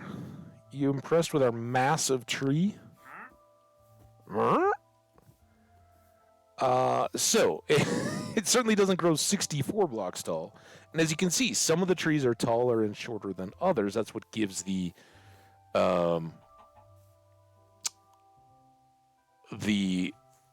area its character. But also, if we go up and go like, 4 or 5 blocks higher than the tallest tree and build our ring around, or even just know that we're going to have that tower. I guess we don't have to have anything up there because it is kind of annoying, especially until we have a tower to anchor them to. Ultimately, you can just get up and then jump off to a high point and work your way around on the leaves to get wherever you need to be.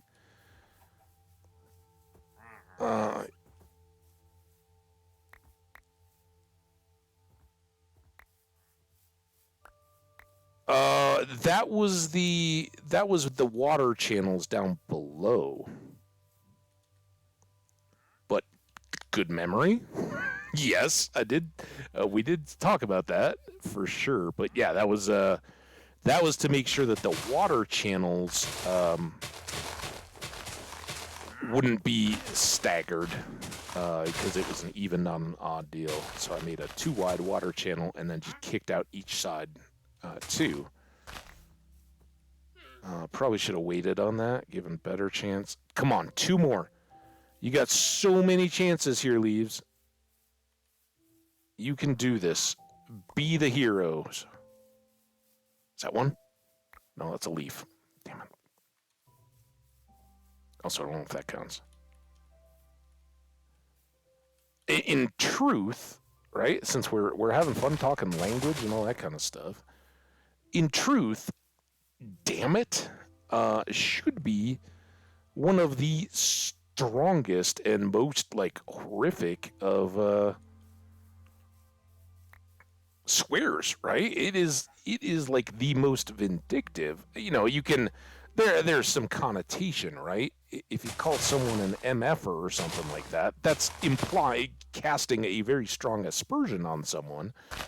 That generally speaking, I don't think anyone actually means, right? It's just a term of derision and mild offense. But calling on a deity to basically condemn whoever you're talking about to damnation, right? And you know, at least in the Christian background, I'm saying like you're basically saying, you know, if you say God damn you, you're saying I hope that our shared deity condemns you to hell. Like, wow, that is strong. Yet we, you know, that one of anything, you know, a teacher, whatever, probably gonna let you slip. You start dropping F-bombs in class, you're gonna be in big trouble. Come on. Oh.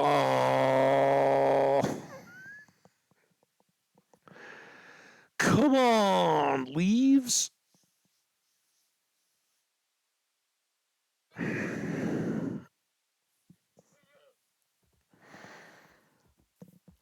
Remember I said we weren't going to go that long today? I would so love to get this run and done. I think we'll leave a tree off either way. But what I don't know, seriously don't know, especially by making this as wide as it is, that requires so many extra saplings.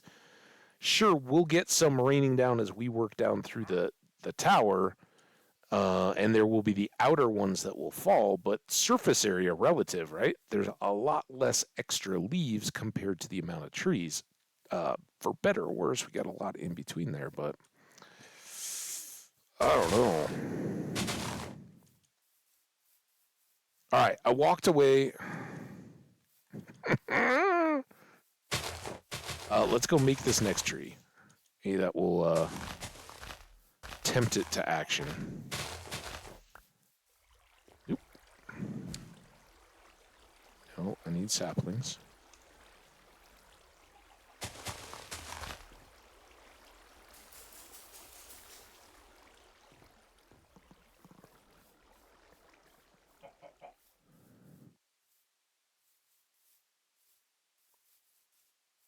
Wandering trader who would not sell. Dude, you could make so many emeralds off me right now if you sold a spruce sapling.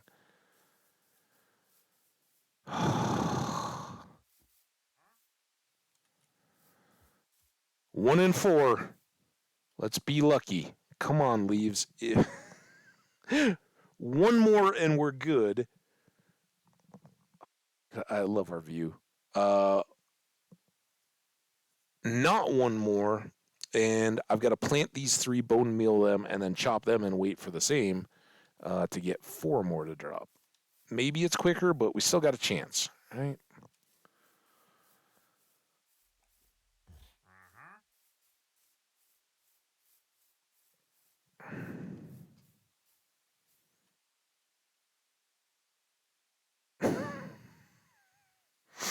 Come on, buddy. You got this. Help me, Obi-Wan Kenobi. You're my only hope.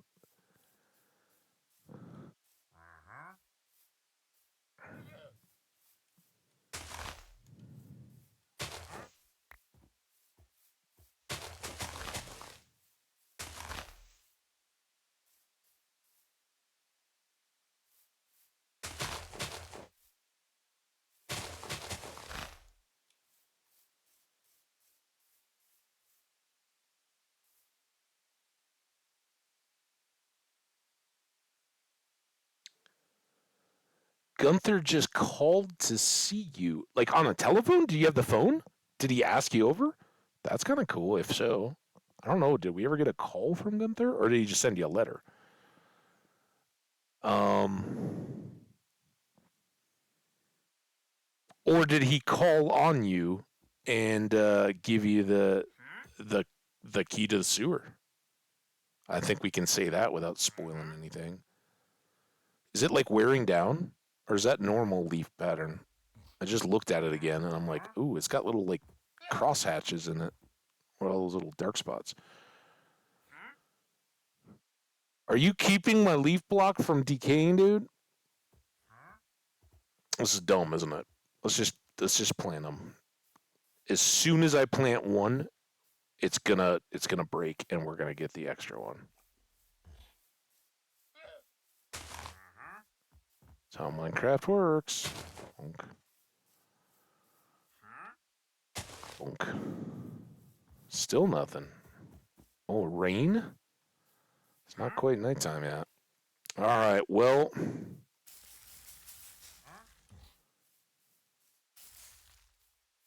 We only need to get 4 out of 3 trees. That seems like a much better proposition. Dude, I almost punched you in the face. Be careful, this tree's gonna fall down too. I don't want you to get crushed. Okay, yeah. Calling on. I gotcha. But I was kind of excited that you had a telephone already. I love that telephone. When you get calls, it's so good. All right, now we can wait for all these to break. All right, you're going to bed. I think that's a little bit before we can, but we can throw our bed out here. Oh, there's 1, 2. Log. Sleep. No one has phoned. Oh, well, you should be due a telemarketer at some point here.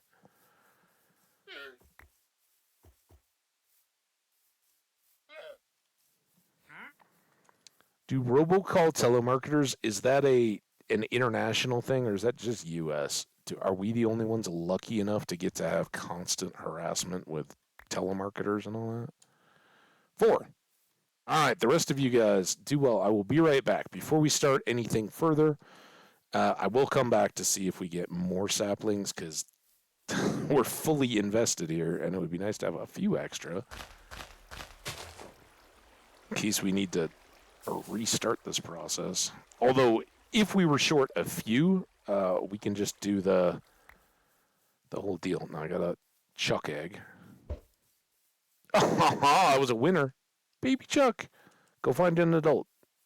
Not me. There we go. Boom, boom, boom.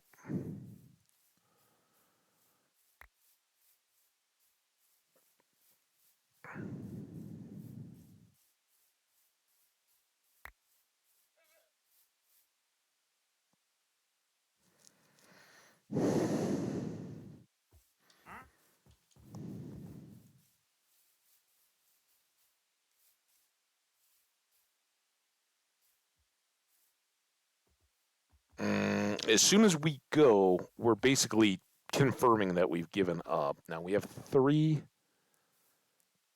We can run back over here.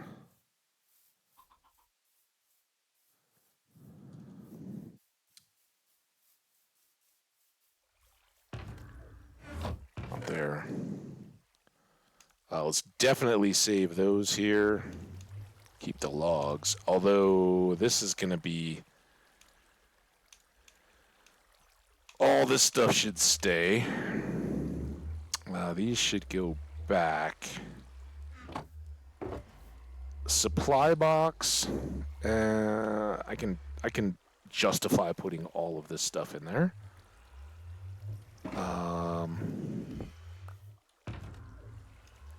Do a little bit of tidying. Do I have an extra? I don't even think I have an extra axe, do I? That could get a little exciting. Worst case, we just break through the leaves and jump into the water and we'll be fine.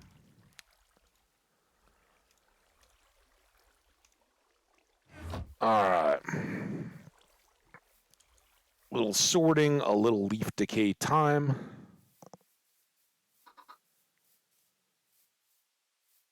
At least one more sapling. Still a log. Dude, what a way. I'm glad we got that 4 we did. We got 4 extra out of 3 trees, 8 saplings. All right, listen. Hopefully it's all going to be good. Hopefully the water channel gives us such a massive return on saplings that it's no problem at all. I would be totally pretending, though, if I didn't best to thinking we're not going to do too well when it comes to saplings.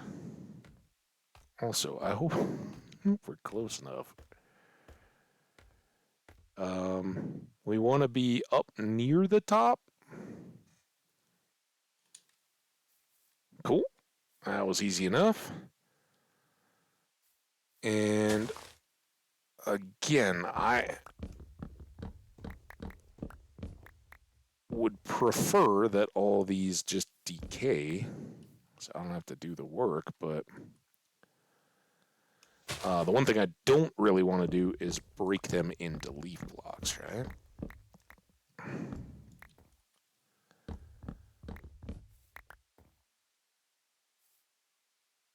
The tricky part here is getting everything leveled out to where we're below but not missing the tops of trees like this one.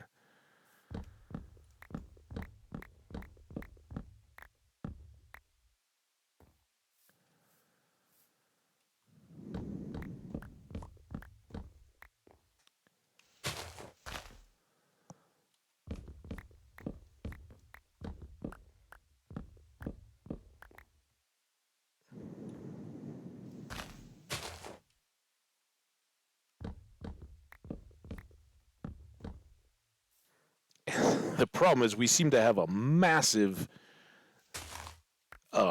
ravine in the middle of these trees, right? So if I just go down, we're going to be missing out on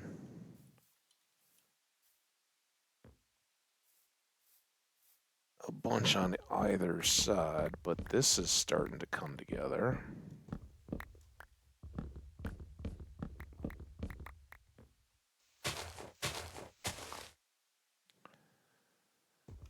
Yeah.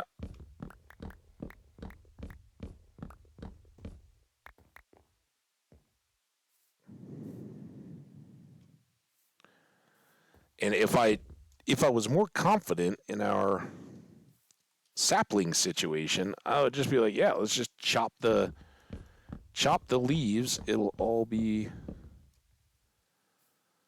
good. I think this one is still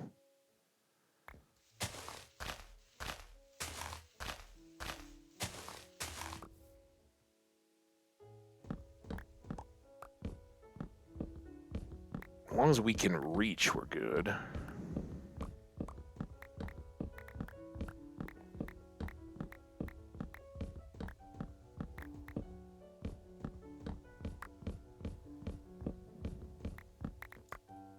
Oh, tree chopping piano music.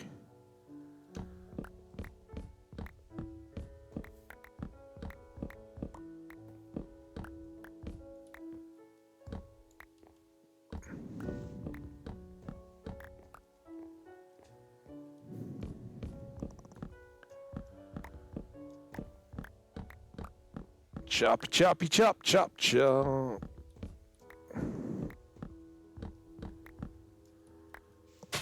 Ooh. It could have been a sapling.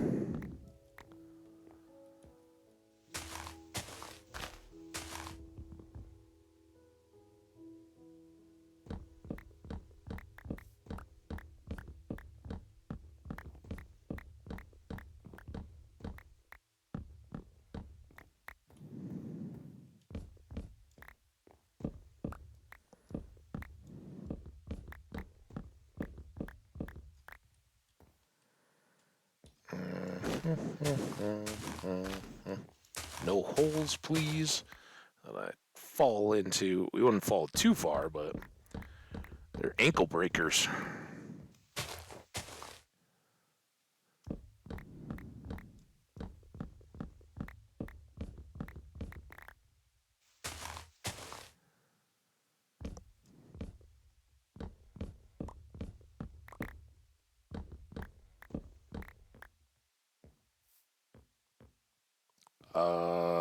We got one there, but I think we can deal with that.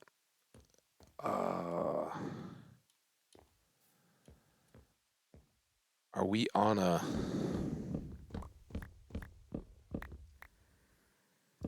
What if we do this? Will this get us where we can go all the way around? Oh. See, these are the holes I was talking about. Like, what? Come on, trees.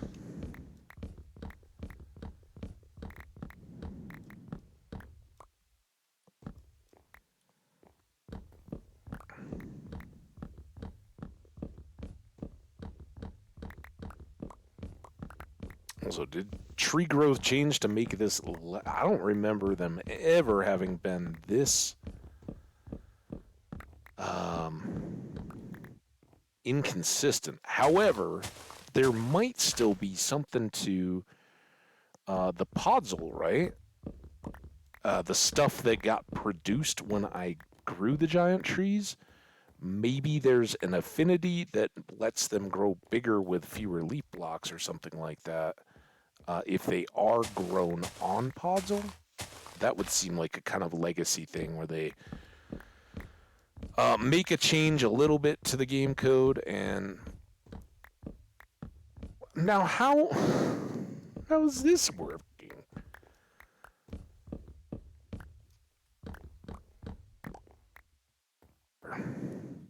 Here, this looks like a nice little spot. It's not nighttime yet. All right, well, we can just keep chopping until it is close.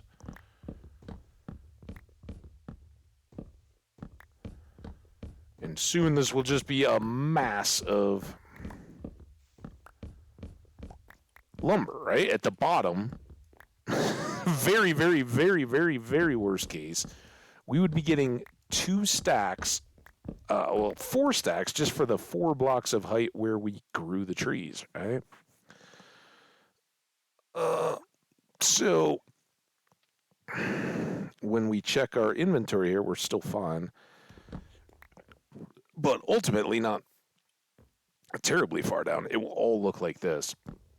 Hiccups again. Like round 3 today? What's up with that?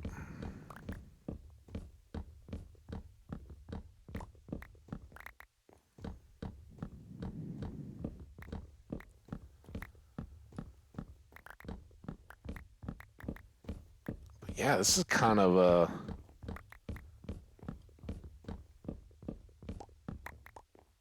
bit awful. And we've only gotten 8 from the leaves that have decayed over our head. That should continue, though, right? The more chunks of lumber we take out, the more leaf blocks are going to decay. And we'll just be cruising around underneath them. So all of that will either drop to us or into the water. And should have good reclaim rates.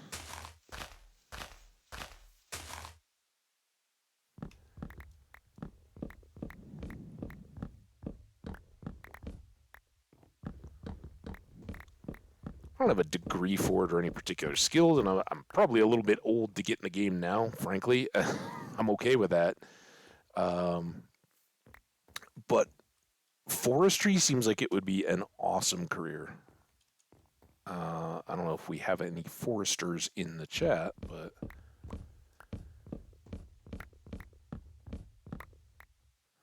One, two, three, 4. Let's hope this gets us... I mean, what the heck is going on here? Dude, tree. You were awful. Some of these trees were like 12 blocks higher than you.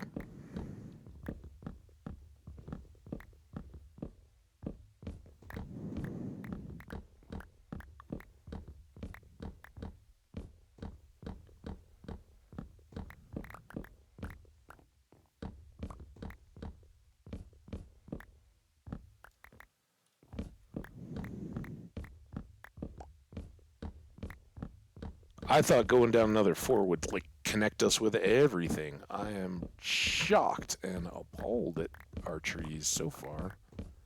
Again, we'll find out, is this a first round deal, a pain we have to suffer through for having not made the whole thing out of podzol blocks?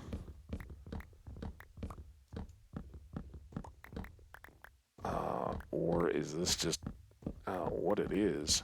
Either way, I hope after just this run, we're good with enough lumber for the trapdoors and the chests and whatever else we need to get our creeper farm going. In the coming week, we are going to have to figure out what we want that to look like. And some of that, it just evolves. Real quick, I'm thinking saplings. Let's go check. I mean, some of them could be way up on top of those leaves, so.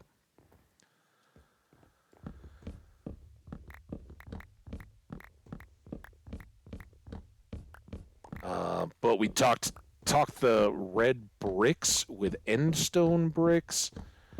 We could very much now incorporate some form of green. We got a lot of green or lime. Getting back to creeper colors, right? Because we'll have lots of possibility for white dye as well. We're running the composter on the seeds, get a lot of bone meal. We can train that 1-for-1 for white dye. And it's white and green to make lime. So some kind of an end stone with green, end stone with red, a combo. What else do we have a lot of? You guys can, if you got ideas or something, we'll figure out the pattern stuff as we go. But I do like to have either like one color, which probably would be the end stone, is like the base, the edges, and all that kind of stuff in our primary building, and then a secondary, and then like a total accent color. So if the green and red work together, we could do that, but that could be kind of clashy. I'm not good so much with colors. I don't know. I know I'm not like missing out on a fashion designer career or anything like that, so.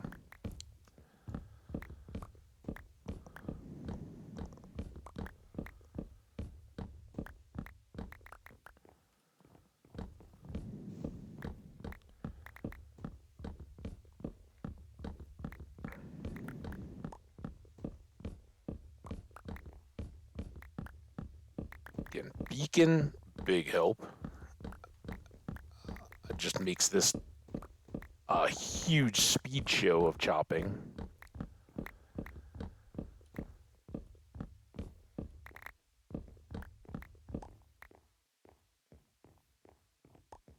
There's a few more saplings, but we're certainly not up at 2 stack level. But hopefully we are at connect all the wood when we get down here.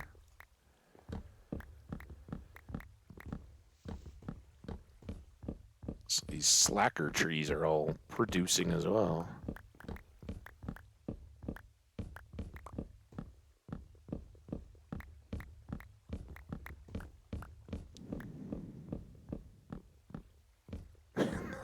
Then it ends up being largely like carving a basement, right? But this would definitely be the spot where I would set a beacon and leave it. We could even incorporate that in and around the tower to get up to the top of the trees.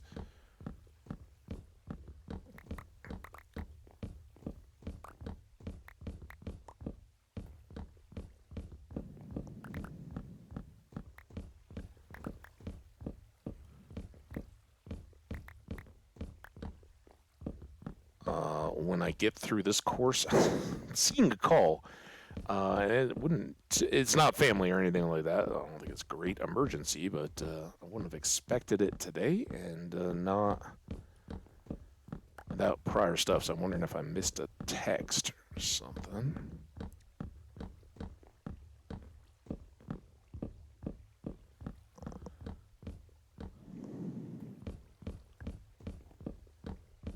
Chop, chop, chop.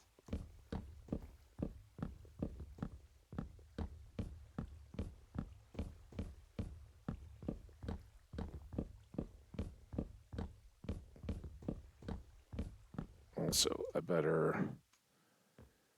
Uh-oh. Oh, no. I hear the sweet... What have I done? Oh, crap. Well, this is all right, I guess. Just don't miss the water. Oh! Where is my other ender chest?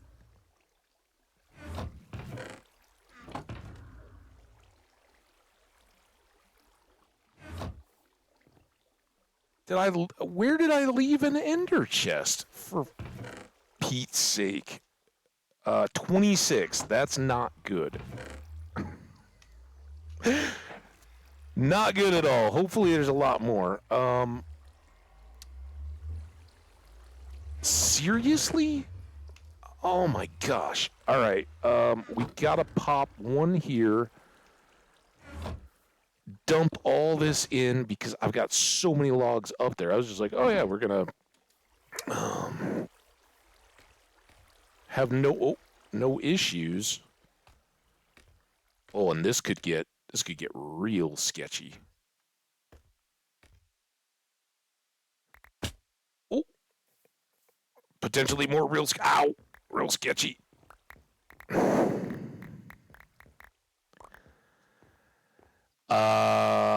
So many issues I'm now becoming aware of, and I don't know what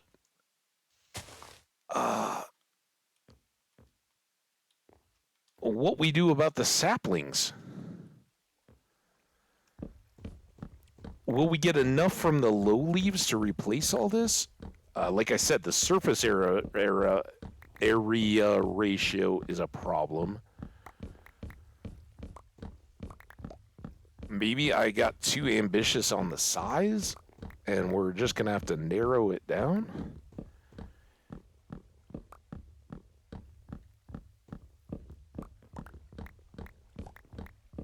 That is why I tried to cut the outer edge, so that the leaves can decay as quickly as possible.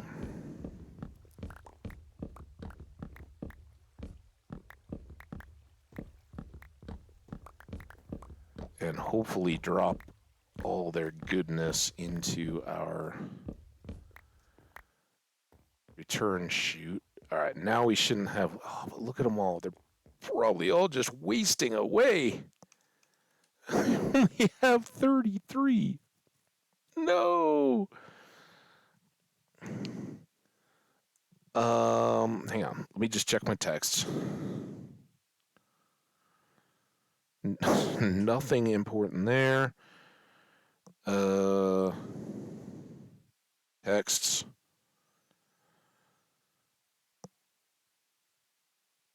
We'll call in a bit.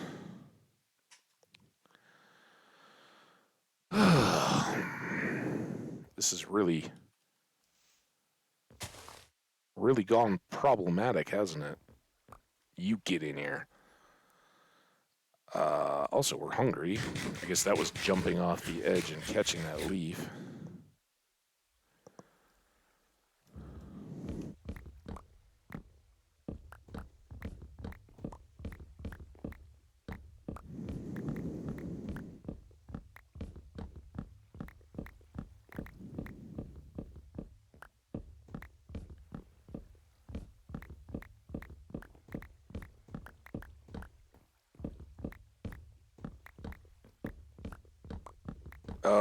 There's got to be a fortune, right? There's got to be a fortune that drops sapling out of leaves.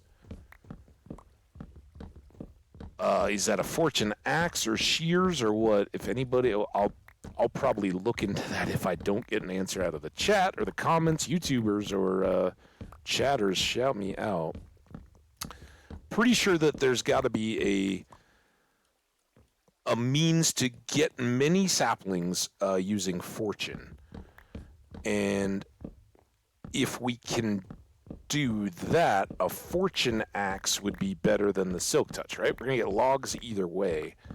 But then we can just chop through the middle of all the leaves. It may be more wear and tear on the axe, but we'll have plenty of different sources of XP to repair it. And that's what then keeps the farm running, right? And why I have forgotten, I don't care so much about the loss of these saplings that are up high dropping down to the leaves. The lower course of leaves decaying will give us significant amounts, and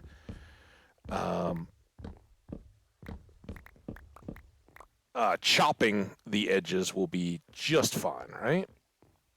And I can do a little bit better just by running around and grabbing some of these before I just chop down further. Doing bad on the lumber part. That I'm very happy with. It's the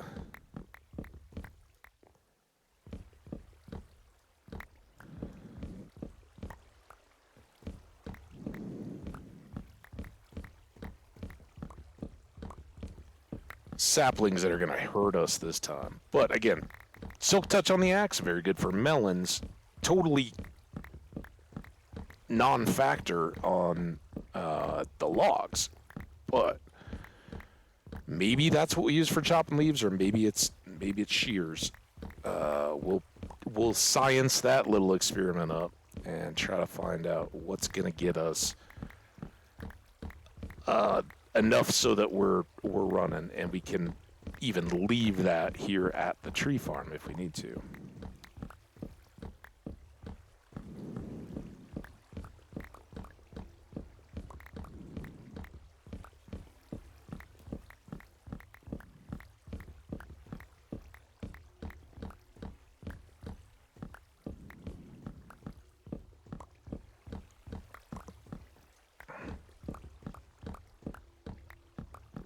Shout out to everybody hanging in the chat today. We've gone from quite active conversation, a lot of fun, to a little more quiet of late. So I can only account that to the riveting excitement of the tree farm. It will tend to drive people speechless as they marvel at the process. Very good news, though.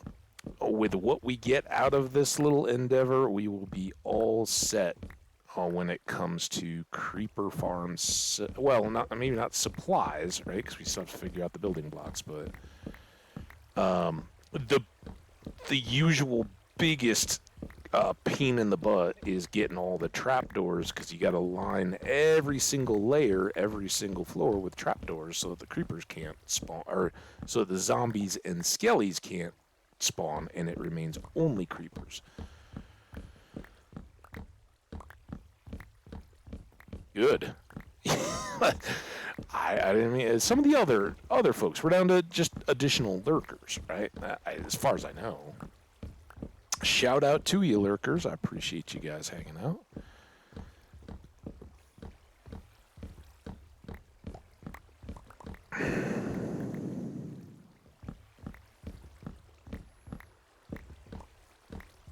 Also, we're going to learn how far does an axe take us through this process, right? Anything I can glean from all these decaying leaves? This side is the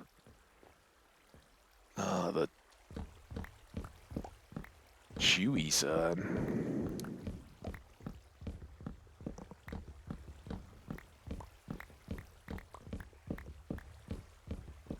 Yeah, I get it. This is like a basement, but at least there's, we can pause. There's a little bit of scenery. You guys can catch it around the outside.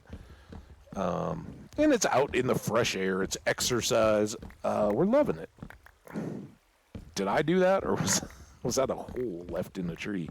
Woodpecker? Owl?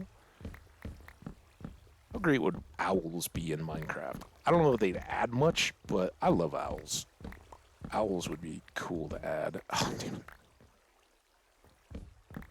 What happened there? Kind of felt like I hung up on something. I just thought of that and thought of lag, and it made me chuckle all over again at the Israel is cool stuff. It's so good to have Israel is cool in chat today. As I said, I was looking back through followers and just kind of kept scrolling, seeing all the familiar names. A lot of you folks that hang out. I didn't get as far back as like Omni or Jenny. I don't think I fully cracked into Stardew Valley era. But I got back to some of our more recent friends, some of the folks that I remember jumping in during Skyrim, names that, jumped out of that at me. Pretty cool. I appreciate all you guys. I really thought we'd be done by 6 hours. We got a little ways to go. Let's do 2, right? We can probably see a little bit better then. And let's go for a speedy round the outside. Oh, it starts to open up. It gets a little sketchy. Speedy outer edge that will promote more of the decay. Decay, not DK. So that then as I go around the rest, I might catch some more of those saplings. Man, oh man, are we gonna have to work to reload this sucker.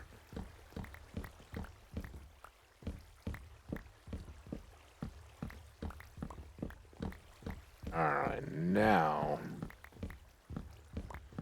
we should have 222, right? We can just do the... I always think of this as like one of those tunnel boring machines. I know it's boring, but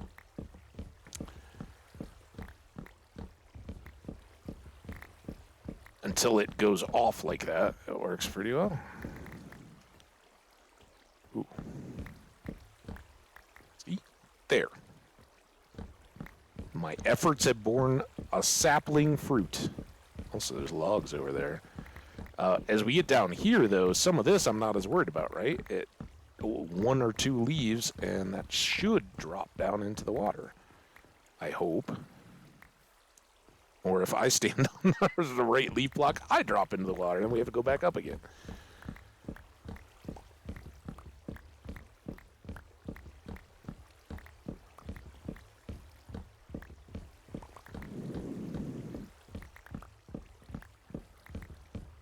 Oh, see, look at all those up high that we're not getting. So I do think we should be breaking this stuff as we go.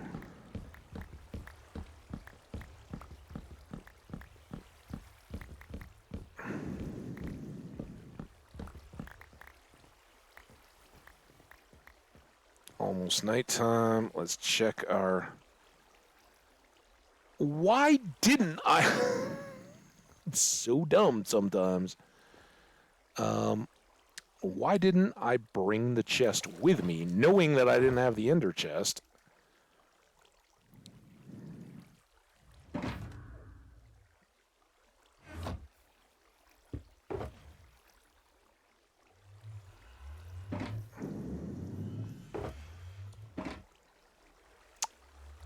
Will it get us all the way through? I don't know.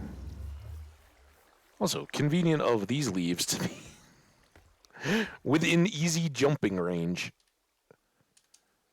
Oh! That didn't work. I tried to jump and it like just knocked me down. I think I hit my head on the scaffolding. I didn't even know that was a thing.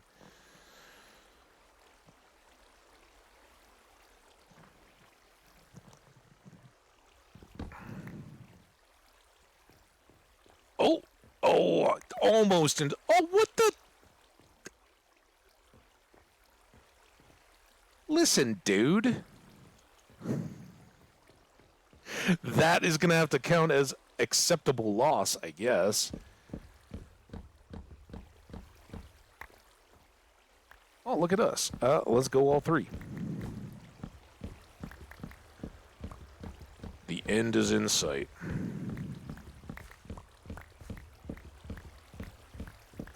We still didn't get the golden helmet working at all today. That had been another part, but we got our 2 primary supply missions totally complete.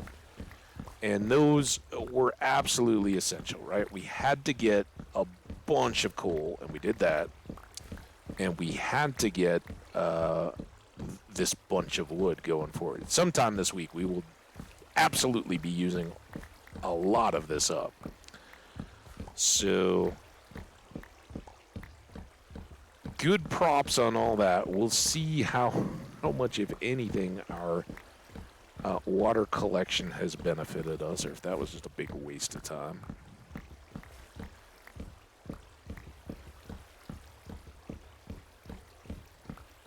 We will get back to researching whether or not our fortune, once we set up an axe with that,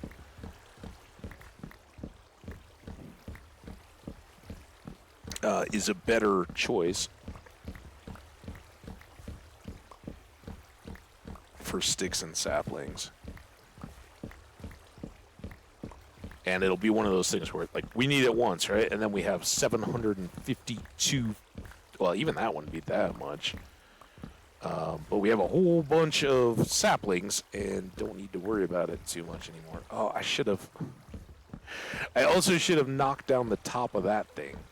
I didn't mark. I have no idea how high up we ended up. That was a waste. If we had just done a tree farm today, I think I would have been sharper and been on top of that. But by the time we chased after the saplings for as long as we did, I was just excited to jump over and chop and let that get away from me. So, commenters and chat folks, if you happen to be around when we do this in the future, remind me. Look at the trees. Cap that thing. For one thing, it won't look as stupid having 64 blocks sticking up. And then we can make a tower where I think the top, we'll have maybe trapdoors out over the top of it again. And probably decorative, like, I don't know, some kind of a shape. I think like the Skyrim, like, beaked, are they supposed to be dragons or hawks or whatever? All those various obelisk-y type things in the architecture there. But some kind of just a big thing. But the decorative side would face back towards the lake and the town and all that kind of stuff. So as it's up above and we catch glimpses from various parts around the lake, or if we're up in the tower or whatever, all that is something better than just a tower of scaffolding to look at, right? Well, there we go. We have 41 saplings in our inventory. I'm sure that the one is now despawned over here, but we should go look just because every sapling is sacred. It's gone. But look, we did spread some pods out around the edge. That's kind of intriguing. It jumped. And what? How does that happen?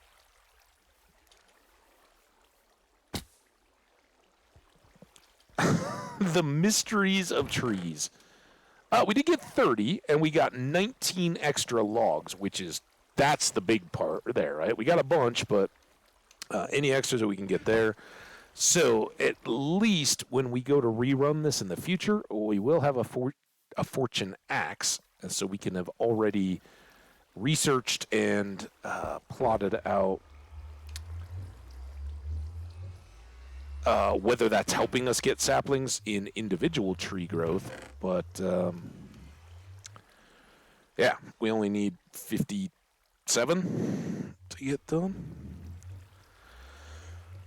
Okay. Leaf locks, we got a few. sticks. Ultimately, sticks want to be traded to Fletchers. I don't think we have much use for dirt, but let's leave a couple around just in case. And we can leave the stone, take the gravel. Gravel's not really needed for much. Extra saplings, I'm good with that. Seeds, I don't think we're going to be planting any wheat over here. We'll take the flowers, right? Throw those at the bees. These guys all stick around for future tree growth. And we can toss this. Only one. Okay.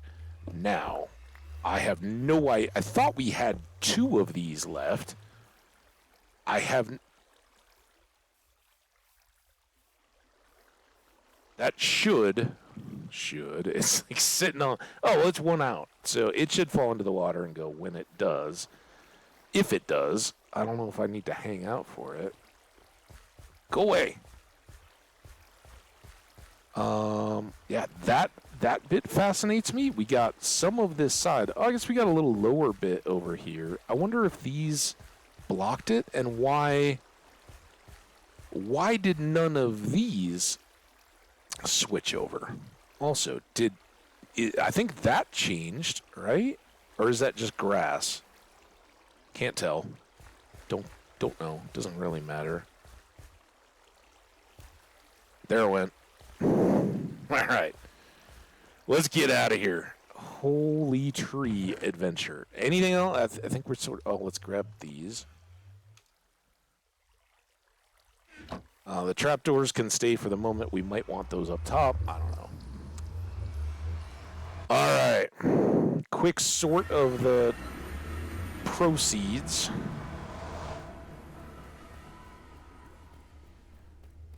And we'll be good to go.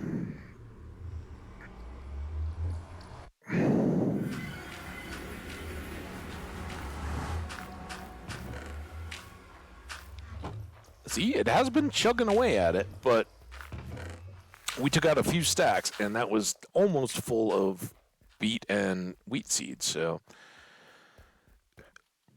there's a lot that I don't have any of this. Spruce leaves, and then these were oak, acacia. There. Sticks, I guess, will go upstairs, so will the flowers. I am so worried that I'm now, like, losing all my marbles, but my shulker boxes, like, what? I can't trust myself, I guess. Put these extra here. I didn't realize I had a split stack situation going on there. 1 random gravel, go away, and then 2 boxes of lumbers. No, yes, yes, yes.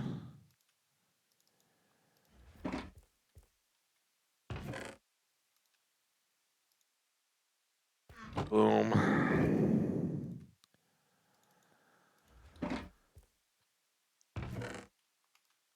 Boom.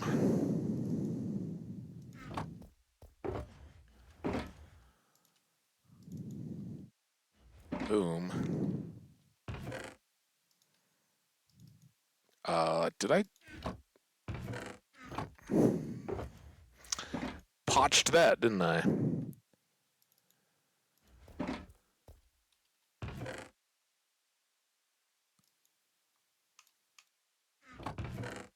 That will, I will totally miss that, and I'll be running the spruce farm again without real need if I don't put that all in the top chest.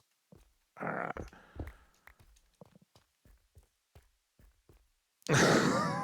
That can happen. All right. All those are good. I don't know what to do about these sticks. I think I'm going to take them upstairs, but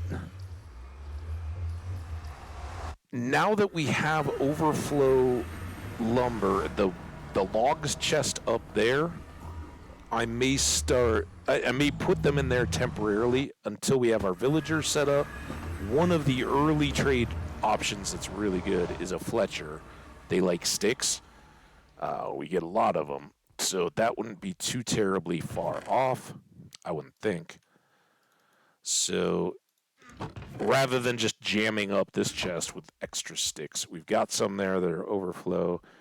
The flowers are going to go over to the bees. I guess we can hit that here before we finish up, and then we'll get to the skellies. Shut it all down, and thank everybody, acknowledge all you guys' kind presence support today. I appreciate y'all being here. We're going to have an axe to try to fix up. We're going to have we got so much to do enchanting-wise. Let's go take a look real fast. It would be so glorious if that was, if that furnace was running the whole time we were chopping trees. I think it's a pipe dream. But it would be nice.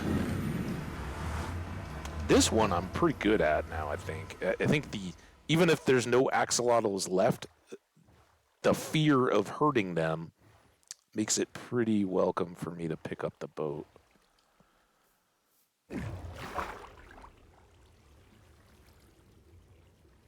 Alright, I suspect we've got like 2 stacks. I don't think we've been cooking this whole time, but it would be so amazing to find out that we had been just in range or something. It was in sight range. Oh, we done something, and oh my gosh, it is keeping up. I don't even understand. Was the farm not running and the furnace was? That's a little crazy. But let's try to make the mess here. Bonk. We're gonna take that. Quick, get this back up here. Oh, I didn't even fix the axe. This was never about axes, though. That can go back in, and that can go in. And our hopper dumped. Still magically dumping. I don't understand what's going on. What? That was dumping out of that hopper. All right, so it just shot through. That all goes back to here. We're back in business. I wasted a little bit of coal there, but that's cool. And we got up to level 30 from 21. Not terrible. I think to repair our pickaxe, to repair our bow whenever we decide we need to do that, it is 33 levels. We can start rolling for a gold helmet or any of the enchants that help that anytime after 30, right? But it would make sense to gather a bit more XP before we do. I guess I gotta break the boat. It is a shame that I didn't just hit that axe. We wouldn't have had to worry about it. But whatever. It's cool. I'm really glad. That was great. Not insignificant levels, and we got 9 of them just from having, I think, worked on the farm and maybe some of the trees. All right, we need to be back here, right? Things to do, all right, that you guys can certainly help me out. We still need a little bit more of that nether wart. Things to remember to do going for... Oh, damn it, flowers.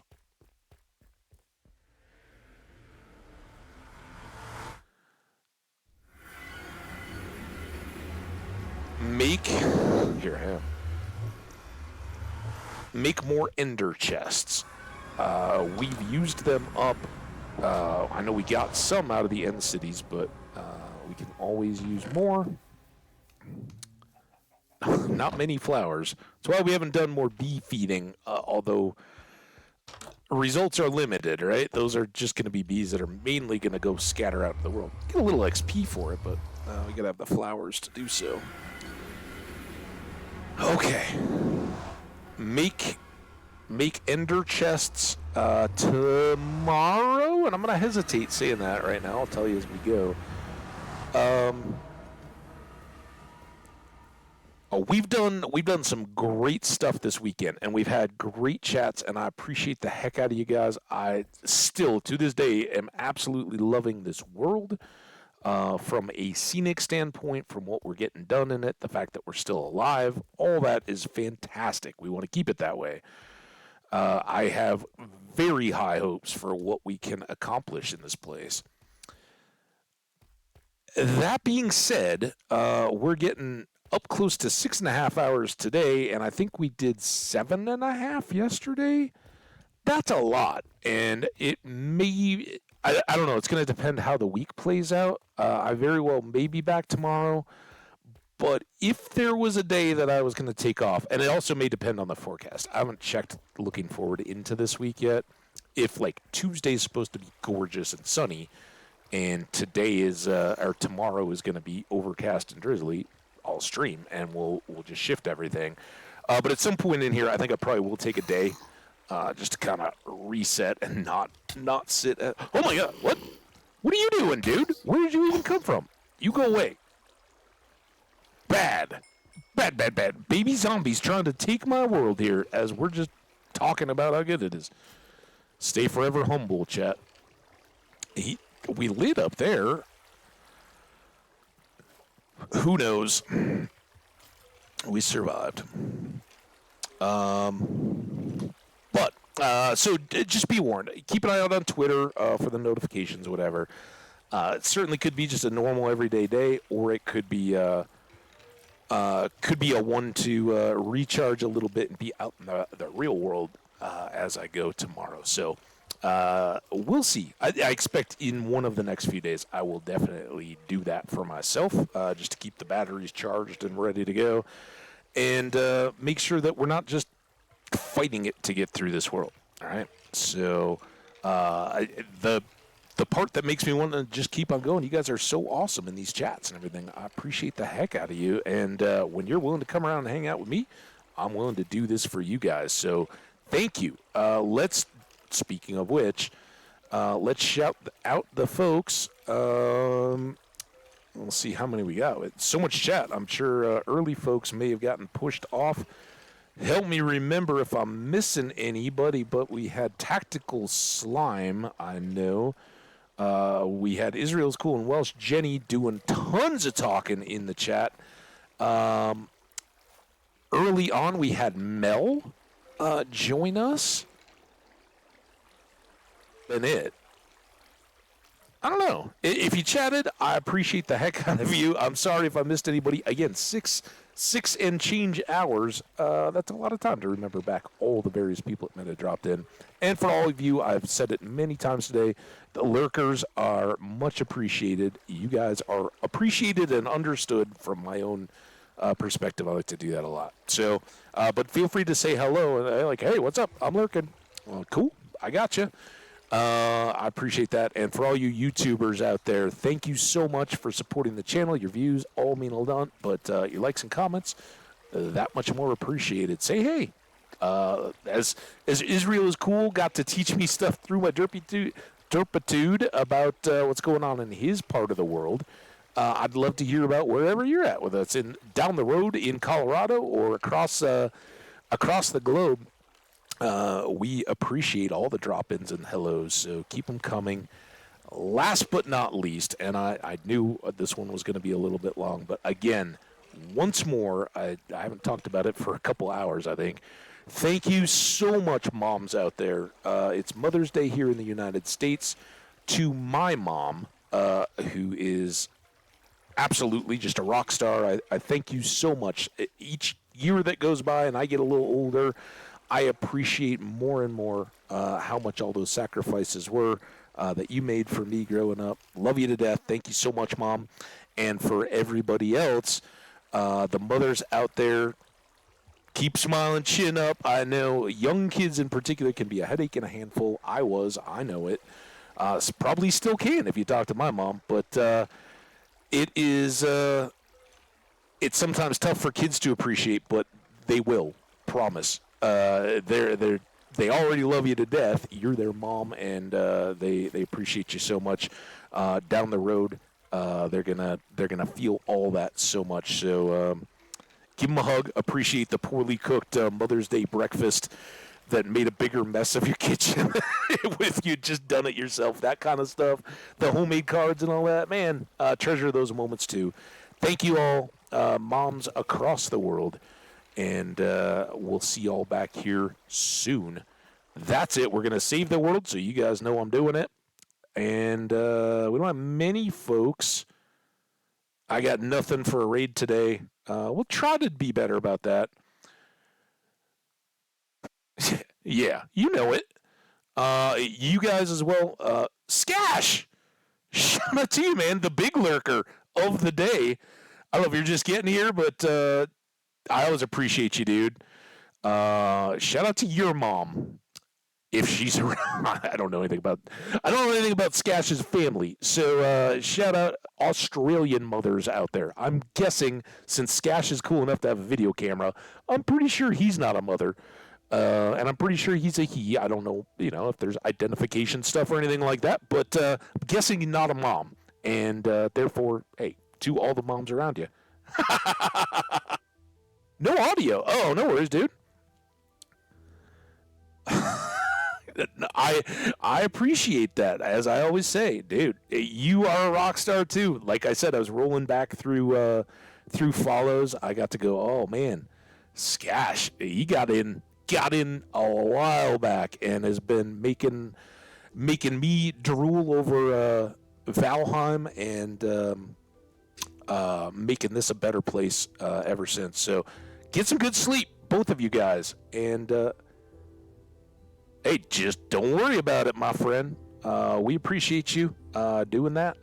Anyway, Tree Farm, it's sort of done. We'll get it better, and we will see you all for the next one when who knows what we do next and what we decide on for the Creeper Farm. If we do it as I'm thinking, we're going to have to go back to the end and pull a ton more endstone back, right? We basically used all of ours to pillar, but we can, basically just go over. We may go hit that next city and then mine along there from our first portal and see what else is out there, but just come back with some shulkers full of endstone or torn down city. We'll see.